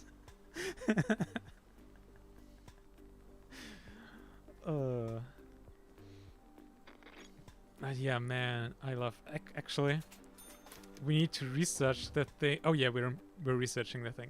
So we can now select to always get Rusty Rolf. And we can always listen to him. Okay, let's try this again, shall we, for the 3rd time. Actually, we don't need tools here in case we fail a couple more times again.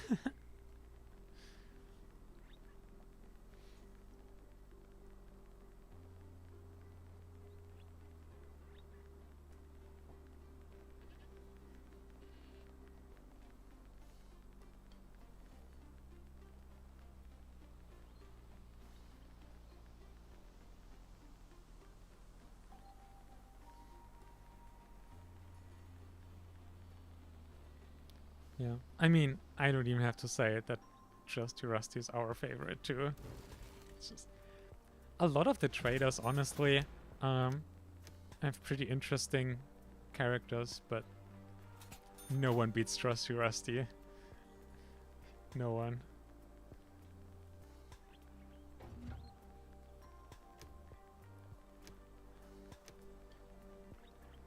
Almost done maxing out the tech tree too. Okay, we're there. Yeah, I know. There we go. Okay, we climbed down. Wasn't hard at all, thanks to the rope. The funny thing is, that was the roof entrance. We only did all of this to get the 100%. We don't get anything more from it. Compulsions. Physician crew use their own cells to craft a shovel. I mean, now I have kind of a throwback to Annihilation. Sure shooting, he's back again. The fabulous, one and only, incredibly charming Rusty Rolf. And extra special just for you. Yep, neither sandstorm nor toxic cloud nor bloodthirsty raider can keep me from flim-flamming my best customers. Naturally, I mean from making them happy. Ha ha ha! I knew for a fact I could rely on you again. Simply warms the heart to see such a good deal. Great! My regular customer of the month. No, the year. Heck, what am I going on about? A regular of mine who can't be beat. Love it. Okay, what I was about to say about Annihilation, it's like, the shovel has human DNA in it. Or the humans from which the cells were taken had shovel DNA in it. Who knows? Just reminded me of that whole mixing up thing. We did watch... Was it this week that we watched the movie? Might have been this week. Or last week. I don't know. What is time? I think it was this week. Just because I know today was a busy week. This week was a busy week. Oh dear.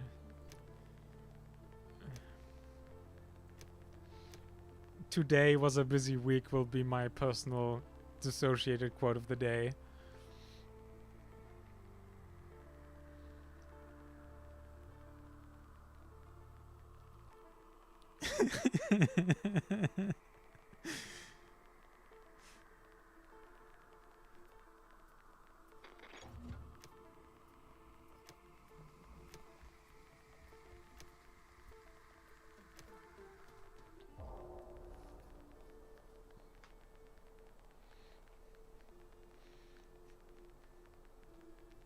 Today was a busy year. I mean, were we more plural right now and not mostly operating in singlet mode? That probably be interjection of Rusty Rolf happening more again. I mean, the seed is there anyway, but not being very plural right now. Yeah, it's just not happening now. But yeah. Also tempted to like look up the voice actor, see if maybe they do some other fun stuff.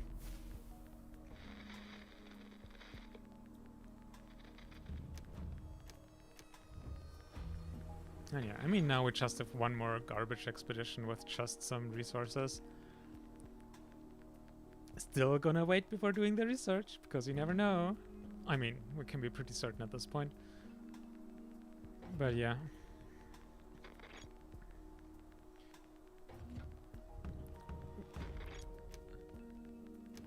Waited for nothing for to get the technology. For other things it worked out well for us though. Like one thing we did also in this specific game, we waited for an event to give us the electronics parts research. So this one, the electronics one. And then it also started a quest series that included a quest for the wind turbine, which you had to research it for yourself, but it also gave you a research point on top. So effectively you got 2 free researches, or at least 2 research points. Not like the material cost for the wind turbine was that bad. But that's a really nice boost early on, when you just want to start electrifying things as quickly as possible. And getting 2 research points very early on, that's nothing to sneeze at. Guess who's back? Sure as shooting, he's back again. The fabulous, one and only, incredibly charming Rusty Rolf. And extra special just for you. Yep, neither sandstorm nor toxic cloud nor bloodthirsty raider can keep me from flim-flamming my best customers. Naturally, I mean from making them happy. Now, just to also get a couple different voice lines, I'm gonna do a bad deal. So that reputation will go down a bit, so we're in a neutral region. And the next time we're gonna get different voice lines, and then we can even go... Honestly, if we go completely back down again, it might just be the default voice line again. I'm not sure. 1 second. Something's off key. Ha ha! A joke. You're making a bad joke. That's the kicker, right? You'd never try to bamboozle good old Rusty like that, would you? I mean, we're friends, pals, radiation buddies. After all, it's me, good old Rolf. I really like these details that you get. You don't just get different voice lines depending on your current reputation. You also get different voice lines depending both on your current reputation and then what kind of deal you make.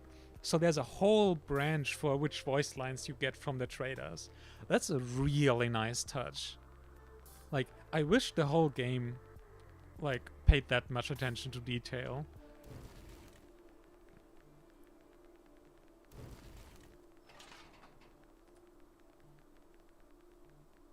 So yeah, I'm just gonna try and get basically all the different voice lines from Rusty now.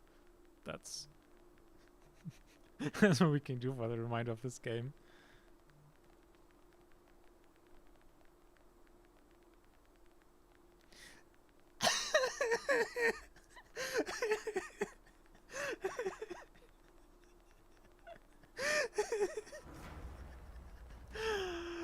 Oh, that's amazing, Ouroboros system. I was gonna say it's nice that you have part of the inner world that looks like the plant human village, because that is just really cool and I absolutely fucking love that in particular. But then the plants are dig that.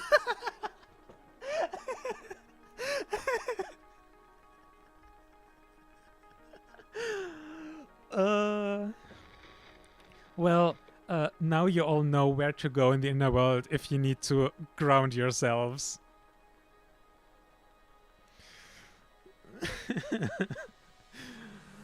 Oh man.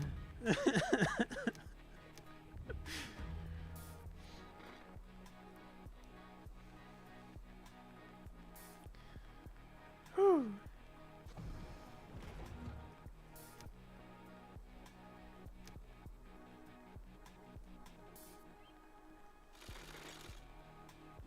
Actually, I think that was the last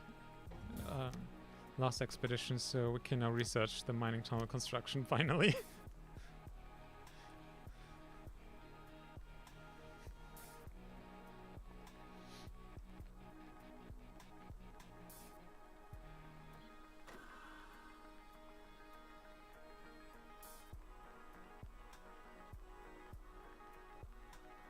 Yeah. Like, some parts of this game are really well done, and others just not. And it would be really nice if it was just way more consistent. Hello, my friend. Is everything nice and rusty with you? I've got incredible offers with me again, and I'm sure that this time we can reach a much better bargain for me, us. So good. Okay, let's do... We got the good reputation, the bad for the good. We still need a neutral deal for good. Oh gosh, but now we're in a neutral territory. Okay, well, let's do a neutral. Oh wow, this is also so hard to adjust. Okay, neutral, we said. Huh? What? No, I'm not disappointed in the least. The great Rusty would never be disappointed in a trade that was clearly fair for both sides. Ha ha, don't you see me laughing? I'm naturally pleased as punch. I just love these so much.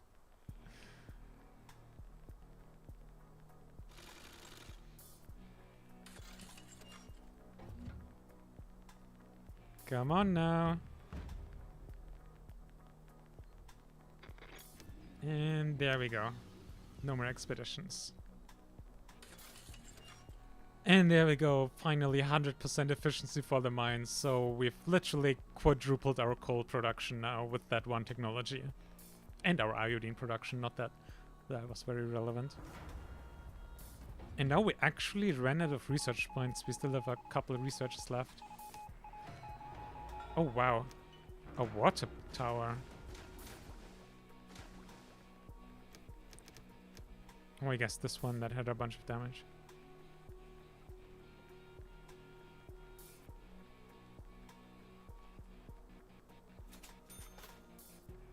But yeah, also the thing here, branching dialogue. Great, makes sense. And then the shuttle thing, it's like, it's also such a simple. Oh, yeah. I mean, you know the drill. There's a lot of frustrating things about this game.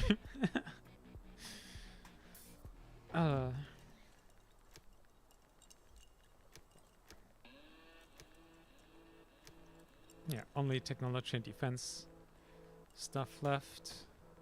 Yeah, I mean nothing in here we need because we disabled raiders because they're just so annoying. And the knowledge transfer. I mean, actually, let's check the schools again or our education distribution. We have 40 uneducated settlers. Well, that's a sign. Probably we're having like, what are the words for this? When you just think in math and you need words to describe it.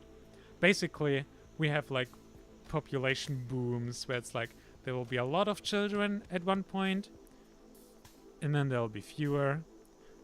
Similarly, like at some point we'll have old population a lot when that peak from the children so and so many years later. And yeah, the peak when the children's are the highest, we don't have enough schools to provide for all the children at those peaks. On average, we might have enough schools. But yeah. So let's build another advanced school. And then we'll be fine. Another school next to the cemetery. Perfect.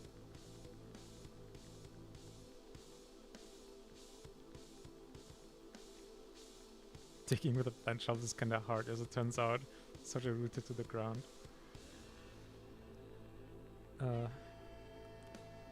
Headspace shenanigans are always fun. And yeah, we don't need scouts anymore. To be fair, we can. I mean, we have 200 idle people on top of 100 builders. Like, we don't need people.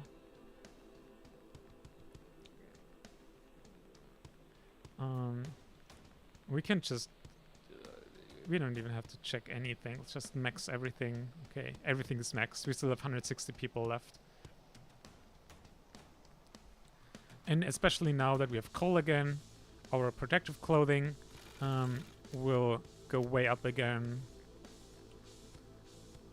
And the rest. Plenty of everything.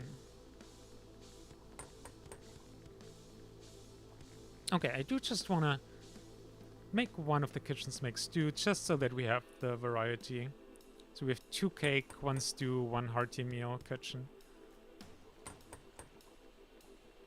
I do wonder.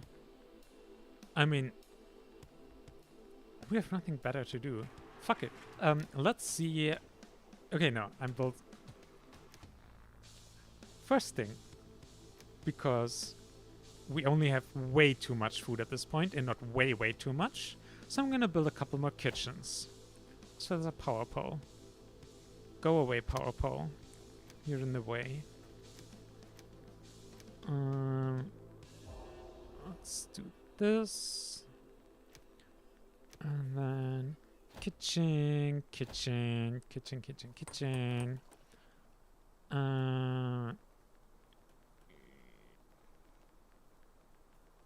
Sure, you can all be hearty meals, I guess. Cooks. Boop.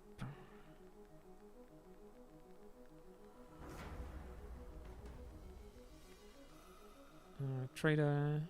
Hello, my friend. Is everything nice and rusty with you? I've got incredible offers with me again, and I'm sure that this time we can reach a much better bargain for me, us. I guess we do a bad trade now. The good one we can get later again, probably. Actually, if we do a good trade while we're in bad territory, will we actually go all the way up? Yeah. Let's do a good one to be sure. To go down, we need to do the bad one anyway. Then we have all the three neutrals. Good one, we need to do a neutral trade. That's the one we're missing. And then all the bad ones. That's my point. No two ways about it. The mark of a good bargain. I'm well aware that you've picked up one or two tricks from me, the incomparable Rusty Rolf. I'm sure I'll find a few more white elephants in my balloon that I haven't shown you yet.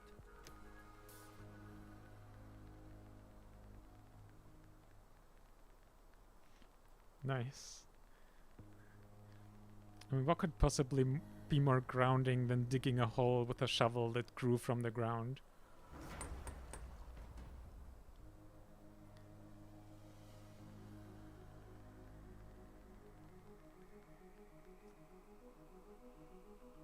Oh, we have a tech point again. Although I think we need 2 more all in all. Yep. So second to last technology. Yep. We could let them eat cake.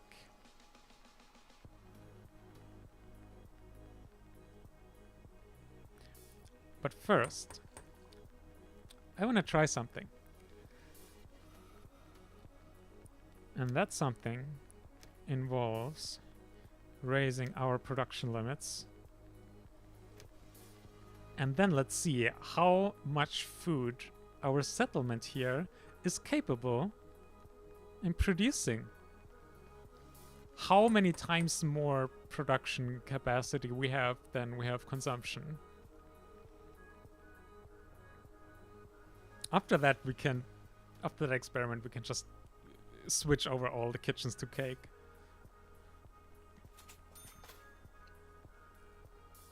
Okay, next trade we need to do normal. Also 25 seasons to go. Not much further. And then we're officially done with the game. And our food is already approaching 60k.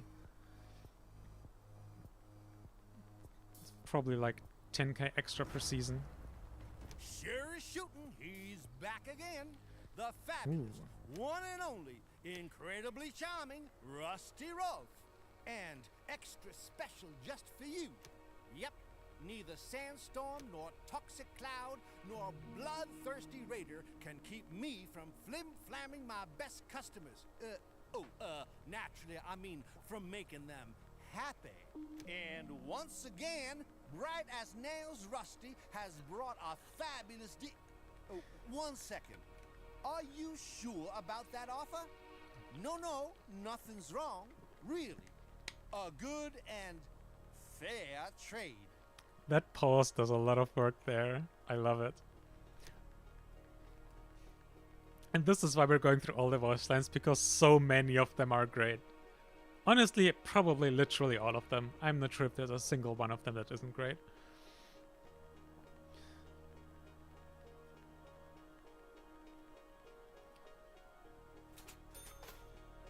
Okay, so the good one we get all the time anyway.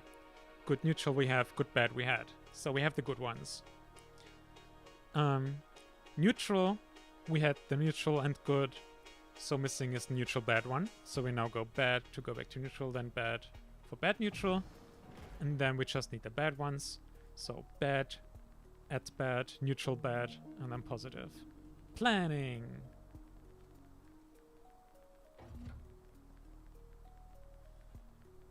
Also keep telling this to myself because what is remembering things, keeping things in your head? This is usually exactly the sort of stuff I would make like written notes for myself because I just cannot remember. But I think we're pretty good now.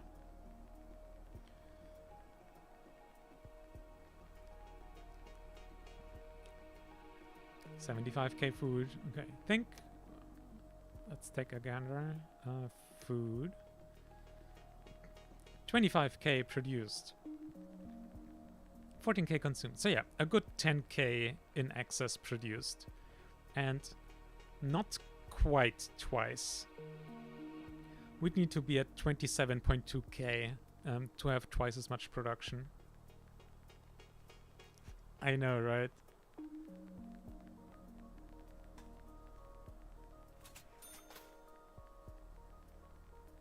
Oh, here he comes again. The one and only Rusty Rolf.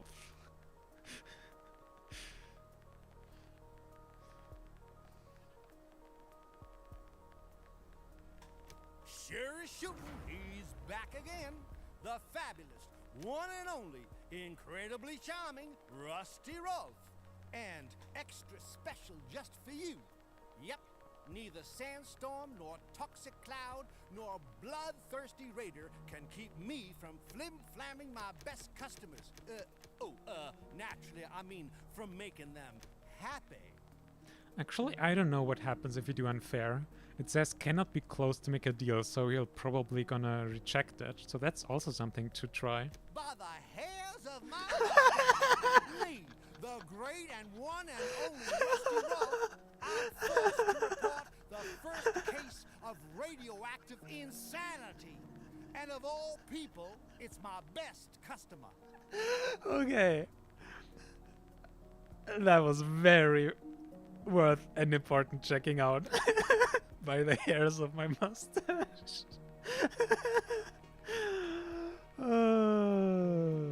Okay. Now, let's get us down to bed. Oh, man. Oh, no, that's not what I wanted. 1 second. Something's off key.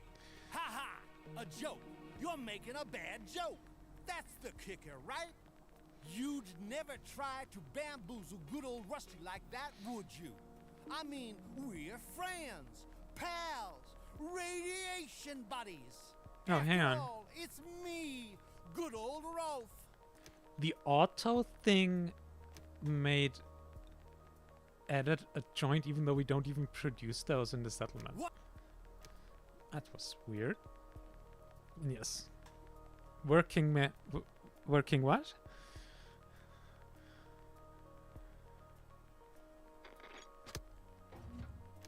Okay, last technology. Done with the tech tree and expeditions.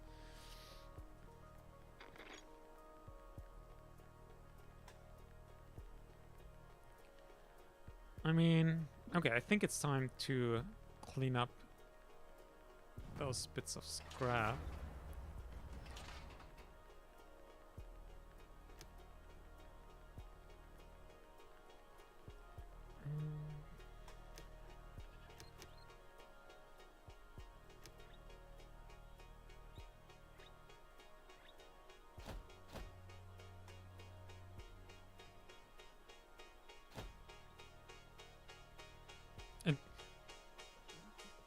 with the amount of workers, things happen so quickly.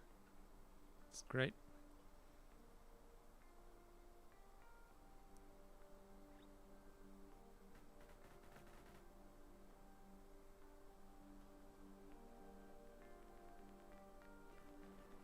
Come on, get rid of the scrap pile, please. There we go. Oh, wait. Ah, that's one of those one-off cases. Grrr.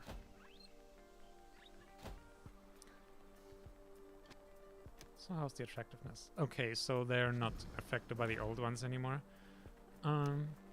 I mean, we do have that pioneer statue. Also, wow, that has a small area of influence.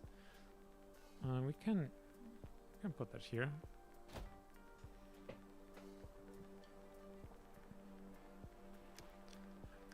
Implying Rudolph's mustache isn't a god. Hello, my friend. Is everything nice and rusty with you? A horrible I've deal. got incredible offers with me again, and I'm sure that this time we can reach a much better bargain for me, us. My grandpappy used to say, Rusty, a well-groomed mustache cheers a man up, but it takes a free-handed deal before your expenses are paid. Do you know how often I have to comb this miracle of nature?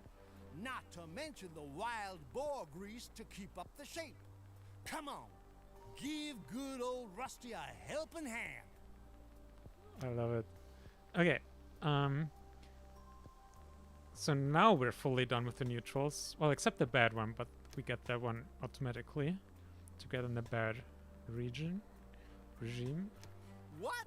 No, there's no way. One second, just let me... No, didn't count wrong after all. But, that can't be right. I'm your buddy, right? The great Rusty Rolf. There's got to be room for more, isn't there? Those bad deal messages are so great. Also, instead of doing this, we could just like tick all the boxes without closing any deal, which would be way easier to do, and we wouldn't have to remember all the stuff. But that's dissociation brain for you. Also classic, remember how to do something more efficiently by the time you're almost done with it.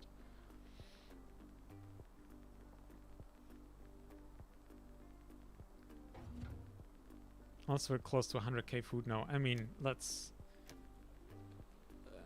set some bounds for the silliness. We don't need more than 100k food. I think 100k food is like 10 seasons worth of food. Yeah, I think we were like 13 point something. Rolf's mustache is greater than the gods. Yup. I think we're at like 13 point something k food per season, so 100k is still like 6 seasons. Although we have been increasing the population again now, so... Oh, right. How's our education levels? Did that get fixed? How do we have more uneducated people now with more schools?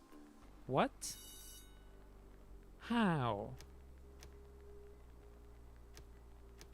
How?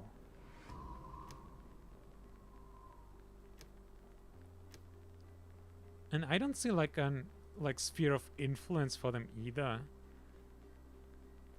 Let's just build another one here, I guess. But that's weird. And we have like fully staffed with teachers. I don't know what's going on there. Which sadly is a huge mood for this game overall. Hey, hey, hey! If that's not Mr. Stingy himself, Rusty Rolf is here to cure you of your tight-fisted existence. Put your faith in good old Rusty. And talk about gender expressions. Not sure if we even counted this before. And they fix it in text at least, but they didn't fix the voice lines, which... Okay. Let's first do a neutral one. Oh boy. Yeah, it's just completely unusable, and you can't input numbers when you have high stocks of things. It's like literally unusable. Gee, how should I put it? Not everyone can be as brilliant as I am. It's an improvement. Yeah, let's call it improvement. From an itty-bitty miserly cockroach to a frugal piggyback. But don't worry, I'm the great Rusty. I'll find your soft spot. Oh, don't worry, Rolf. You already found it.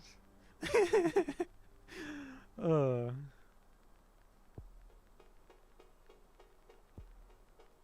Well, at least he knows he's amazing.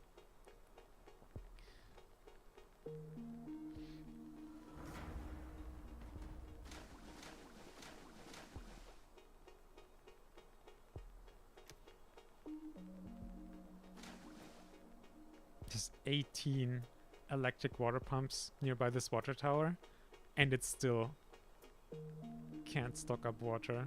It's kind of funny. This water point also just fails. Guess you know what it means. More water pumps. Boop-a-doop-a-doo.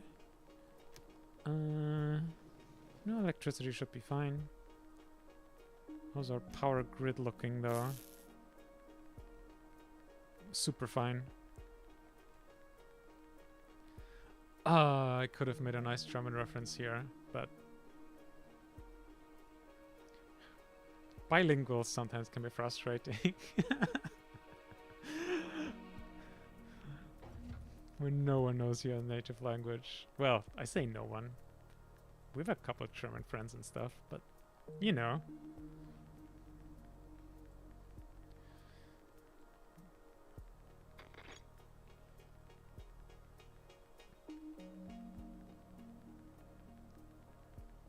How are we out on cloth?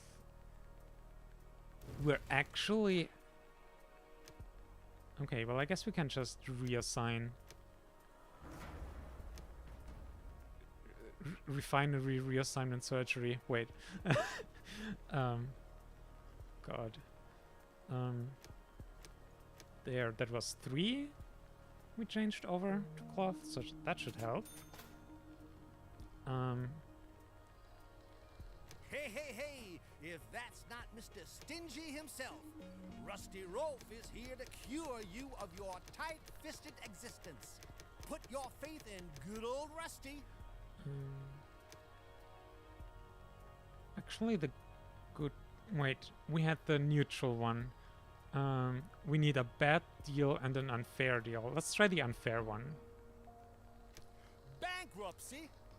You really and truly want to be my undoing?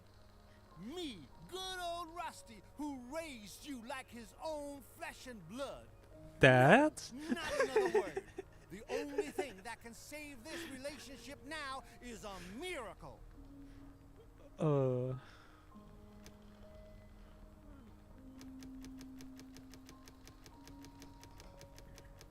Now let's see if you can still do a bad deal here, if that changes actually the reputation.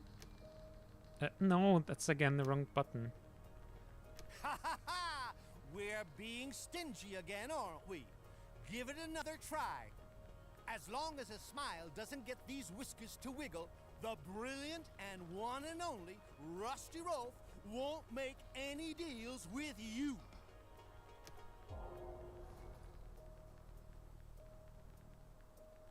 Yeah, I think it doesn't get lower than this. So now we just need the positive while we're at bad reputation, and I think that's the last one we've been missing. And with 19 seasons, it's getting closer. And we could do some very silly things. So Ah, god damn it. I was like, oh, that's a house here, but no, it doesn't.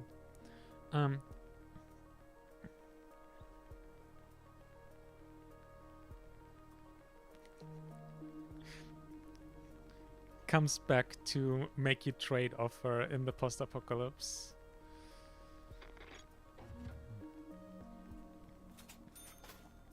But yeah, there's one achievement in this game for having more children than adults.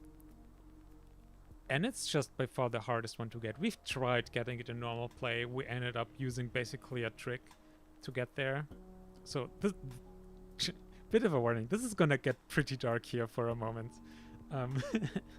So the trick is you start a new game.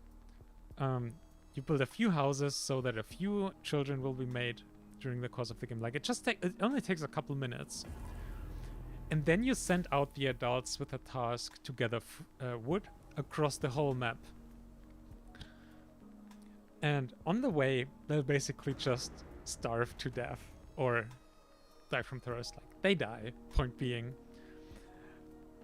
And in such a ratio that you're pretty much guaranteed, if you do it correctly, to then have more children left over than adults. For us, it might even have been like 1 child, 0 adults. It's like, okay. Like, we tried getting this achievement in regular play. In our big settlement of 1500, we basically completely wiped it out. I think we posted something about it on the Discord, actually. But yeah, we tried to empty out the houses and then, like, forbid births, let people die off, and then get, like, a really big boom. And then also trying to banish old people, because you can do that with a decree. So both having a high birth rate while getting rid of the old people. We got kind of close. We might have been at 1-to-1 actually at some point, but we didn't manage getting the achievement. But in the course of doing it, we got our population down from like 1500 to like 10 or something. We rebound from that, but that was very fun. Like we didn't intend to go quite that far down. Stingy himself, Rusty Rolf is here to cure you of your tight-fisted existence. Put your faith in good old Rusty. Actually, we can just only give him stuff without trading for anything.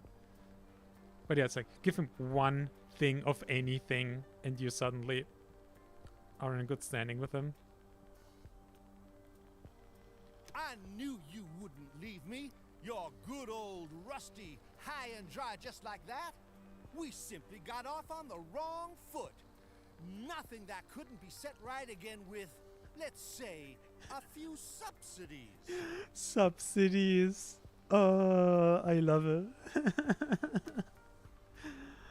Oh.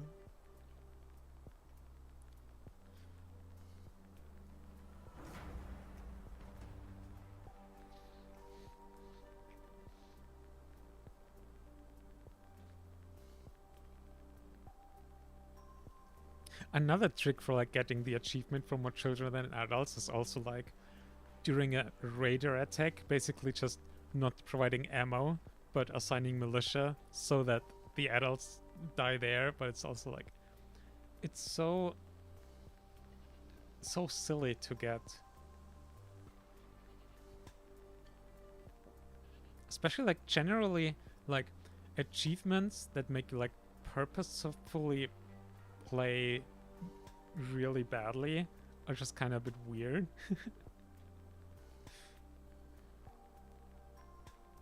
Like, it's one thing if the achievement was like, you can get it by like making people super happy, so that naturally when you have a big boom and everyone is super happy, which increases the reproduction rate, that you can get it that way just from playing really well, and then planning really well that you can handle like such a big population boom. But no, like to me that would have been way more interesting version of the achievement.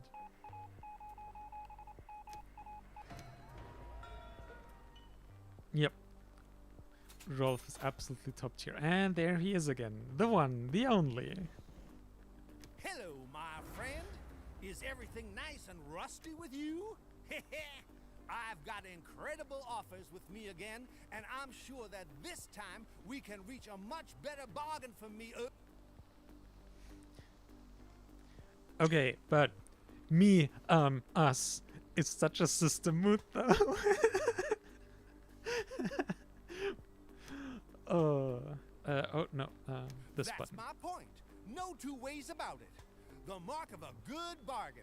I'm well aware that you've picked up one or two tricks from me, the incomparable Rusty Rolf. I'm sure I'll find a few more white elephants in my balloon that Also, I haven't shown you yet. while we're here, I do think this is genuinely not a good UI design here. That the button to accept the trade is up here in the middle, and the button to like equalize a trade is down there. Even though like here you have the resources that you get and that you pay, so having the button here to equalize them would make so much sense. And then just naturally, like usually okay buttons and stuff are like on the bottom, not like in the middle, like these buttons here. And then it's like we've been playing this game for a long time now, and we still keep making the mistake because it's so gosh dang unintuitive.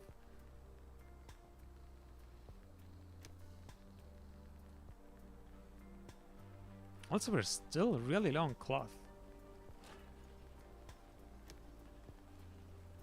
I mean, we're good on metal and everything else, really.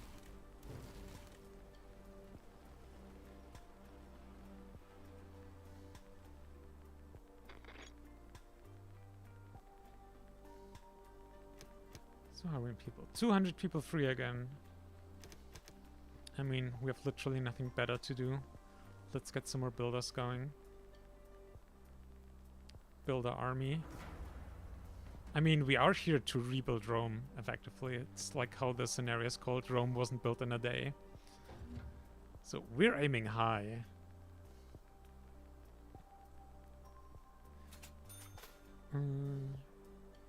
Cooldown period. And I think we're through all the voice lines now. Or did we have the unacceptable option while positive yet? I can't remember when we remembered to do those. Oh.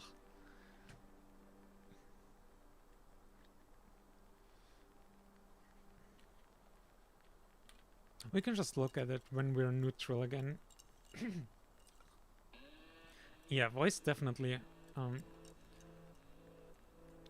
not gonna be happy for much longer.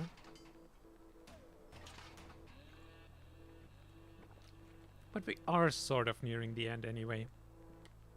And it's gonna be another half an hour or something.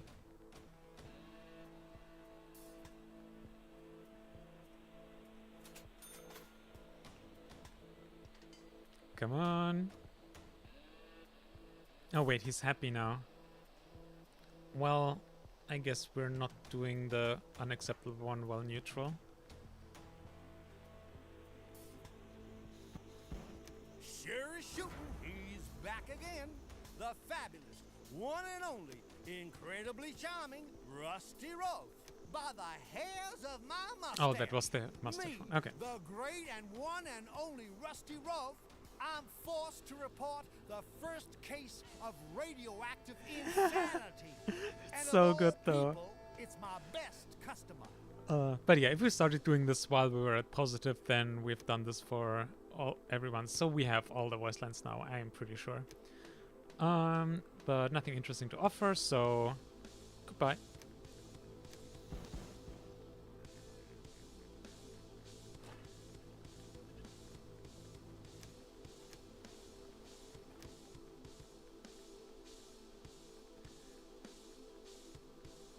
Wait, our tools might be going down.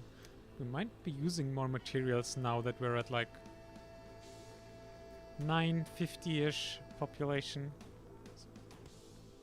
But yeah, it's like we went from, I don't know, I think when we started the stream today we were at like 200. And you can tell, like, it was just super chill all the time, basically. Apart from that one time when 2 people starved because we didn't pay proper attention after doubling our population. But, like, you can tell, like, we've been over the initial difficulty hurdle.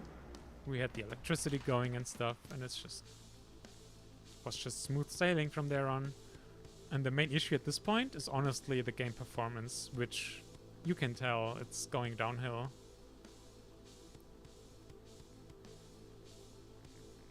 Generally, it's like so much waiting around. Would be nice if game could be even faster. Of course, that means like do more computations in the same time, which is also... The performance issues are just pretty important. And it's... I mean, on the one hand, like, I get it. There's a lot of things to calculate with like 1,000 people doing jobs and whatnot. It's not trivial. But it's still frustrating when you're mainly limited by what you can do in a game by the game performance. Better optimization would just be really nice. Sure is shooting. He's back again. No seeds. Bye. Oh, also we completely forgot, like, all those new seeds we got over time. We can just make use of them. Okay, no beans. Hang on. Let's just get this. What do we have? Beans, zucchini, and lupine. Well, I guess you can be beans. And here... There we go. So we're making... Well, not all the things. We don't have orchards for those types of seeds. But also, let's grab ourselves a villager. How's your happiness? Okay, you have not been entertained. You don't have social contact, so you want a campfire or forum or something. Pleasant newborn child. Okay, I mean, still doing pretty good overall. Entertainment is lacking. I guess we need more than 4 pubs, which is fair, I guess. So let's have 2 more here, and a forum. Can we fit that here? Excellent, next to the pioneer statue. It's perfect. And another pub here, and... Nope, off by 1 tile. Well, let's... Nope, also not here. I mean, have 1 here. Or 2. Oh, another case of... Command not recognized. Oh no, it doesn't fit. Oh well. Beer... Because we're making a lot of wheat.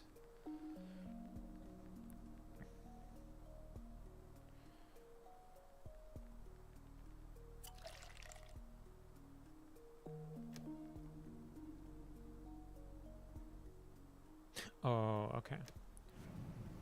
I mean, we'll never need charcoal kilns again, so we might as well. Oh, okay, no, okay, fine. Let's keep them here. And let's enable them so that they can be repaired. Sure is Hey, shooting. seed. He's back again. The fabulous, one and only, incredibly charming Rusty Rolf. Ha ha ha! I knew for a fact I could rely on you again. Simply warms the heart to see such a good deal. Great! My regular customer of the month. No, the year. Heck, what am I going on about? A regular of mine who can't be beat. Okay, I'm just gonna skip the Westlands from here on because we've heard them all before, after all. There. Feast event. Land of Milk and Honey. I don't know.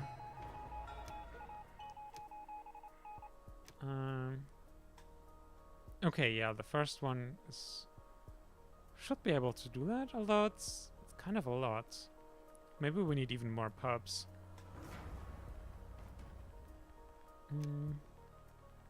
I mean, not like we have much else to do. So let's add a couple more. Man, the speed at which that's cleaned up. And building resources. And built. I love it. Oh, we actually need to like assign pub keepers. 8 out of 20. There we go. That'll help with production. But even without the additions, we probably would have been fine.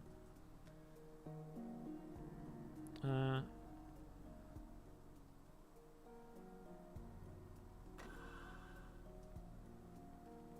boom, boom. Not sure I remember what the next step to these quests is, because it's 1 out of 3. Either way, we could build some orchards, because, again, why not? 1...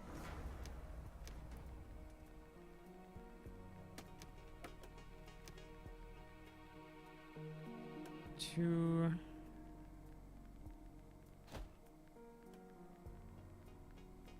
3 and 4, and water pumps to go for irrigation, power,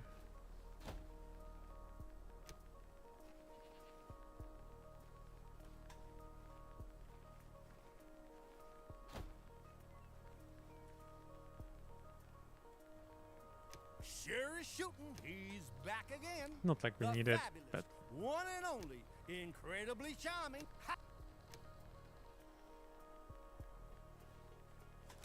all right, we got that new seed. Cabbages. Let's grow some.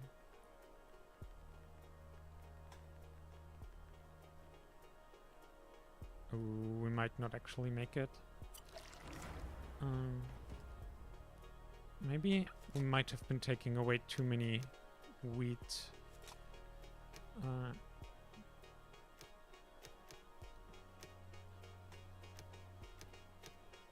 There we go.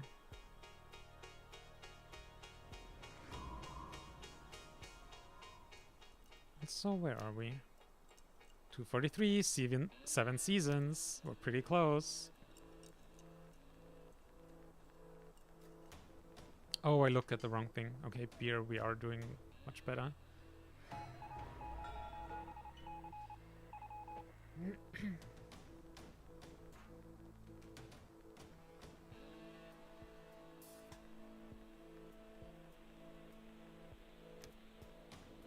Wasn't this 1 out of 3? Oh, complete 1 of the 3 objectives. Okay, it wasn't the quest line of 3. That makes sense. What's the form? There it is. Field testing, I think it's just a research point. Yep. That's researchers we can send supplies to. Also, kind of relevant materials.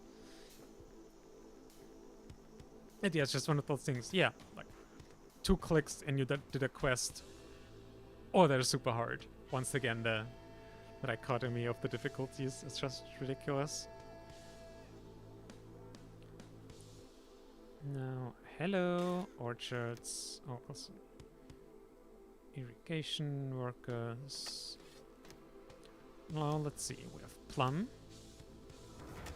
and pear and peach. Looking peachy. Sure is shooting. He's back again. No seeds, go away.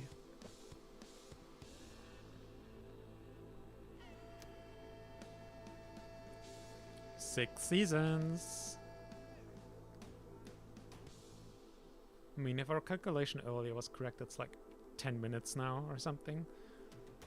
And without like having any game pauses anymore, with like researches, research screen, explorations, expeditions, or the trader. Anything else we want to do? I mean, I kind of want to get above 1k population. But what's the stupidest way to do that? Because we can't really fit more here, which is where there's so much bonuses. I mean, we could just build more old ones. Definitely don't have enough of them. Let's see.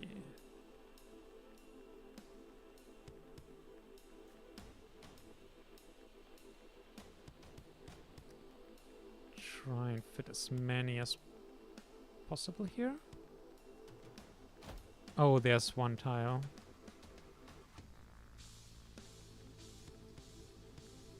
Okay. And maybe one more here? Oh, perfection. Okay, and now we can just spam homes.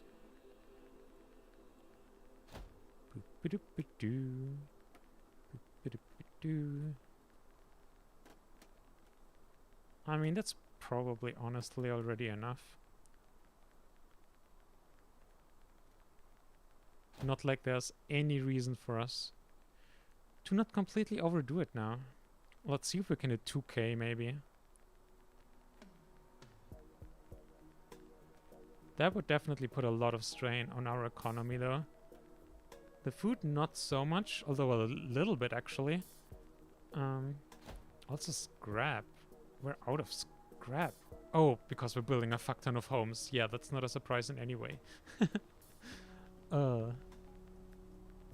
And we even like had its store up to 1,000.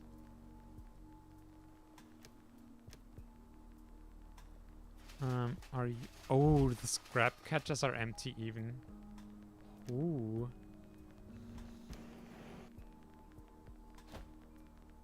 That's pretty wild. I mean, I wanna go certain we'll never ever be out of scrap again. This should do that.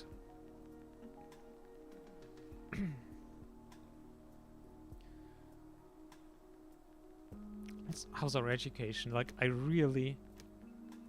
don't get how there's 60 uneducated people still. How? Our population curve isn't that bad either. They're like peak children, 175. And we have like, how many schools do we even have now? 5? 4. But they're like only half busy. And we're at 180 children right now. And they're half busy. So I don't know.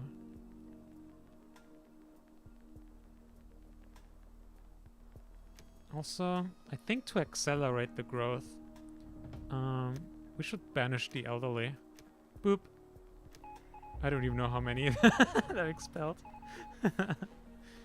Actually, I think we can still look it up here. Very old red. Okay, so we're just banishing like 170 people casually just because we want to see our settlement grow. That's fine.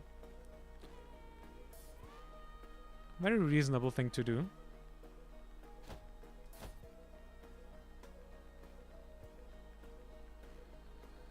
Boom, boom, boom, boom.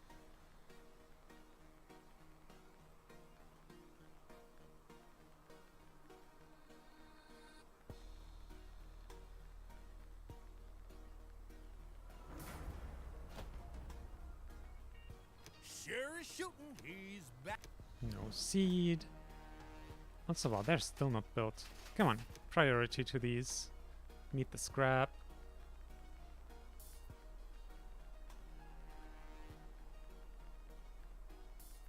Oh, we did build already, like, how many is that? 3, 6, 11, 22 sturdy homes already built. Nice. Yeah, that's like 700 scrap and 250 wood or something. Yep, casually banishing 150 people.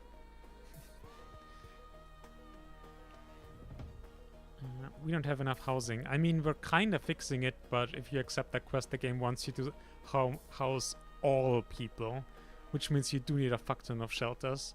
Like, we did... I don't remember what it was for.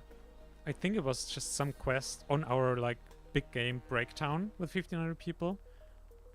We did house everyone. we had like basically half a screen full of shelters. Like, it was ridiculous. Like, I don't know, 15 shelters plus or something. It's so silly. Like, just coming back to some things in this game being so face palmy. Like, why? Why do you need like 3 times the amount of living space in shelters compared to homes? Why? That's so weird.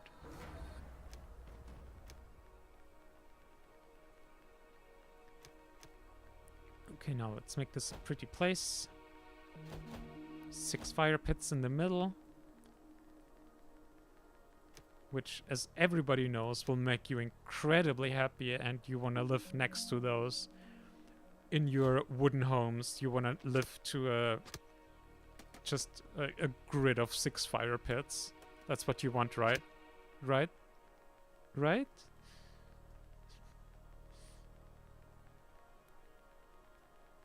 Oh, man. Why are you taking so long?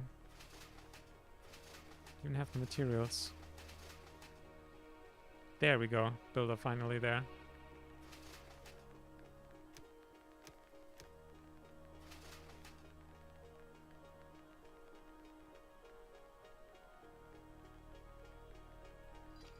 So what are you missing? Oh, cloth again. 21st of April, 2434. Dear fellow citizens, today we are celebrating the 250th anniversary of the existence of our magnificent city. It has been a quarter of a millennium since my ancestor, Aeneas Pathfinder, built the first homes, dug the first wells, and laid out the first fields here at this very site, together with merely a few courageous men and women. I think the issue isn't that you don't have higher capacity housings available. The issue is how the game fundamentally handles just population, and how most people don't end up living in their homes because they just get thrown out by their parents. My ancestors' dream has come true. Our city is the light in the darkness of the modern history of mankind. A beacon of hope, a new eternal city just as Rome once was. A long and very rocky road lies behind us and this metropolis, but I promise you one thing. This is nowhere near the end. God damn it, can't quite fit 2 next to each other there. And yeah, with this, we also have 70 out of 70 achievements, 100%. But now let's see how high we can push that population.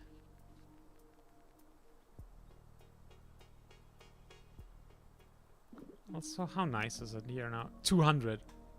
Between the old ones and the fire pits, 210. Oop.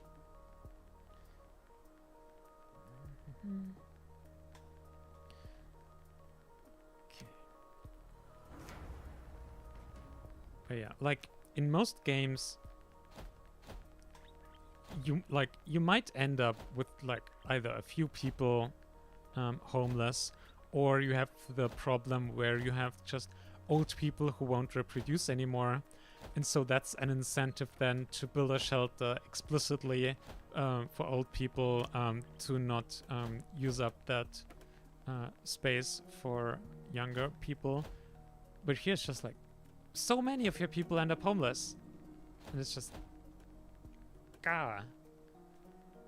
Like, I mean, we can just also do this now. We can also... I mean, 500. Upgraded shelter fits 50. So, we need like 11, and with our population growing, we're probably going to be more like 20 shelters.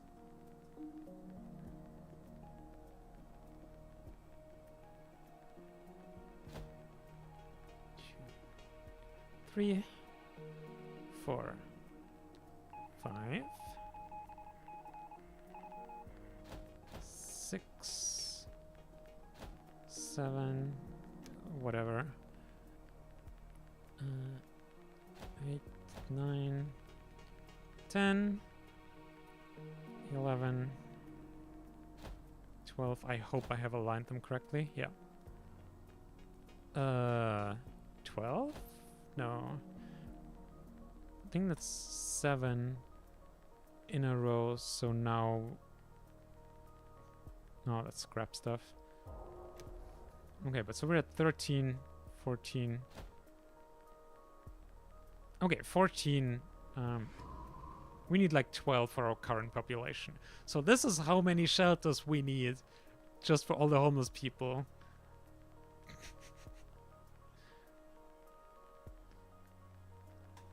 Oh god. We're gonna have a food and water and... Okay, everything crisis in our hands. We don't have tools and clothing. Okay. Ooh, god. Let's see. Tailor. We're gonna need to tailor so swiftly. Workshops. Ooh, it fits perfect.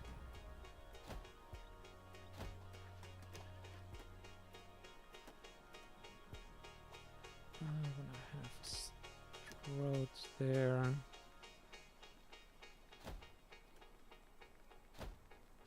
Oh, no, not quite like this.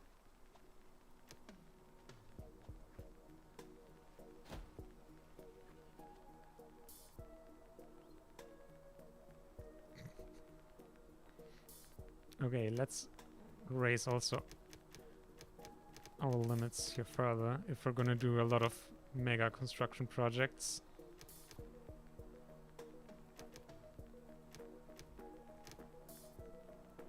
Okay, we have refineries.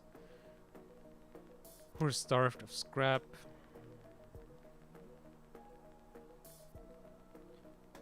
And we probably need electricity.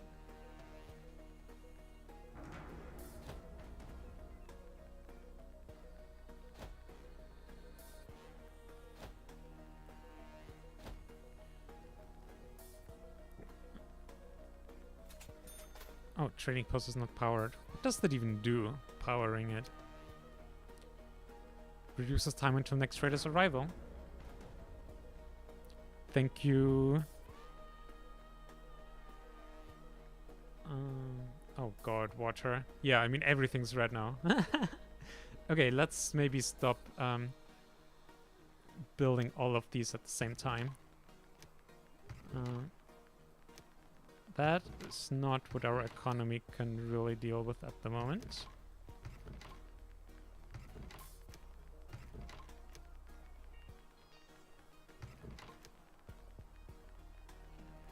Okay, we have scrap again at least.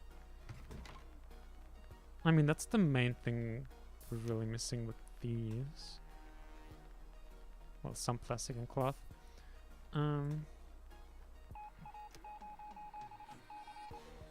Unprotected. Oh wow, 140 without protective clothing. Then again, 140 is like nothing.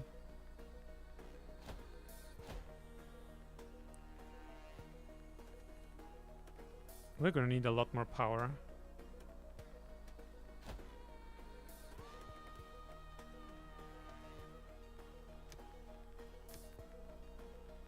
Yeah, good thing we already started building solar collectors. Oh, come on. Let me build this thing. Okay, well, never mind then.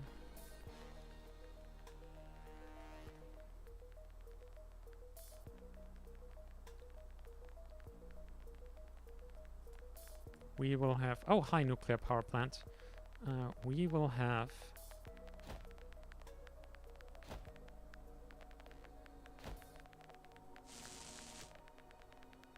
Okay, once again, I shouldn't build too much in one go. And the batteries can at least be interspersed here in the middle. That's fine.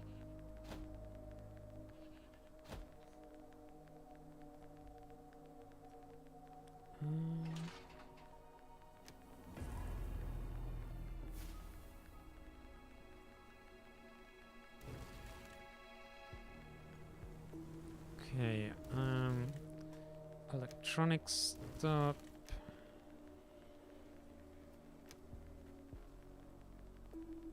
the power pole there still being built? No. So the power poles are there, but it doesn't have a connection. It's why. Guess you get another one.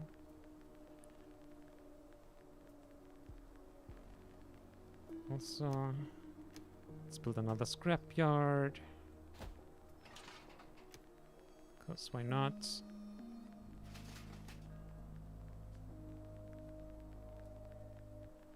Boom, boom, boom, boom.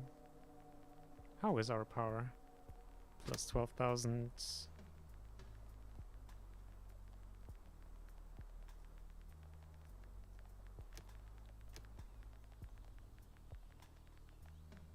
Wait, are those...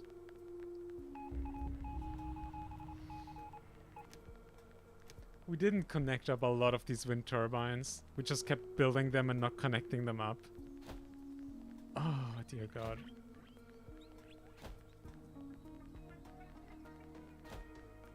Well, that explains why there weren't that many connections between them here.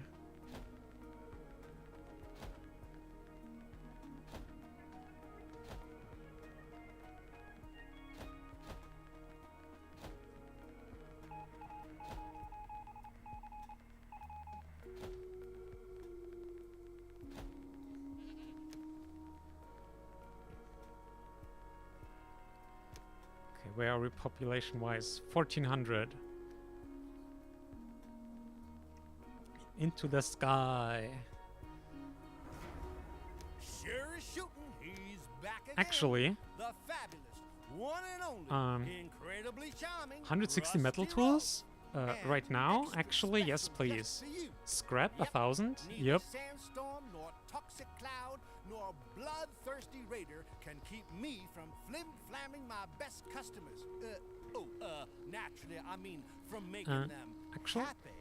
I was gonna say this is a really good opportunity to make a bad deal, but this is only a few thousand food. We can do a neutral one. That's fine. And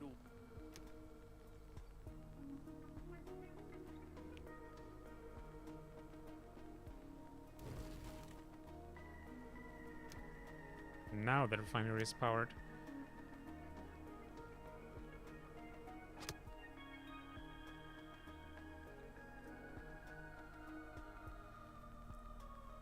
Okay, having 4 fully powered refineries and still being out of resources is kind of cool. Oh, our water is not cool though.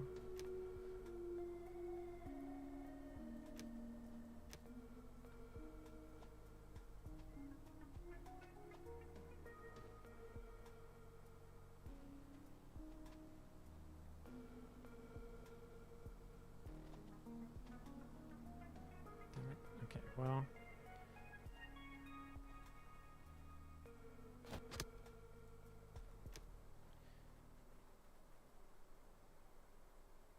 So many power pole connections. Oh no, I didn't think that connected up. Power poles are so, damn it, so awkward to click on.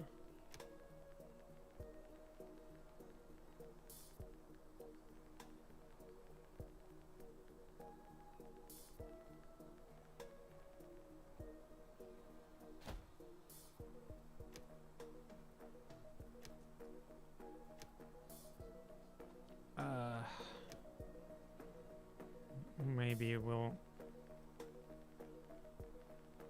I was gonna say maybe we'll make an exception and have another jetty and water tower, but I guess not. Cause no space.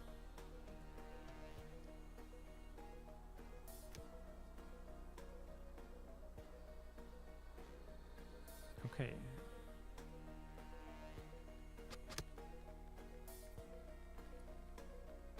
We need to do all of these power poles high priorities so that these nice water pumps get powered up.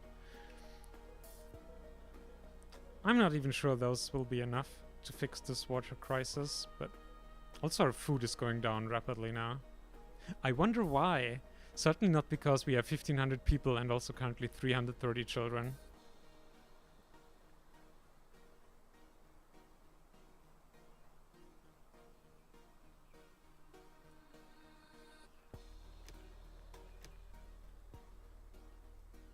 Okay.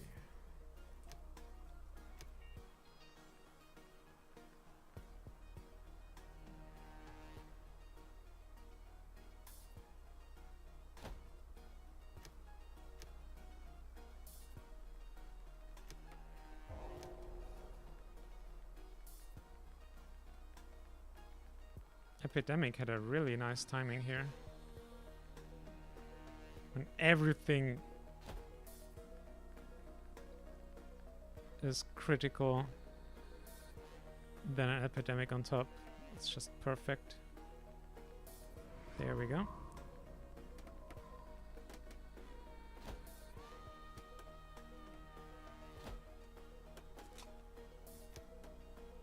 I mean, at this point, who even cares what's growing on the fields?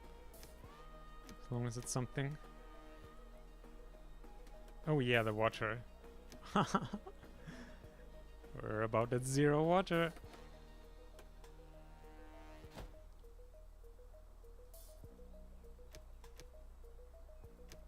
And this is why you don't do big population explosions.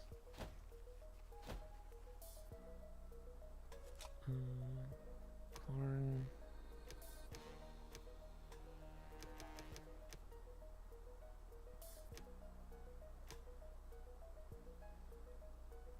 Okay, water pumps are going. Nice.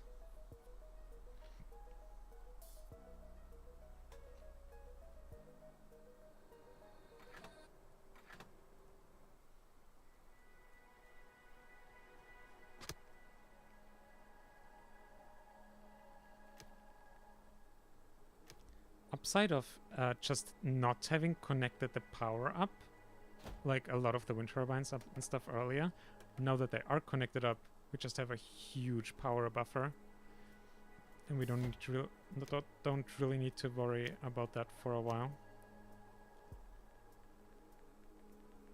Oh, nope.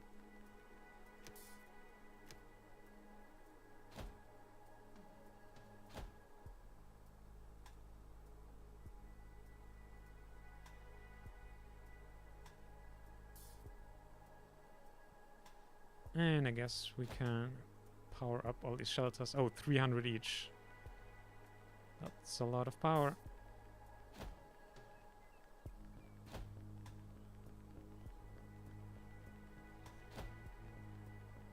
Wait, 300 times 20, so that's like 6 megawatts just for the shelters.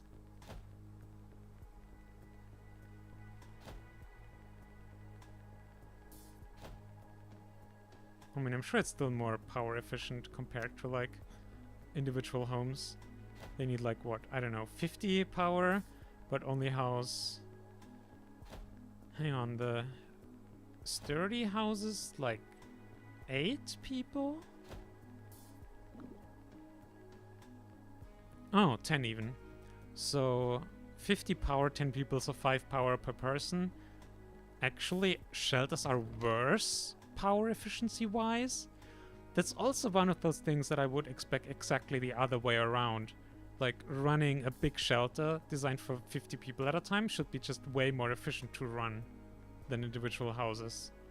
That doesn't make much sense.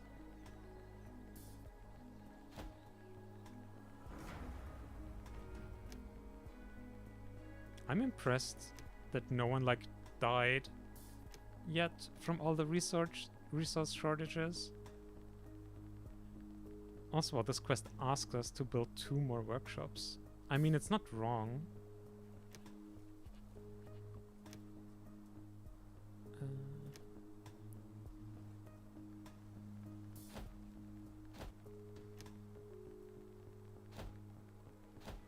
There we go. And don't forget to assign all the people to all the things we've added. 700 idle people. That's ridiculous. That is extremely ridiculous.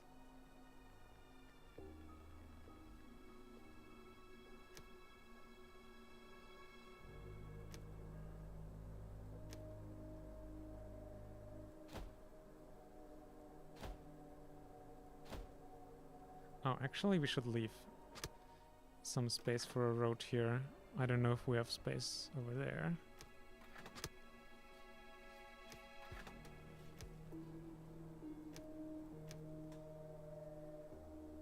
Where we're going, we definitely are gonna be needing roads.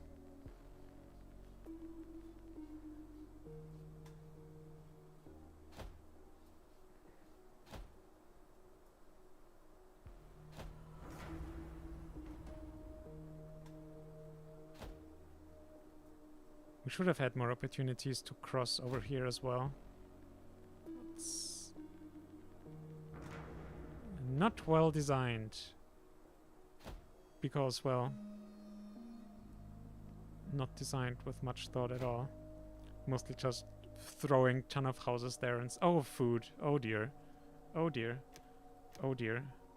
Oh boy. I wish you could like copy paste blocks and stuff. Like just copy paste those groups with 4 fields and nope, need to build you. Hey, 300 tools is reward from that quest. It's pretty cool. Oh, I think we might have messed up the tiling here. Oh well.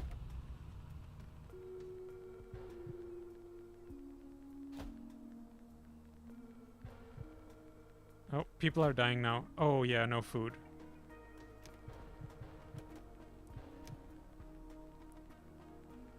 Okay, we might actually need more kitchens.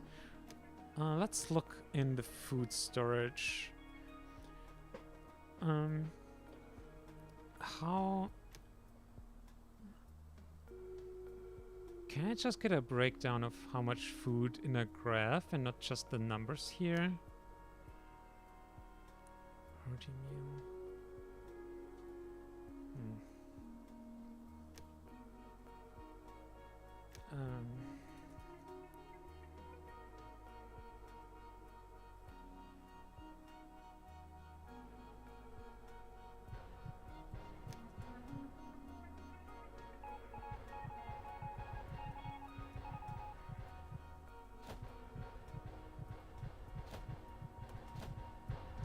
Well, that's one form of population control.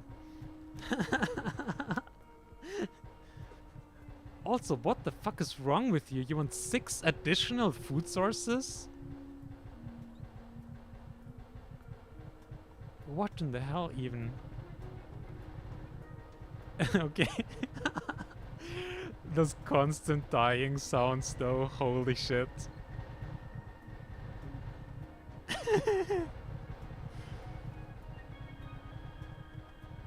Oh, we should like assign seats.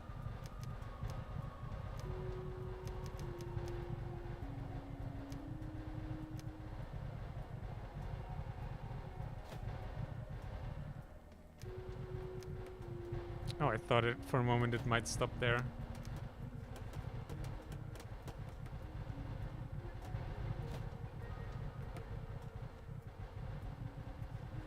Yep.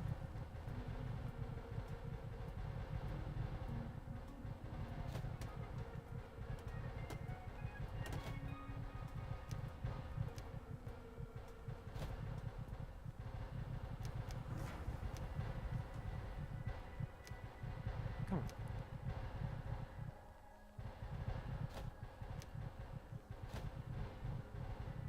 Oh, we're under 1,000 people. Actually, this should be manageable.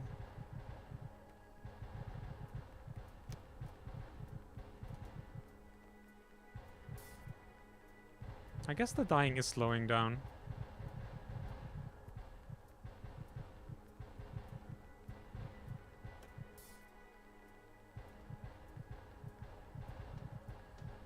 Actually, trader, do you offer food? Well, the seed is better than nothing. One and only, incredibly charming, Rusty Rove. And extra special just for you. Yep, neither sandstorm, nor toxic cloud, nor bloodthirsty raider can...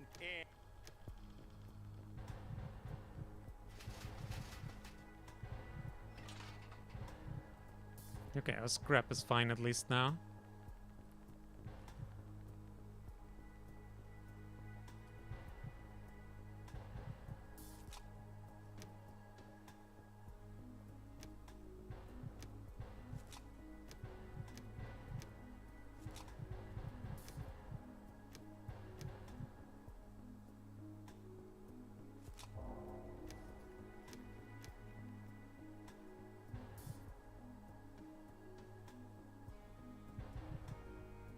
Oh, the kitchen's also not built yet.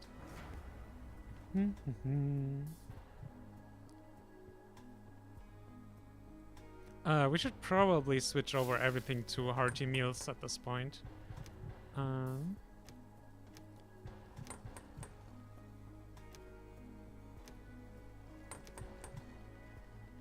Produces the most food from raw food.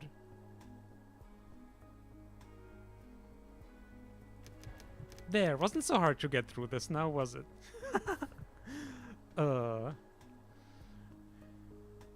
Shenanigans.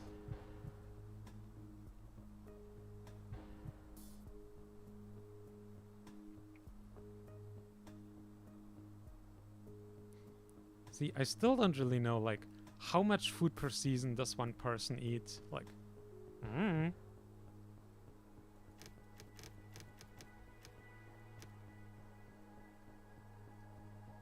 We're actually almost hitting the number of different foods target here. Which is kind of cool. Only 30 billions anymore.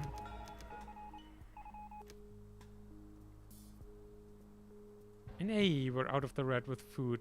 Wait, but people still die? Oh, radiation probably. Oh, yeah, that makes sense.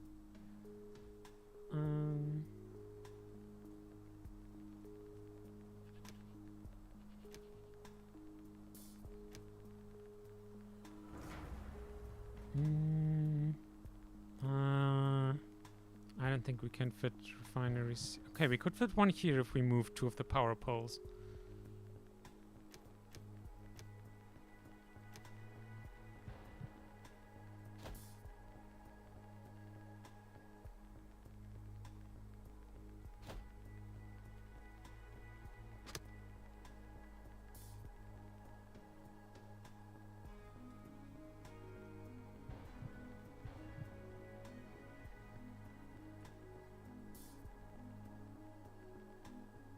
Our main limitation for building is probably builders. Oh, there we go. Kitchens are up and running. Excellent.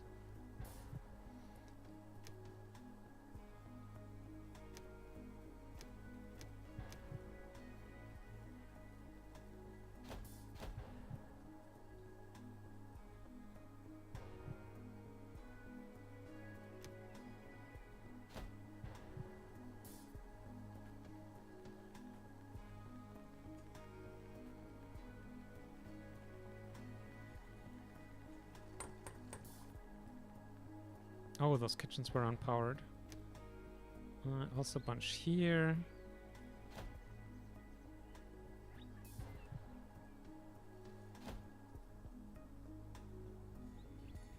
Workshops there.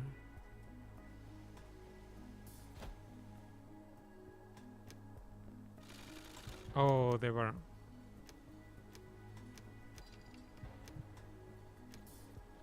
Oh, we didn't set the recipes on so many of these.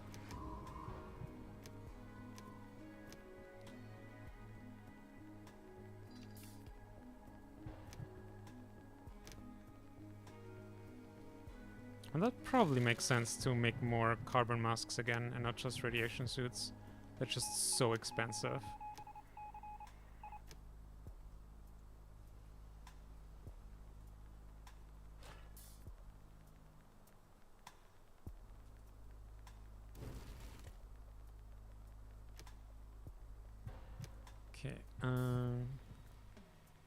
Okay, wait, you're still not built? Metal? Can't click on it. Nope. Cannot click on it. Electronics?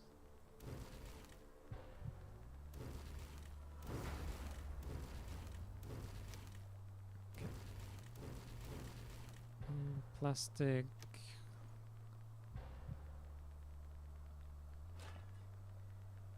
Already most of these single recyclers are making cloth anyway. How are scrap catches looking? Okay, generally scrap is fine. It's mostly the refining we need more.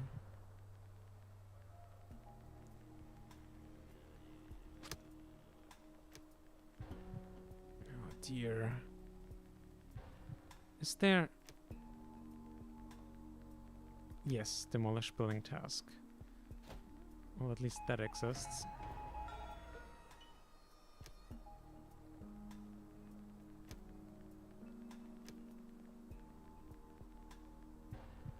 There we go.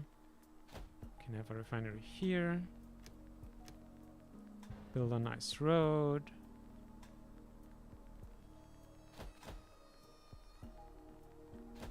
I'm sure in the middle of that it'll have an electricity connection.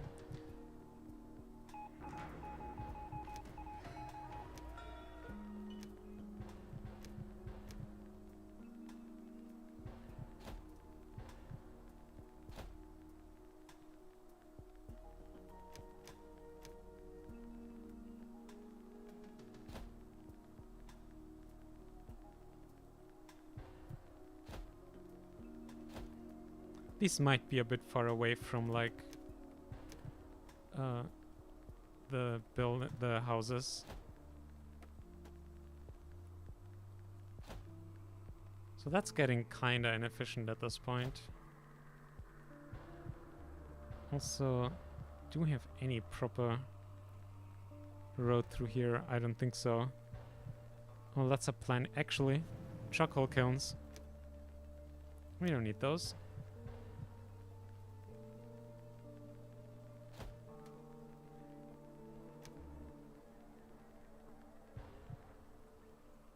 Okay. Well, definitely I have a lot more refiners assigned now.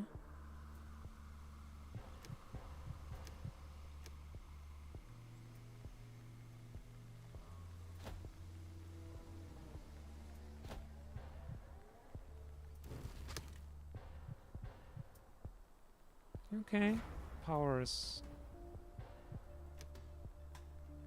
maybe worth extending a bit again.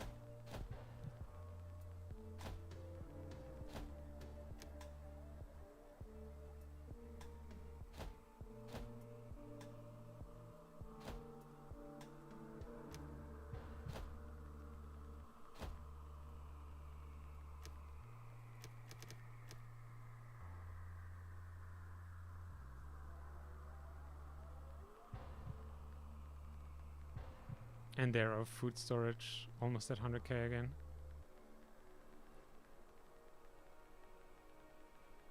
I mean, I'm not sure if it's enough now. Probably not.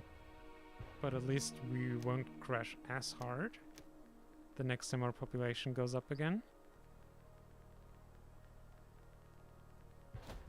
1.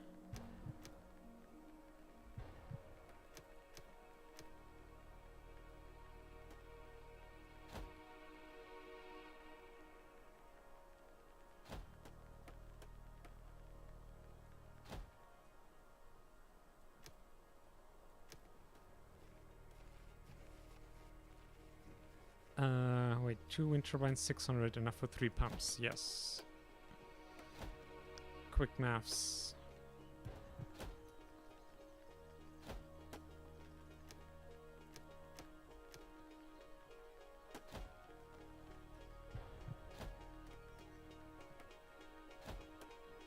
Hang on. Does that reduce efficiency there? No.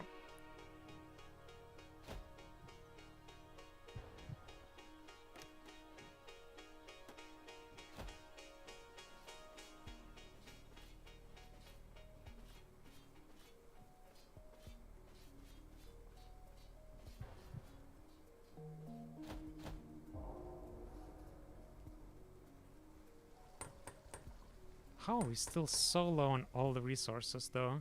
We have so many refineries now, we have the scrap.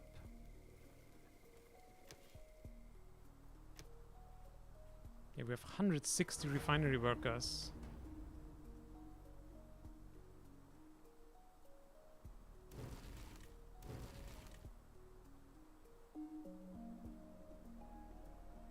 Yeah, path to work is enormous.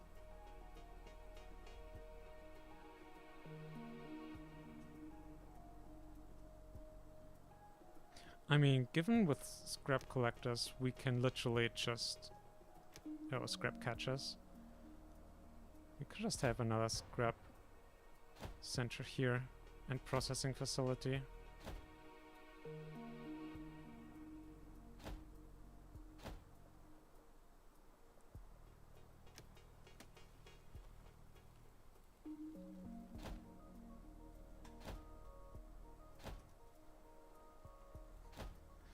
The scale of this.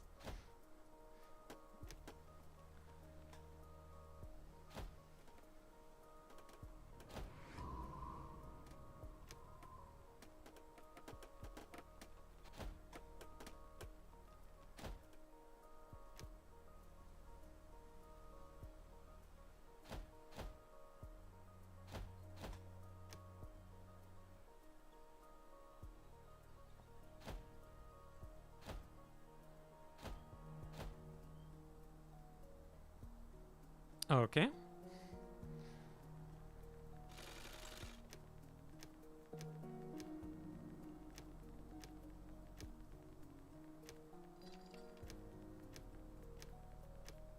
Oh, the scrapyards. Forgot the most important part. Bum, bum, bum, bum, bum.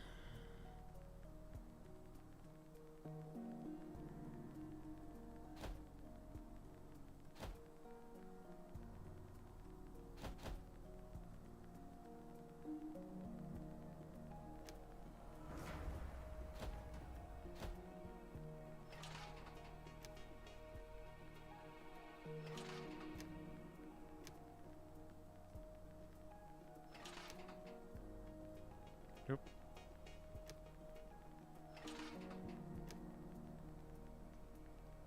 Well, this will take a hot second to build.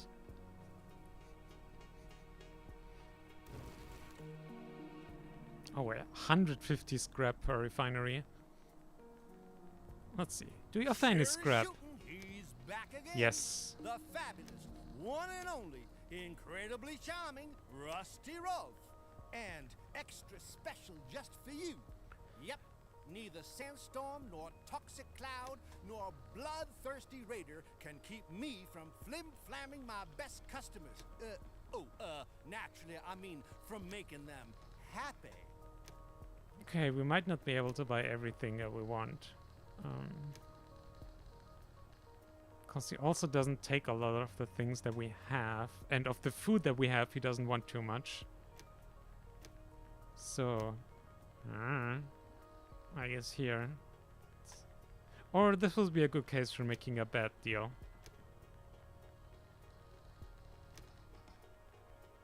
Let's do that. 1 sec.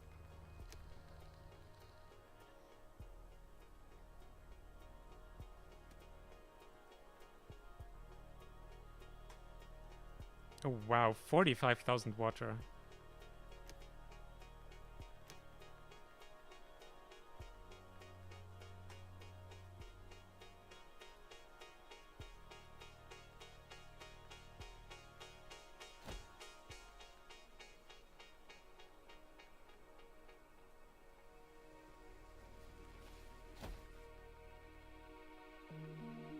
The nice part also about the electric water pumps not taking any manpower is you can just plop them anywhere. You don't have to worry about paths villagers will take. Also, wow, nothing is built yet.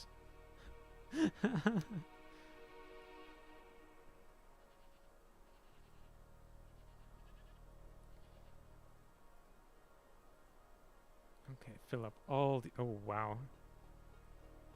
That's a lot of jobs we have created here.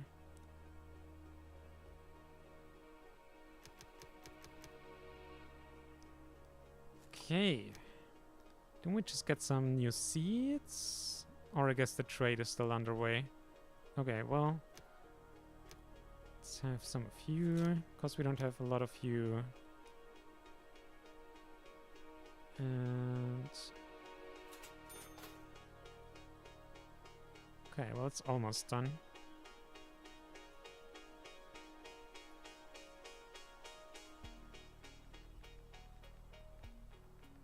I guess you can't see the exact progress. Well...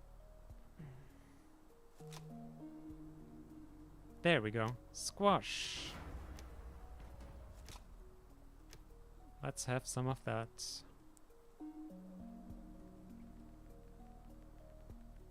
And we probably should build a warehouse over here as well. Logistics.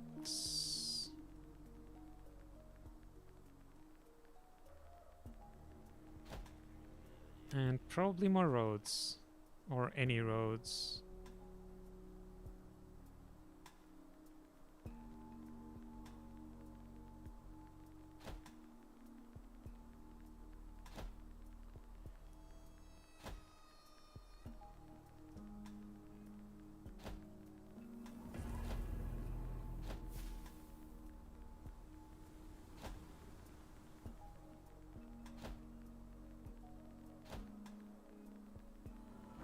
Oh wow, that's wild. You don't even see like building UI stuff anymore when the sandstorm is going on.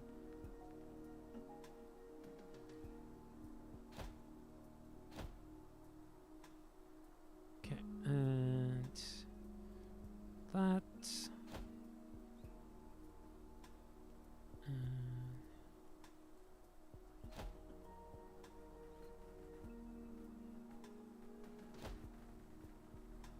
Nice, a lot of stuff being built now. I love it.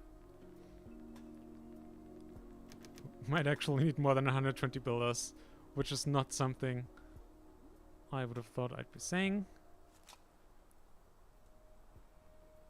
And I don't know, do we need more food? I really can't tell. Okay, we are at 1500 people actually right now, and our food is still fully stocked, so that's a good sign. We're not crashing yet.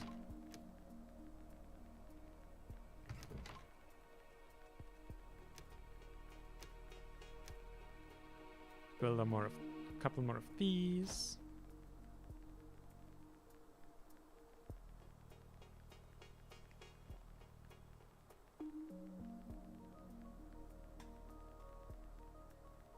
Saving really takes a while at this point.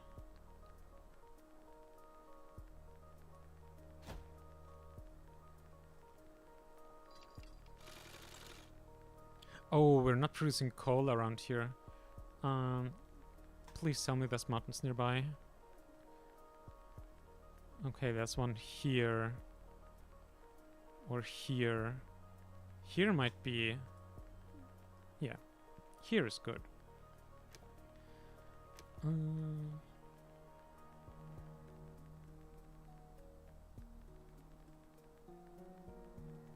One and two.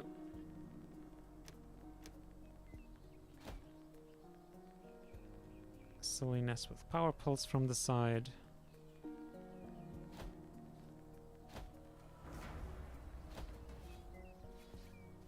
No, no.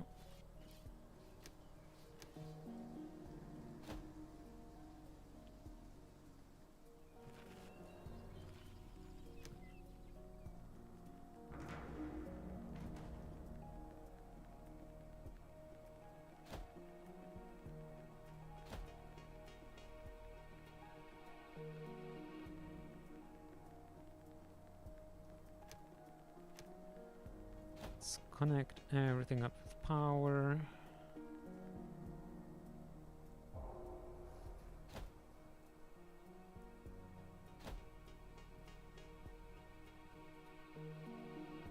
Oh, right, all the refineries and everything. Yup.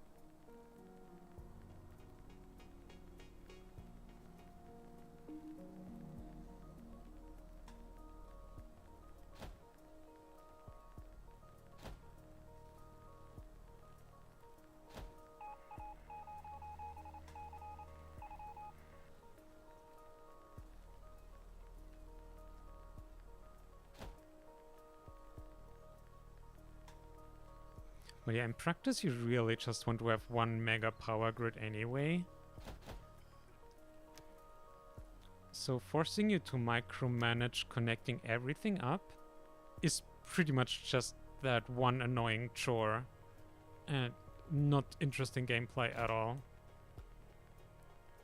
It's like those things, you should always think about what does a mechanic actually do. Also, is this pump not connected? And if so, why?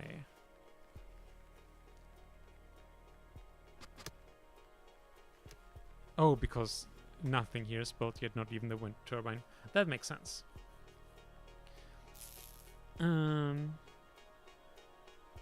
Now, what is this warning for? Probably not for these scrapyards. Oh, because the scrap collectors aren't built yet. Well, that makes a lot of sense. Hello, my friend. Is everything nice and rusty with you? I've got incredible offers with me again, and I'm sure that this time we can reach a much better bargain for me, us. Yeah. Let's do a neutral one at least this time.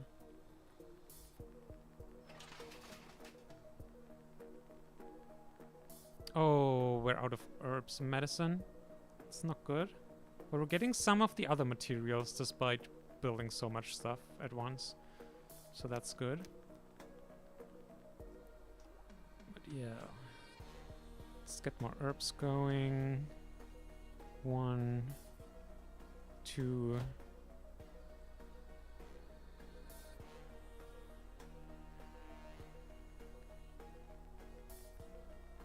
Three and 4. And while we're at it, get some medical facilities in here.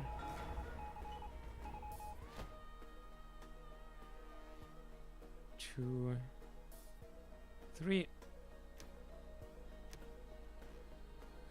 Medics, herbalists. And still 300 idle people.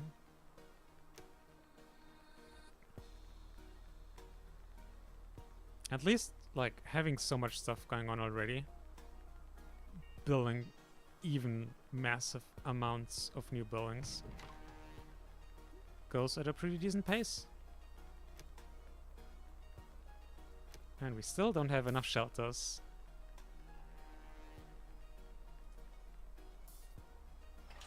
I mean, we did want to make a point with it. Rows and rows of shelters. And yeah, let's get rid of all scrap first, especially if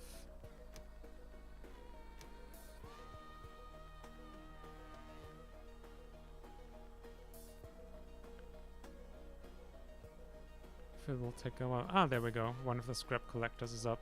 Or scrap catchers. Those two names are way too similar. Now, how are we even looking? Actually, we have tools for everyone and protective equipment for almost everyone. Holy shit. Seriously. Oh yeah, tools are looking super fine. Clothes, not so much. Coal, we definitely want more production limits on the coal. That's for sure. And then the main issue is probably just number of tailors around here.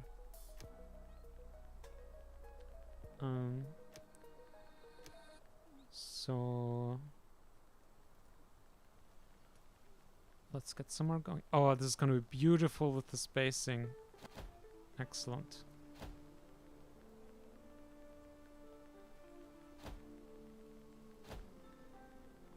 Okay.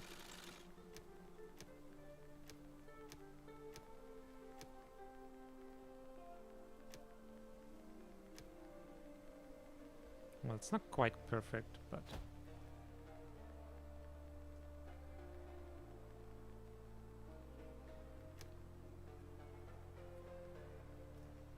and we're at 1800 people. That's more than we've ever had before.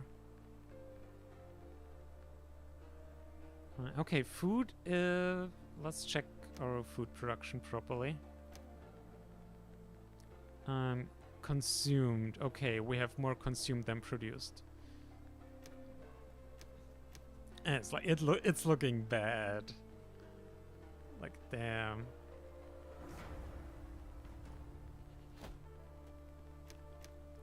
Hang on. If we did this, we need to do this. Yep.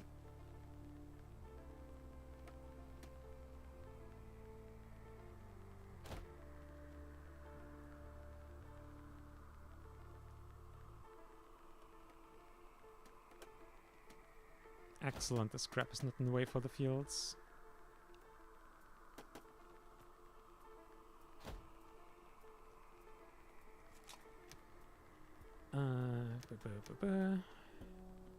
So many workers here, I love it.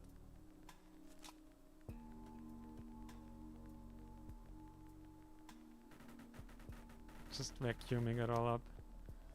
Let's get more wheat going, because why not? Actually, let's assign you to clean up a bit here.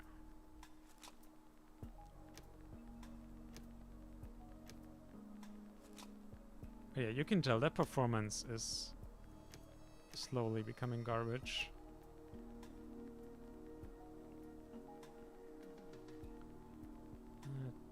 Tailors were still unassigned. Miners. Okay. Oh, no, we did make some kitchens. Wait, you say full?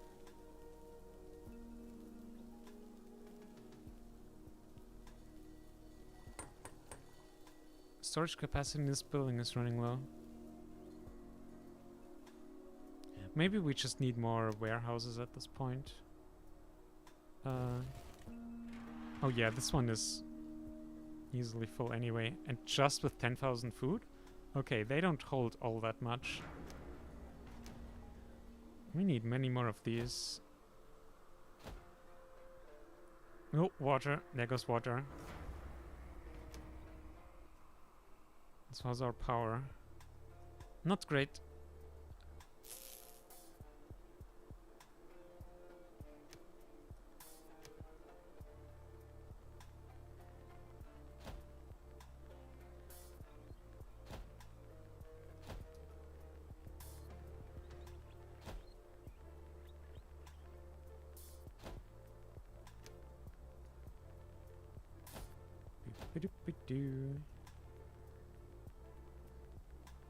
Okay, I think we need to set ourselves like a goal now, or we'll keep playing forever.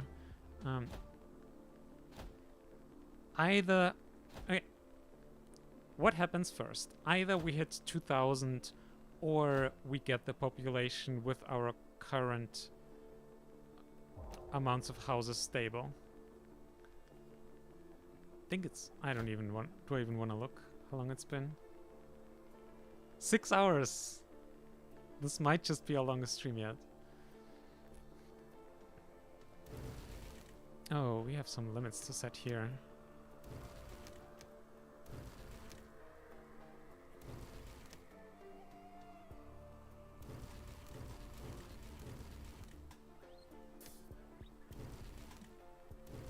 Probably don't need that much plastic. So we have 2... Okay, let's have 3 plastic.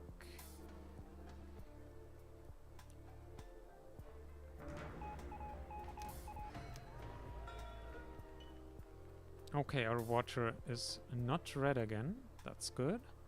And I'm not sure. I have a feeling we might need more kitchens. Especially, actually, this huge drop might be people consuming raw food instead of it being used for kitchens. Which would be just a very silly thing to happen. Basically, we could easily provide for the people if they weren't so stupid with where the food goes.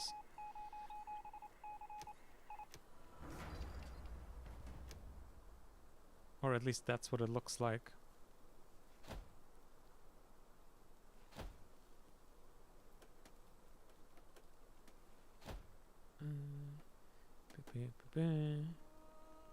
Once again, no idea how many actually need. But A, they fit perfectly in here, as if we had it planned. Not one tile wasted. And B, I don't think it won't hurt having too many of these here.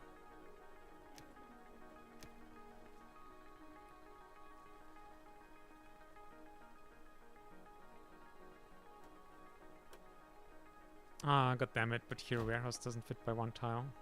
Well, okay then.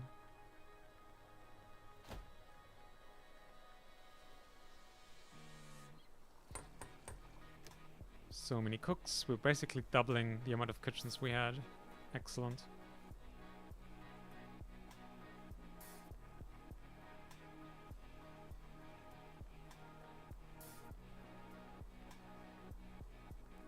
Our resources are piling up again. Our coal is really low though. So let's get more of that black goodness. We can't wait. Store it. Oh, you're set to iodine? Oh, god damn it. Those default settings. Well, we probably don't need more mines now, if that was the issue.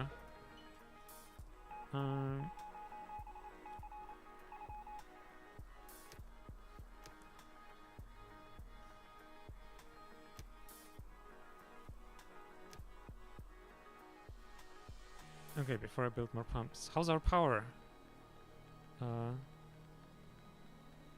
Also, actually, our settlement here is spanning like half of the map in width. That's pretty cool. Oh, and we forgot to build power poles here. And yeah, power is not looking good.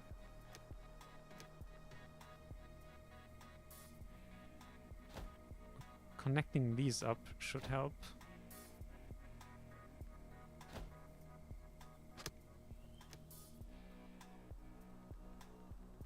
Okay, we didn't quite run out of juice. That's good.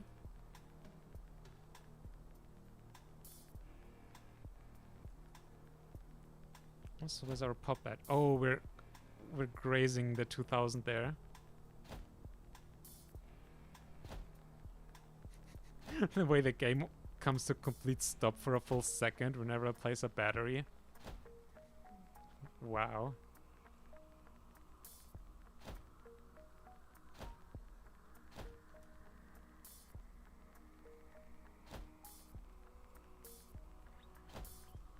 Okay, I think that's hopefully enough power for the time being.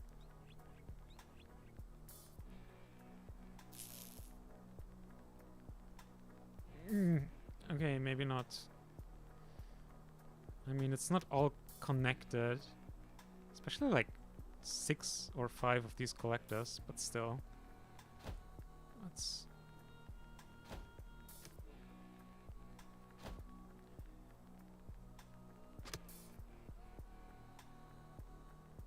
Come on. Set this power pole as priority. Please finish it.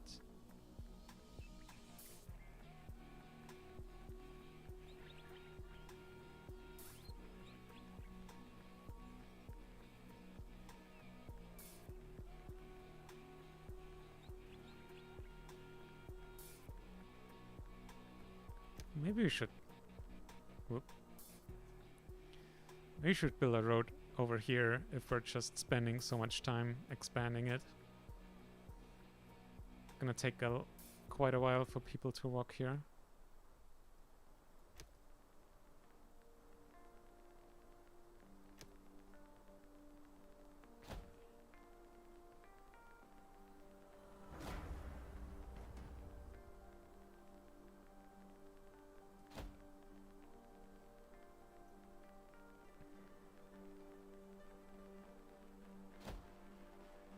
That'll do. And because why not, we can extend this road here a bit too.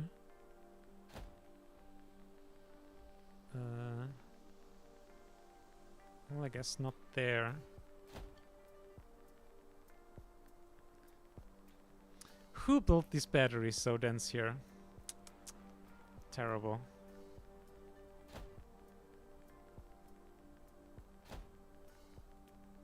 Ah, whatever. It'll be fine. Oh, water is not fine though. Ooh.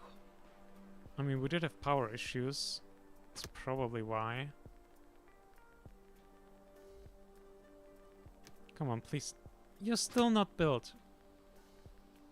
How? Why does the priority button even exist? Okay, there we go. And now it's nighttime. Not good, not good.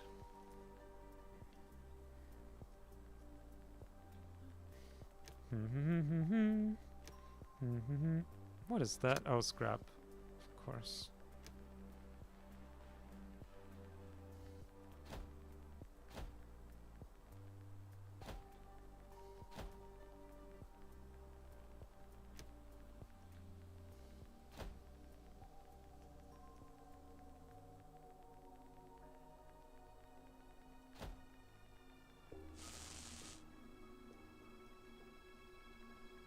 This one power pole could make such a difference. Okay, I'm also adding some redundancy in here.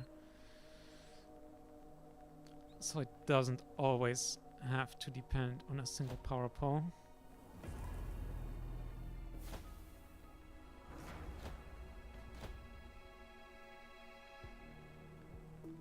Come on. Build this power pole, please.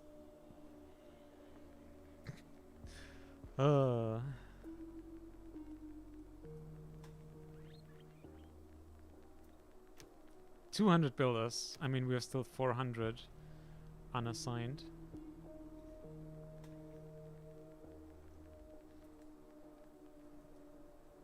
I really want to fix this water problem. But to do that, I really need to fix the power problem.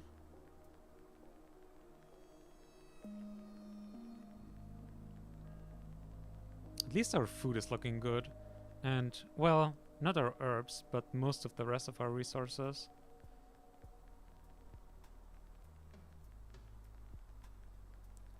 $390 and 400. Let's leave it at that for now. Also because I'm running out of patience holding that button. Okay, one scrapyard. Please clean up here. Honestly, yeah, including the cooling towers from the nuclear power plant. Oh, the power pole is finally built. Okay. Once it's daytime again, we should at least get a decent amount of time in for charging our batteries. Oh, and I think we're over 2,000 people. And, I mean, not fully stable. If I just add some more wells. That's pretty good then. Probably.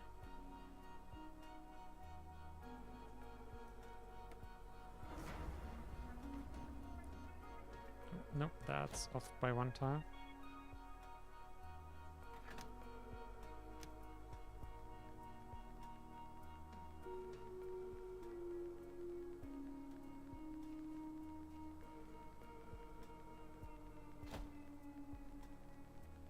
Water wells next to the kitchens. Oh wait, no, these are medical centers. Never mind.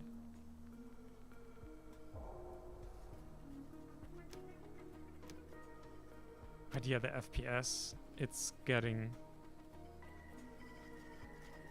very brutal.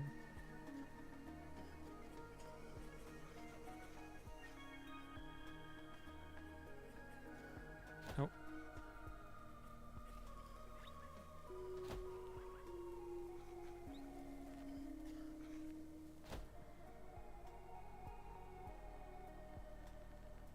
More unpowered things.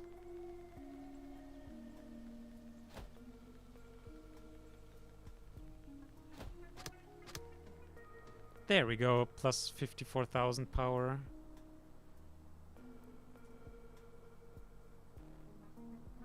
I mean, I think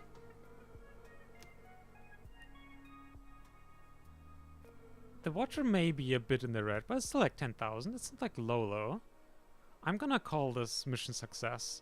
With a bunch more tweaking, I'm sure it will be fine. I mean, pretty much just add a bunch more wells at this point, make sure power is stable. Like, we have tools for everyone.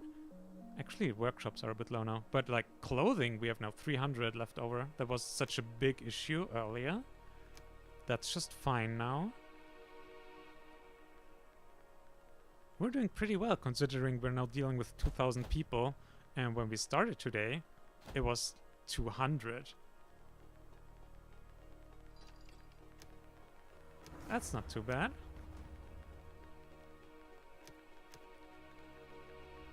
Okay, more people for everything new we've built. And our water's actually rising again, 15,000. So yeah, huge success. And that's where we'll finally wrap up this mammoth stream of 6.5 hours or whatnot. Actually, that makes us free for starting a new game. Either that, maybe at some time we're going to be playing Chaos Beat again. Although it might be a bit... We might want to play another game before that. Outer Wilds, maybe? Probably either that or No Man's Sky. Like, those are two of our favorites for new games to play right now. But yeah, stay tuned for those. And as always, thank you for joining us on the stream. Hope you also had fun, and we'll hope to see you around. Bye!